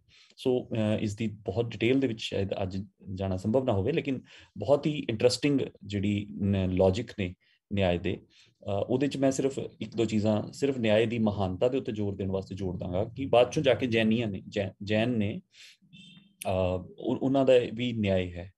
ਉਹਨਾਂ ਦਾ ਸਪਤਭੰਗੀ ਨਿਆਏ ਜਿਹੜਾ ਹੈ ਉਹ ਵੀ ਇੱਕ ਲੌਜਿਕ ਦੀ ਟ੍ਰੈਡੀਸ਼ਨ ਹੈ।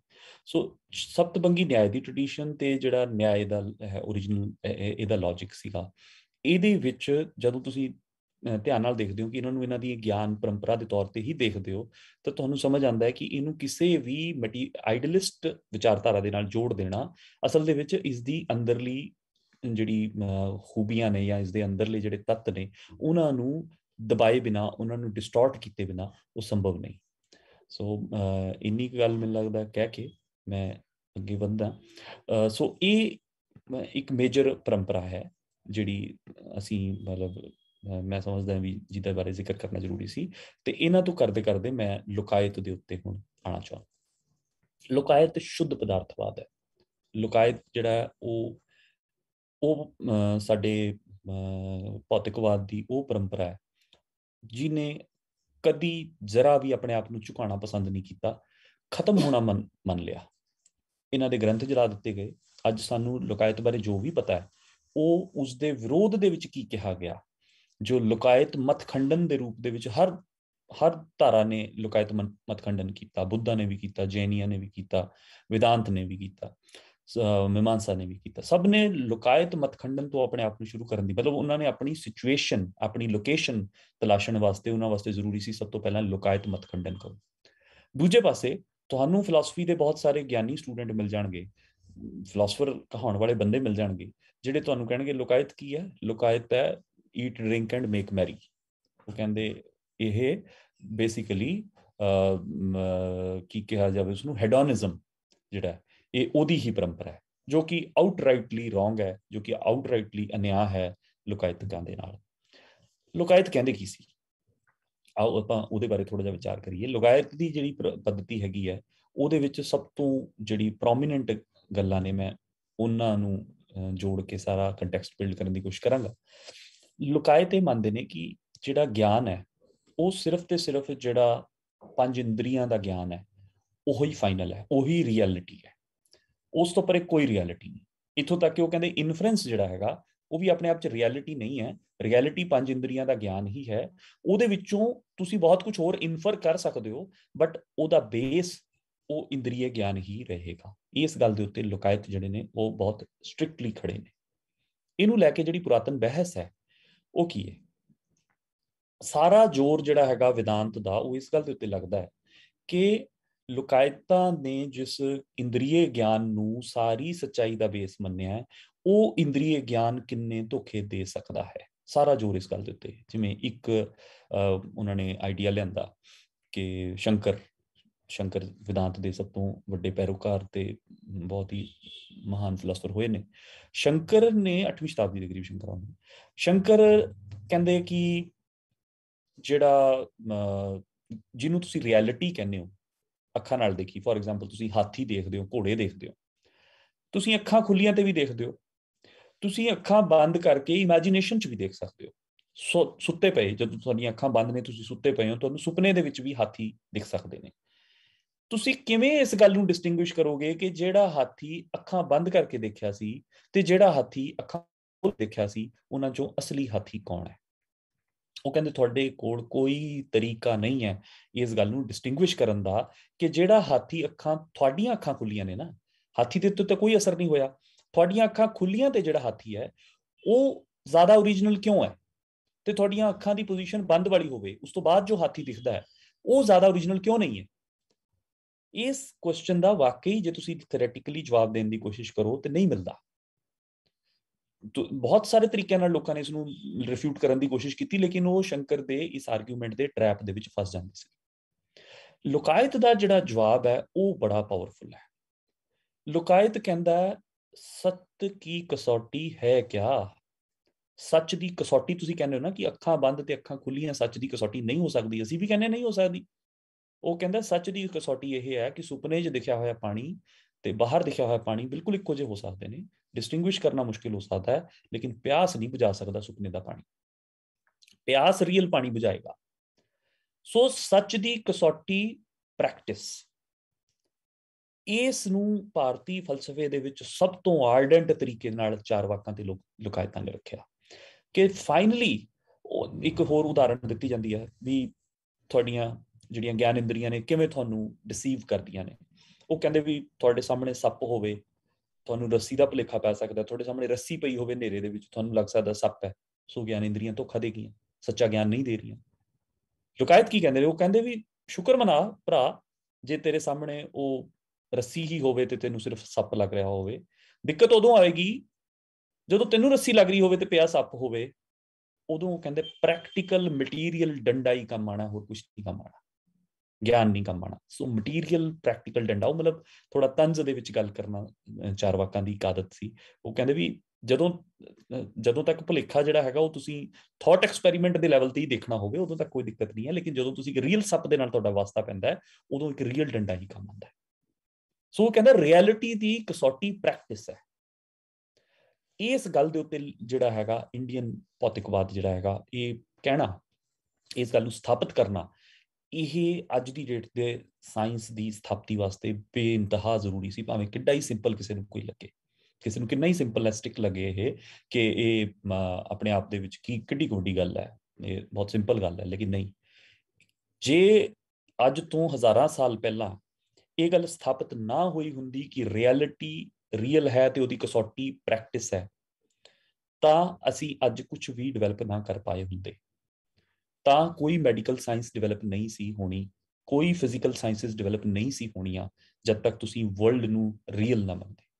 ਸੋ ਵਰਲਡ ਨੂੰ ਰੀਅਲ ਮੰਨਣ ਦੇ ਉੱਤੇ ਚਾਰਵਾਕਾਂ ਨੇ ਆਪਣੀ ਜਾਨ ਗਵਾਈ, ਚਾਰਵਾਕਾਂ ਨੇ ਆਪਣੇ ਗ੍ਰੰਥ ਸੜਵਾਏ, ਆਪਣੇ ਆਪ ਨੂੰ ਮਰਵਾਇਆ, ਸਿਰਫ ਇੱਕ ਗੱਲ ਨੂੰ ਸਥਾਪਿਤ ਕਰਨ ਵਾਸਤੇ ਕਿ ਦੁਨੀਆ ਰੀਅਲ ਹੈ। ਔਰ ਇਸ ਰਿਐਲਿਟੀ ਦੇ ਉੱਤੇ ਖੜੇ ਹੋ ਕੇ ਇਸ ਰਿਐਲਿਟੀ ਨੂੰ ਸੁਧਾਰਨ ਦੀ ਗੱਲ, ਡਿਵੈਲਪ ਕਰਨ ਦੀ ਗੱਲ ਕੀਤੀ ਜਾ ਸਕਦੀ ਹੈ।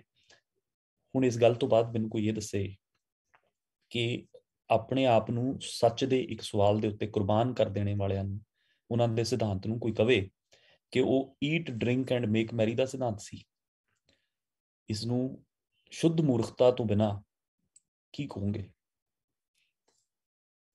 ਸ਼ੁੱਧ ਮੂਰਖਤਾ ਤੋਂ ਬਿਨਾਂ ਇਸ ਦੇ ਵਾਸਤੇ ਸ਼ਬਦ ਹੈ ਅਸਲ ਦੇ ਵਿੱਚ। ਇਹ ਸ਼ੁੱਧ ਕਨਸਪੀਰੇਸੀ ਹੈ। ਇਹ ਸਿਵਾਏ ਕਨਸਪੀਰੇਸੀ ਤੋਂ ਹੋਰ ਕਿਸੇ ਚੀਜ਼ ਦੇ ਨਾਲ ਐਕਸਪਲੇਨ ਨਹੀਂ ਕੀਤੀ ਜਾ ਸਕਦੀ। ਤੁਸੀਂ ਇੱਕ ਐਸੇ ਥੀਸਿਸ ਨੂੰ, ਜਿਸ ਥੀਸਿਸ ਨੂੰ ਤੁਹਾਨੂੰ ਸਦੀਆਂ ਤੱਕ ਰਿਫਿਊਟ ਕਰਨਾ ਪੈਂਦਾ ਹੈ ਆਪਣੇ ਹਰ ਦਰਸ਼ਨ ਨੂੰ ਸ਼ੁਰੂ ਕਰਨ ਤੋਂ ਪਹਿਲਾਂ, ਤੁਸੀਂ ਉਸ ਥੀਸਿਸ ਨੂੰ ਸਿਰਫ ਤੇ ਸਿਰਫ ਉਧਾਰ ਦੇ ਉੱਤੇ ਘੀ ਖਾਓ ਤੇ ਮਰ ਜਾਓ ਦਾ ਥੀਸਿਸ ਬਣਾ ਦੇਣਾ ਚਾਹੁੰਦੇ ਹੋ, ਤਾਂ ਇਹ ਫਿਰ ਕਨਸਪੀਰੇਸੀ ਤੋਂ ਬਿਨਾਂ ਕੁਝ ਨਹੀਂ ਹੋ ਸਕਦਾ।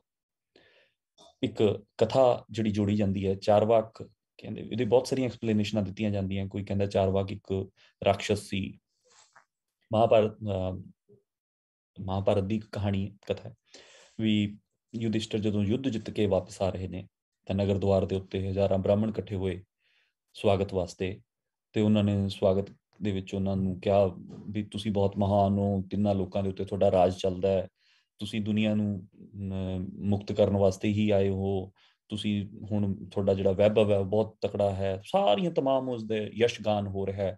ਤੇ ਯੁਧਿਸ਼ਟਰ ਸਭ ਨੂੰ ਜਿਹੜਾ ਹੈ ਉਹ ਵੱਡੇ ਵੱਡੇ, ਕਿਸੇ ਨੂੰ 1000 ਗਊਆਂ ਲੈ ਜਾ, ਕਿਸੇ ਨੂੰ 500 ਕਿੱਲਾ ਜ਼ਮੀਨ ਦਾ ਦੇਤਾ, ਕਿਸੇ ਨੂੰ 100 ਪਿੰਡ ਦੇਤੇ, ਉਹਨਾਂ ਨੂੰ ਦਾਨ ਦਕਸ਼ਨਾ ਦੇ ਰਿਹਾ। ਤੇ ਵਿਚਾਲਿਓ ਨਿਕਲ ਕੇ ਇੱਕ ਬ੍ਰਾਹਮਣ ਅੱਗੇ ਆਂਦਾ ਹੈ, ਉਹਨੂੰ ਕਹਿੰਦਾ ਦੁਸ਼ਟ, ਆਪਣੇ ਭਰਾਵਾਂ ਨੂੰ ਮਾਰ ਕੇ ਆਇਆ, ਆਪਣੇ ਭਤੀਜਿਆਂ ਨੂੰ ਮਾਰ ਕੇ ਆਇਆ, ਆਪਣੇ ਚਾਚਿਆਂ ਤਾਇਆਂ ਨੂੰ ਮਾਰ ਕੇ ਆਇਆ, ਆਪਣੇ ਬਾਬੇ ਨੂੰ ਮਾਰ ਕੇ ਆਇਆ, ਆਪਣੇ ਪਿਓਾਂ ਦੇ ਉੱਤੇ ਹਮਲੇ ਕਰਕੇ ਆਇਆ, ਤੂੰ ਕੀ ਹੈ? ਤੈਨੂੰ ਤਾਂ ਮਰ ਜਾਣਾ ਚਾਹੀਦਾ। ਤੇਰੇ ਵਰਗਾ ਨੈਸ਼ ਆਦਮੀ ਹੈ ਦੁਨੀਆ ਦੇ ਉੱਤੇ ਕੋਈ? ਆਪਦੇ ਸਾਰੇ ਟੱਬਰ ਨੂੰ ਮਾਰ ਕੇ ਤੂੰ ਇੱਥੇ ਆ ਕੇ ਦਾਨ ਦਕਸ਼ਨਾ ਵੰਡ ਰਿਹਾ ਲੋਕਾਂ ਨੂੰ। ਕਹਿੰਦਾ ਇਹਨਾਂ ਦੀਆਂ ਝੂਠੀਆਂ ਤਾਰੀਫਾਂ ਦੇ ਵਿੱਚ ਨਾ, ਇਹ ਸਾਰੇ ਤੇ ਤੋਂ ਦਾਨ ਲੈ ਕੇ ਜਾਣ ਵਾਸਤੇ ਝੂਠੇ ਪੁਲ ਬਣ ਰਹੇ ਨੇ ਤੇਰੇ। ਤੇ ਯੁਧਿਸ਼ਟਰ ਕਹਿੰਦੇ ਵੀ ਇੰਨਾ ਉਪਰਾਮ ਹੋ ਗਿਆ, ਤੇ ਉਹਨੇ ਕਿਹਾ ਵੀ ਛੱਡੋ ਸਾਰੀ ਦਾਨ ਦਕਸ਼ਨਾ, ਮੈਂ ਤੇ ਆਪਣੇ ਆਪ ਨੂੰ ਭਸਮ ਕਰ ਲੈਣਾ, ਮੈਂ ਐਡਾ ਗੰਦਾ ਆਦਮੀ ਹਾਂ। ਫਿਰ ਉਹ ਬ੍ਰਾਹਮਣਾਂ ਨੇ ਸਾਰਿਆਂ ਨੇ ਇਕੱਠੇ ਹੋ ਕੇ ਉਸ ਜਿਹੜਾ ਉਹ ਬ੍ਰਾਹਮਣ ਸੀਗਾ ਉਹਨੂੰ ਫੜ ਲਿਆ ਤੇ ਕਿਹਾ ਕਿ ਇਹ ਅਸਲ ਦੇ ਵਿੱਚ ਬ੍ਰਾਹਮਣ ਦੇ ਭੇਸ਼ ਦੇ ਵਿੱਚ ਚਾਰਵਾਕ ਨਾਮ ਦਾ ਰਾਖਸ਼ਸ ਹੈ। ਸੋ ਉਹ ਚਾਰਵਾਕ ਰਾਖਸ਼ਸ ਜਿਹੜਾ ਹੈਗਾ ਉਹਨੂੰ ਉੱਥੇ ਮਾਰ ਦਿੱਤਾ ਗਿਆ ਤੇ ਯੁਧਿਸ਼ਟਰ ਨੂੰ ਸਮਝਾਇਆ ਗਿਆ ਕਿ ਨਹੀਂ, ਤੂੰ ਮਹਾਨ ਹੈ, ਇਹ ਤੇ ਰਾਖਸ਼ਸ ਸੀ, ਤੈਨੂੰ ਐਵੇਂ ਮਿਸਲੀਡ ਕਰਨ ਵਾਸਤੇ ਆਇਆ ਸੀ। ਸੋ ਇਹ ਕਹਾਣੀ ਚਾਰਵਾਕ ਨੂੰ ਐਕਸਪਲੇਨ ਕਰਨ ਵਾਸਤੇ ਬਣਾਈ ਗਈ। ਇੰਟਰਸਟਿੰਗ ਹੈ, ਲੇਕਿਨ ਇਸ ਦੇ ਵਿੱਚ ਗੱਲ ਇੱਕ ਹੋਰ ਇੰਟਰਸਟਿੰਗ ਜ਼ਿਆਦਾ ਹੈ ਜਿਹੜੀ ਦੇਵੀ ਪ੍ਰਸਾਦ ਨੇ ਫੜੀ।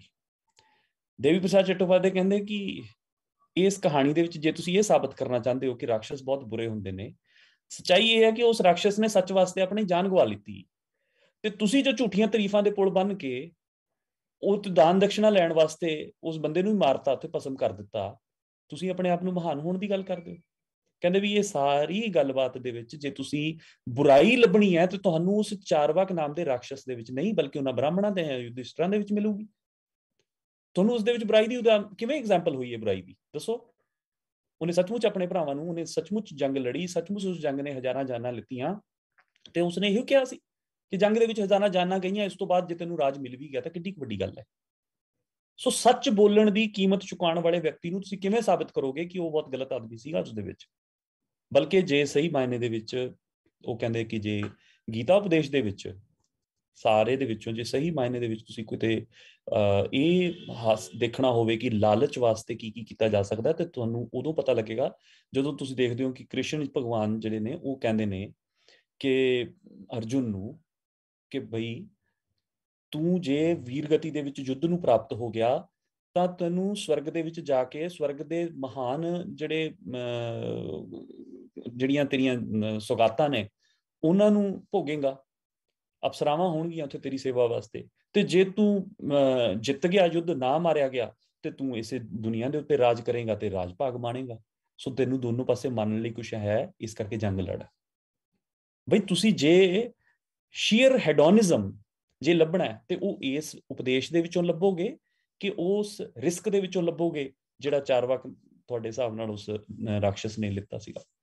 ਸੋ ਇਸ ਕਿਸਮ ਦੀ ਜਿਹੜੀ ਲਾਈਜ਼ ਹੀ ਪੌਪ ਕੀਤੀਆਂ ਜਾਂਦੀਆਂ ਨੇ, ਇਹ ਸਿਰਫ ਇੱਕ ਗੱਲ ਨੂੰ ਲੁਕਾਉਣ ਵਾਸਤੇ ਕੀਤੀਆਂ ਜਾਂਦੀਆਂ ਕਿ ਇੰਡੀਅਨ ਫਿਲਾਸਫੀ ਦੇ ਵਿੱਚ ਫਿਲਾਸਫੀ ਨੂੰ ਠੋਸ ਜ਼ਮੀਨ ਦੇ ਉੱਤੇ ਖੜੇ ਕਰਨ ਦਾ ਜਿਹੜਾ ਕਾਰਾ ਸੀਗਾ, ਕਾਰਵਾਈ ਸੀਗੀ, ਉਹ ਚਾਰਵਾਕਾਂ ਨੇ ਜਾਂ ਉਹਨਾਂ ਦਾ ਜਿਹੜਾ ਪੋਪੂਲਰ ਨਾਮ ਹੈ ਲੁਕਾਇਤਾਂ ਨੇ, ਉਹਨਾਂ ਨੇ ਕੀਤਾ।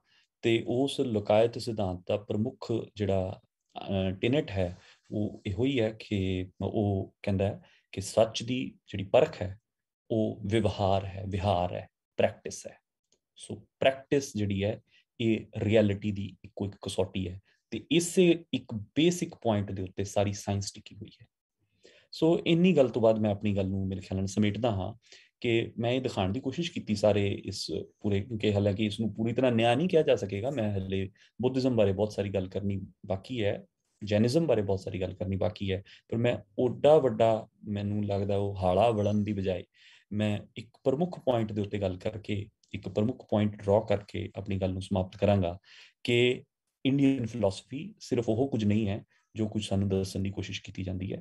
ਇੰਡੀਅਨ ਫਿਲਾਸਫੀ ਦੇ ਵਿੱਚ ਬੜੇ ਕਮਾਲ ਦੇ ਡਿਫਰੈਂਟ ਆਈਡੀਓਲੋਜੀਜ਼ ਨੇ, ਉਹਨਾਂ ਨਾਲ ਤੁਸੀਂ ਸਹਿਮਤ ਹੋਵੋ ਜਾਂ ਅਸਹਿਮਤ ਹੋਵੋ, ਉਹ ਦੋਵੇਂ ਪਾਸਿਓਂ ਬੜੇ ਮਜ਼ਬੂਤ ਜਿਹੜੇ ਤਰਕ ਨੇ, ਬਹੁਤ ਤਿੱਖੇ ਜਿਹੜੇ ਵਿਅੰਗ ਨੇ, ਉਹਨਾਂ ਦੇ ਨਾਲ ਇੱਕ ਦੂਜੇ ਦੇ ਉੱਤੇ ਹਮਲਾ ਕਰਦੇ ਨੇ, ਲੈਸ ਨੇ ਉਹਨਾਂ ਦੇ ਨਾਲ, ਤੇ ਉਹ ਆਪਣੇ ਆਪ ਦੇ ਵਿੱਚ ਸਾਡੀ ਵਿਚਾਰ ਪਰੰਪਰਾ ਦਾ, ਸਾਡੀ ਚਿੰਤਨ ਪ੍ਰਣਾਲੀ ਦੇ ਵਿਕਾਸ ਦਾ ਗਵਾਹ ਨੇ ਉਹ ਸਾਰੇ। ਲੋੜ ਸਿਰਫ ਇਸ ਗੱਲ ਦੀ ਹੈ ਕਿ ਅਸੀਂ ਅੱਜ ਆਪਣੇ ਆਪ ਨੂੰ, ਜਿਹੜੀ ਜਿੱਥੋਂ ਅਸੀਂ ਗੱਲ ਸ਼ੁਰੂ ਕੀਤੀ ਸੀ ਕਿ ਸੰਵਾਦ, ਐਂਸ਼ੀਐਂਟ ਇੰਡੀਅਨ ਫਿਲਾਸਫੀ ਦੇ ਨਾਲ ਸੰਵਾਦ, ਅਸੀਂ ਆਪਣੀ ਇਸ ਫਿਲਾਸਫੀ ਦੇ ਨਾਲ ਸੰਵਾਦ ਰਚਾਈਏ। ਅਸੀਂ ਇੱਕ ਕਿਤਾਬ ਦਾ ਟਾਈਟਲ ਹੈ, ਬੜਾ ਇੰਟਰਸਟਿੰਗ ਲੱਗੇਗਾ ਤੁਹਾਨੂੰ, what is living and what is dead in Indian philosophy. ਭਾਰਤੀ ਫਲਸਫੇ ਦੇ ਵਿੱਚ ਜਿਉਂਦਾ ਕੀ ਹੈ ਤੇ ਮਰ ਚੁੱਕਿਆ ਕੀ ਹੈ, ਇਸ ਗੱਲ ਦਾ ਨਖੇੜਾ ਕਰ ਲੈਣਾ, ਸਾਰੇ ਦੇ ਮੂਹਰੇ ਮੱਥਾ ਟੇਕ ਦੇਣਾ, ਚਾਹੇ ਚਾਰਵਾਕਾਂ ਦੇ ਮੂਹਰੇ ਹੋਵੇ, ਚਾਹੇ ਨਿਆਇਕਾਂ ਦੇ ਮੂਹਰੇ, ਚਾਹੇ ਵਿਦਾਂਤਾਂ ਦੇ ਮੂਹਰੇ, ਚਾਹੇ ਸੰਖਕਾਰਕਾਂ ਦੇ ਮੂਹਰੇ ਮੱਥਾ ਟੇਕ ਦੇਣਾ ਇਜ਼ ਨੋ ਸੋਲਿਊਸ਼ਨ। ਸੰਵਾਦ ਰਚਾਣਾ, ਸੰਵਾਦ ਰਚਾਣਾ ਤੇ ਤੈਅ ਕਰਨਾ ਕਿ ਅਸੀਂ ਇਸ ਪੂਰੀ ਵਿਚਾਰ ਪਰੰਪਰਾ ਦੀ ਅਗਲੀ ਕੜੀ ਵਜੋਂ ਕਿੱਥੇ ਖੜੇ ਹਾਂ। ਅੱਜ ਜੋ ਸਾਨੂੰ ਹਾਸਲ ਹੋ ਚੁੱਕਿਆ, ਚਾਹੇ ਉਹ ਪੱਛਮੀ ਵਿਗਿਆਨਾਂ ਚੋਂ, ਚਾਹੇ ਸਾਡੇ ਆਪਣੇ ਵਿਗਿਆਨਾਂ ਚੋਂ, ਚਾਹੇ ਪੱਛਮੀ ਫਲਸਫਿਆਂ ਚੋਂ, ਚਾਹੇ ਸਾਡੇ ਆਪਣੇ ਫਲਸਫਿਆਂ ਚੋਂ, ਸਾਡੇ ਖੁਦ ਆਪਣੇ ਤਜਰਬੇ ਦੇ ਵਿੱਚੋਂ ਜੋ ਸਾਨੂੰ ਹਾਸਲ ਹੋ ਚੁੱਕਿਆ, ਉਹ ਸਾਰੇ ਨੂੰ ਸਮੇਟਦੇ ਹੋਏ ਸਾਡੀ ਫਿਲਾਸਫੀਕਲ ਪੋਜੀਸ਼ਨ ਅੱਜ ਦੀ ਡੇਟ 'ਚ ਕੀ ਹੈ। ਮੈਂ ਡੇਟਾ ਸਾਇੰਸ ਦਾ ਬੰਦਾ ਤਾਂ ਮੈਂ ਜ਼ਰੂਰ ਕਹਾਂਗਾ ਕਿ ਅੱਜ ਦੁਨੀਆ ਦੇ ਵਿੱਚ ਅਸੀਂ ਉੱਥੇ ਪਹੁੰਚ ਗਏ ਹਾਂ ਜਿੱਥੇ ਇਸ ਗੱਲ ਨੂੰ ਚੈਲੰਜ ਕੀਤਾ ਜਾ ਰਿਹਾ ਹੈ ਕਿ ਵਰਤਾਰੇ ਹੁੰਦੇ ਹੀ ਨਹੀਂ, ਵਰਤਾਰਿਆਂ ਦਾ ਸਿਰਫ ਬਾਹਰੀ ਰੂਪ ਡੇਟਾ ਦੇ ਰੂਪ 'ਚ, ਡੈਟਮ ਦੇ ਰੂਪ 'ਚ, ਸੈਂਸ ਡੇਟਾ ਦੇ ਰੂਪ 'ਚ ਤੁਹਾਡੇ ਸਾਹਮਣੇ ਆਉਂਦਾ ਹੈ, ਉਹੋ ਹੀ ਸਭ ਕੁਝ ਹੈ। ਉਸ ਦੇ ਪਿੱਛੇ ਤੁਹਾਨੂੰ ਜਾਣ ਦੀ ਲੋੜ ਨਹੀਂ। ਸ਼ੁੱਧ ਬਿਹੇਵੀਅਰਿਜ਼ਮ ਜਿਹੜਾ ਹੈ, ਮੈਂ ਖੁਦ ਕਰਦਾ ਐਜ਼ ਅ ਪ੍ਰੋਫੈਸ਼ਨਲ, ਪਰ ਇਸ ਦੇ ਪਿੱਛੇ ਜਿਹੜੀ ਕੰਮ ਕਰਦੀ ਫਿਲਾਸਫੀ ਹੈ ਉਹ ਸਾਨੂੰ ਇੱਕ ਬੜੀ ਅਜੀਬ ਸਿਚੁਏਸ਼ਨ ਵੱਲ ਨੂੰ ਧੱਕ ਰਹੀ ਹੈ। ਸੋ ਜਦ ਤੱਕ ਅਸੀਂ ਆਪਣੇ ਇਸ ਪੂਰੇ ਸਿਧਾਂਤਾਂ ਦੀ, ਇਸ ਪੂਰੇ ਕਹਿ ਲਓ ਗੁਲਦਸਤੇ ਦੇ ਨਾਲ ਸੰਵਾਦ ਨਹੀਂ ਰਚਾਉਂਦੇ ਤੇ ਉਸ ਦੇ ਵਿੱਚੋਂ ਆਪਣੀਆਂ ਪੋਜੀਸ਼ਨਾਂ ਤੈਅ ਕਰਕੇ ਇੱਕ ਪੰਜਾਬੀ ਮਨੁੱਖ, ਇੱਕ ਇੰਡੀਅਨ ਮਨੁੱਖ ਕਿਵੇਂ ਸੋਚਦਾ ਹੈ, ਉਹਦਾ ਅੱਜ ਦਾ ਮਾਡਰਨ ਇੰਡੀਅਨ ਮਨੁੱਖ, ਮਾਡਰਨ ਪੰਜਾਬੀ ਕਿਵੇਂ ਸੋਚਦਾ ਹੈ, ਉਸ ਦਾ ਉਸਾਰ ਨਹੀਂ ਅਸੀਂ ਕਰ ਲੈਂਦੇ, ਆਪਣੇ ਆਪ ਨੂੰ ਡਿਫਾਈਨ ਨਹੀਂ ਅਸੀਂ ਕਰ ਲੈਂਦੇ, ਅਸੀਂ ਇਸ ਨਵੇਂ ਵਿਗਿਆਨਾਂ ਦੇ ਹੜ ਦੇ ਸਾਹਮਣੇ ਅਸੀਂ ਇੱਕ ਬੌਨਾ ਮਨੁੱਖ ਬਣ ਕੇ, ਉਹਦੇ ਕੰਜ਼ਿਊਮਰ ਬਣ ਕੇ ਰਹਿ ਜਾਵਾਂਗੇ। ਕੁਝ ਨਹੀਂ ਹੋਏਗਾ ਇਸ ਤੋਂ ਜ਼ਿਆਦਾ ਸਾਡੇ ਤੋਂ। ਸੋ ਉਹਦੇ ਜੇ ਕੰਜ਼ਿਊਮਰ ਨਹੀਂ ਬਣਨਾ, ਜੇ ਉਸ ਦੇ ਵਿੱਚ ਪਾਰਟਿਸਿਪੇਟ ਕਰਨਾ ਹੈ, ਜੇ ਉਸ ਨੂੰ ਡਿਵੈਲਪ ਕਰਨ ਦੇ ਵਿੱਚ ਆਪਣਾ ਹਿਸਟੋਰੀਕਲ ਰੋਲ ਅਦਾ ਕਰਨਾ ਹੈ, ਤੇ ਸੰਵਾਦ ਇਸ ਦੇ ਨਾਲ ਰਚਾਉਣਾ ਪਏਗਾ। ਅੱਜ ਦੀ ਇਸ ਸੀਰੀਜ਼ ਦੇ ਵਿੱਚ ਮੈਂ ਸਮਝਦਾ ਕਿ ਮੈਂ ਬਹੁਤ ਸਾਰੇ ਦੋਸਤਾਂ ਨੂੰ ਜੇ ਸਿਰਫ ਇਸ ਗੱਲ ਵਾਸਤੇ ਹੀ ਪ੍ਰੇਰਿਤ ਕਰ ਸਕਿਆ ਹੋਵਾਂ ਕਿ ਉਹ ਚਾਰਵਾਕ ਦੀਆਂ ਕਿਤਾਬਾਂ, ਲੁਕਾਇਤ ਦੀ, ਦੇਵੀ ਪ੍ਰਸਾਦ ਚੱਟੋਪਾਧਿਆਏ ਦੀ ਉਹ ਕਿਤਾਬ, ਜਾਂ ਹੋਰ ਵੀ ਫਿਲਾਸਫਰਸ ਦੀ ਕਿਤਾਬ, ਬੁੱਧ ਦੀਆਂ ਕਿਤਾਬਾਂ, ਜੈਨ ਦੀਆਂ ਕਿਤਾਬਾਂ, ਜੋ ਉਹਨਾਂ ਦੇ ਆਦਿ ਗ੍ਰੰਥ ਤੋਂ ਲੈ ਕੇ ਸਾਰੇ ਗ੍ਰੰਥ, ਸ਼ੰਕਰਾਚਾਰਿਆ ਦੇ ਗ੍ਰੰਥ, ਸਭ ਨੂੰ ਜੇ ਕਿਤੇ ਪੜ੍ਹਨ ਸਮਝਣ ਵੱਲ ਪ੍ਰੇਰਿਤ ਹੋ ਗਏ ਹੋਣ, ਮੈਂ ਸਫਲਤਾ ਸਮਝਾਂਗਾ। ਇਹਨਾਂ ਸ਼ਬਦਾਂ ਦੇ ਨਾਲ ਤੁਹਾਡਾ ਬਹੁਤ ਸਾਰਾ ਧੰਨਵਾਦ।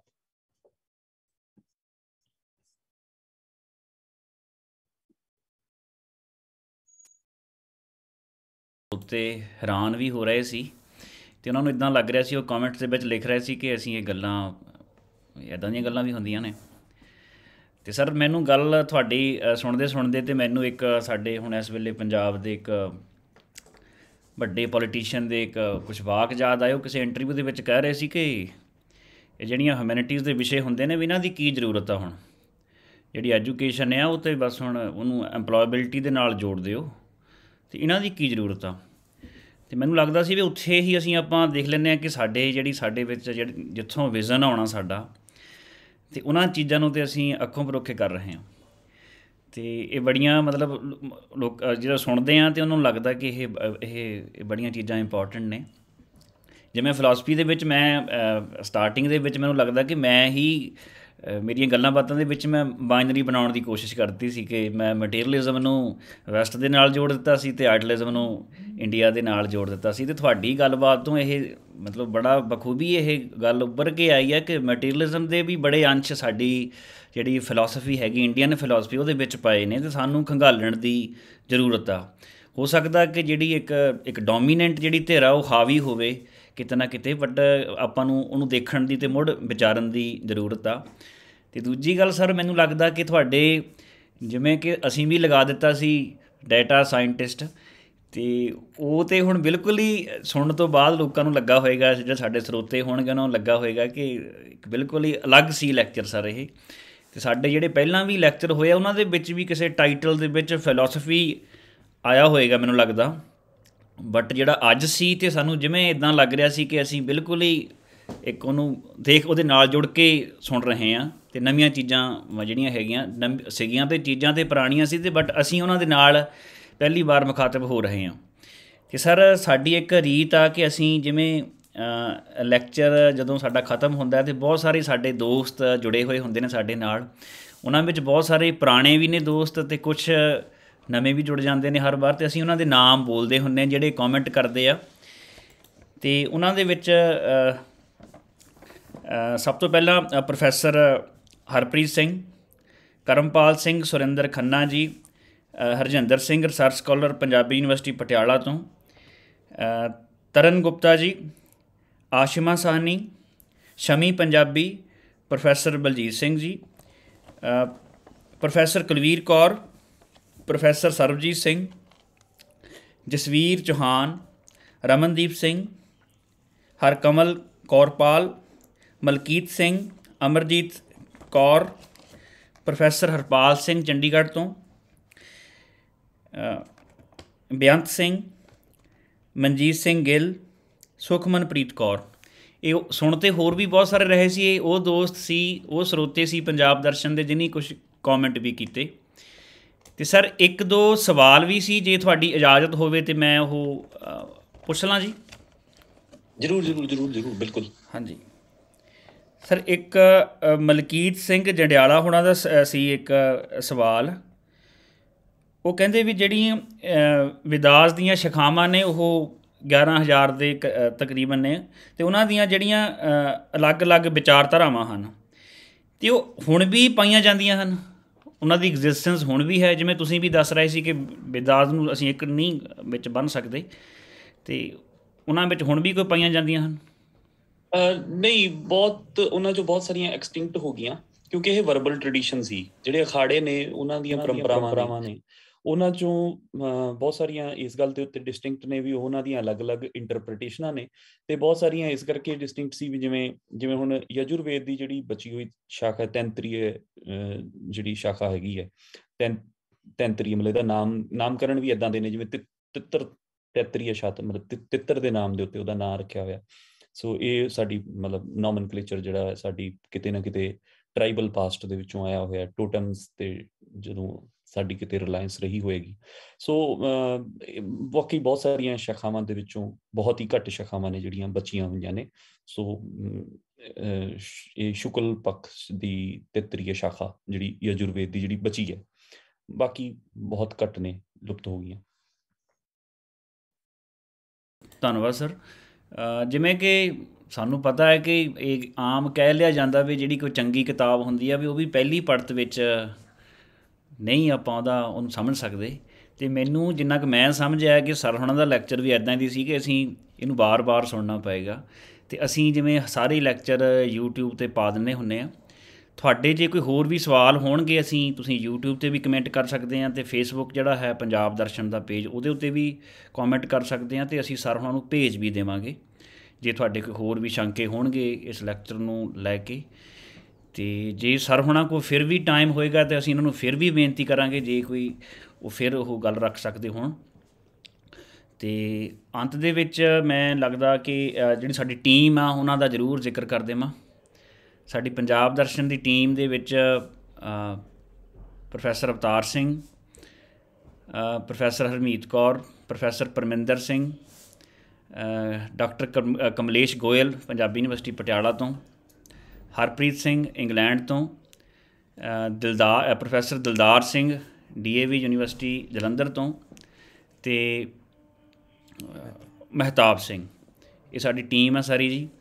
ਅਤੇ ਮੈਂ ਕੁਛ ਦਰਸ਼ਕਾਂ ਨੂੰ ਵੀ ਥੋੜ੍ਹਾ ਜਿਹਾ ਸਾਂਝਾ ਕਰਨਾ ਚਾਹੂੰਗਾ ਇੱਕ ਗੱਲ, ਕਿ ਅਸੀਂ ਪਿਛਲੇ 2-3 ਮਹੀਨੇ ਤੋਂ, ਲਗਭਗ 2 ਮਹੀਨੇ ਤੋਂ ਜ਼ਿਆਦਾ ਸਮੇਂ ਤੋਂ ਅਸੀਂ ਕੋਈ ਲੈਕਚਰ ਨਹੀਂ ਕਰਵਾ ਪਾਏ ਸੀ।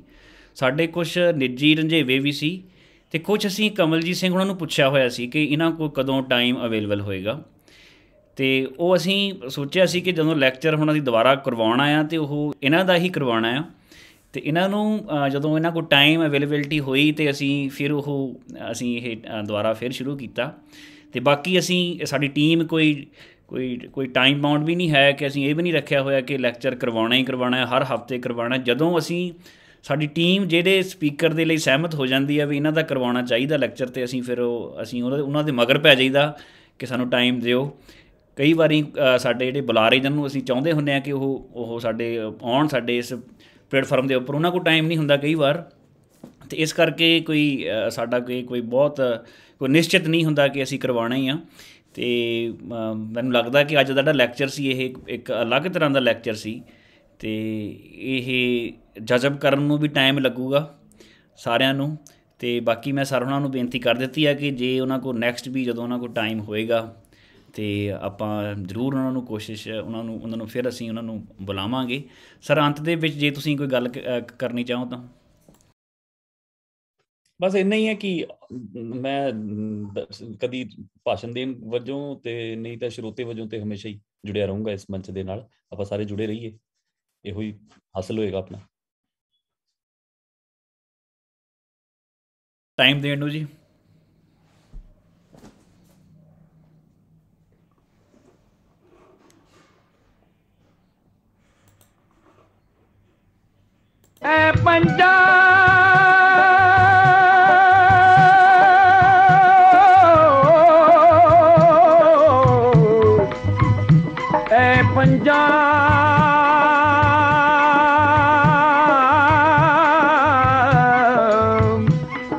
ਪੰਜਾਬ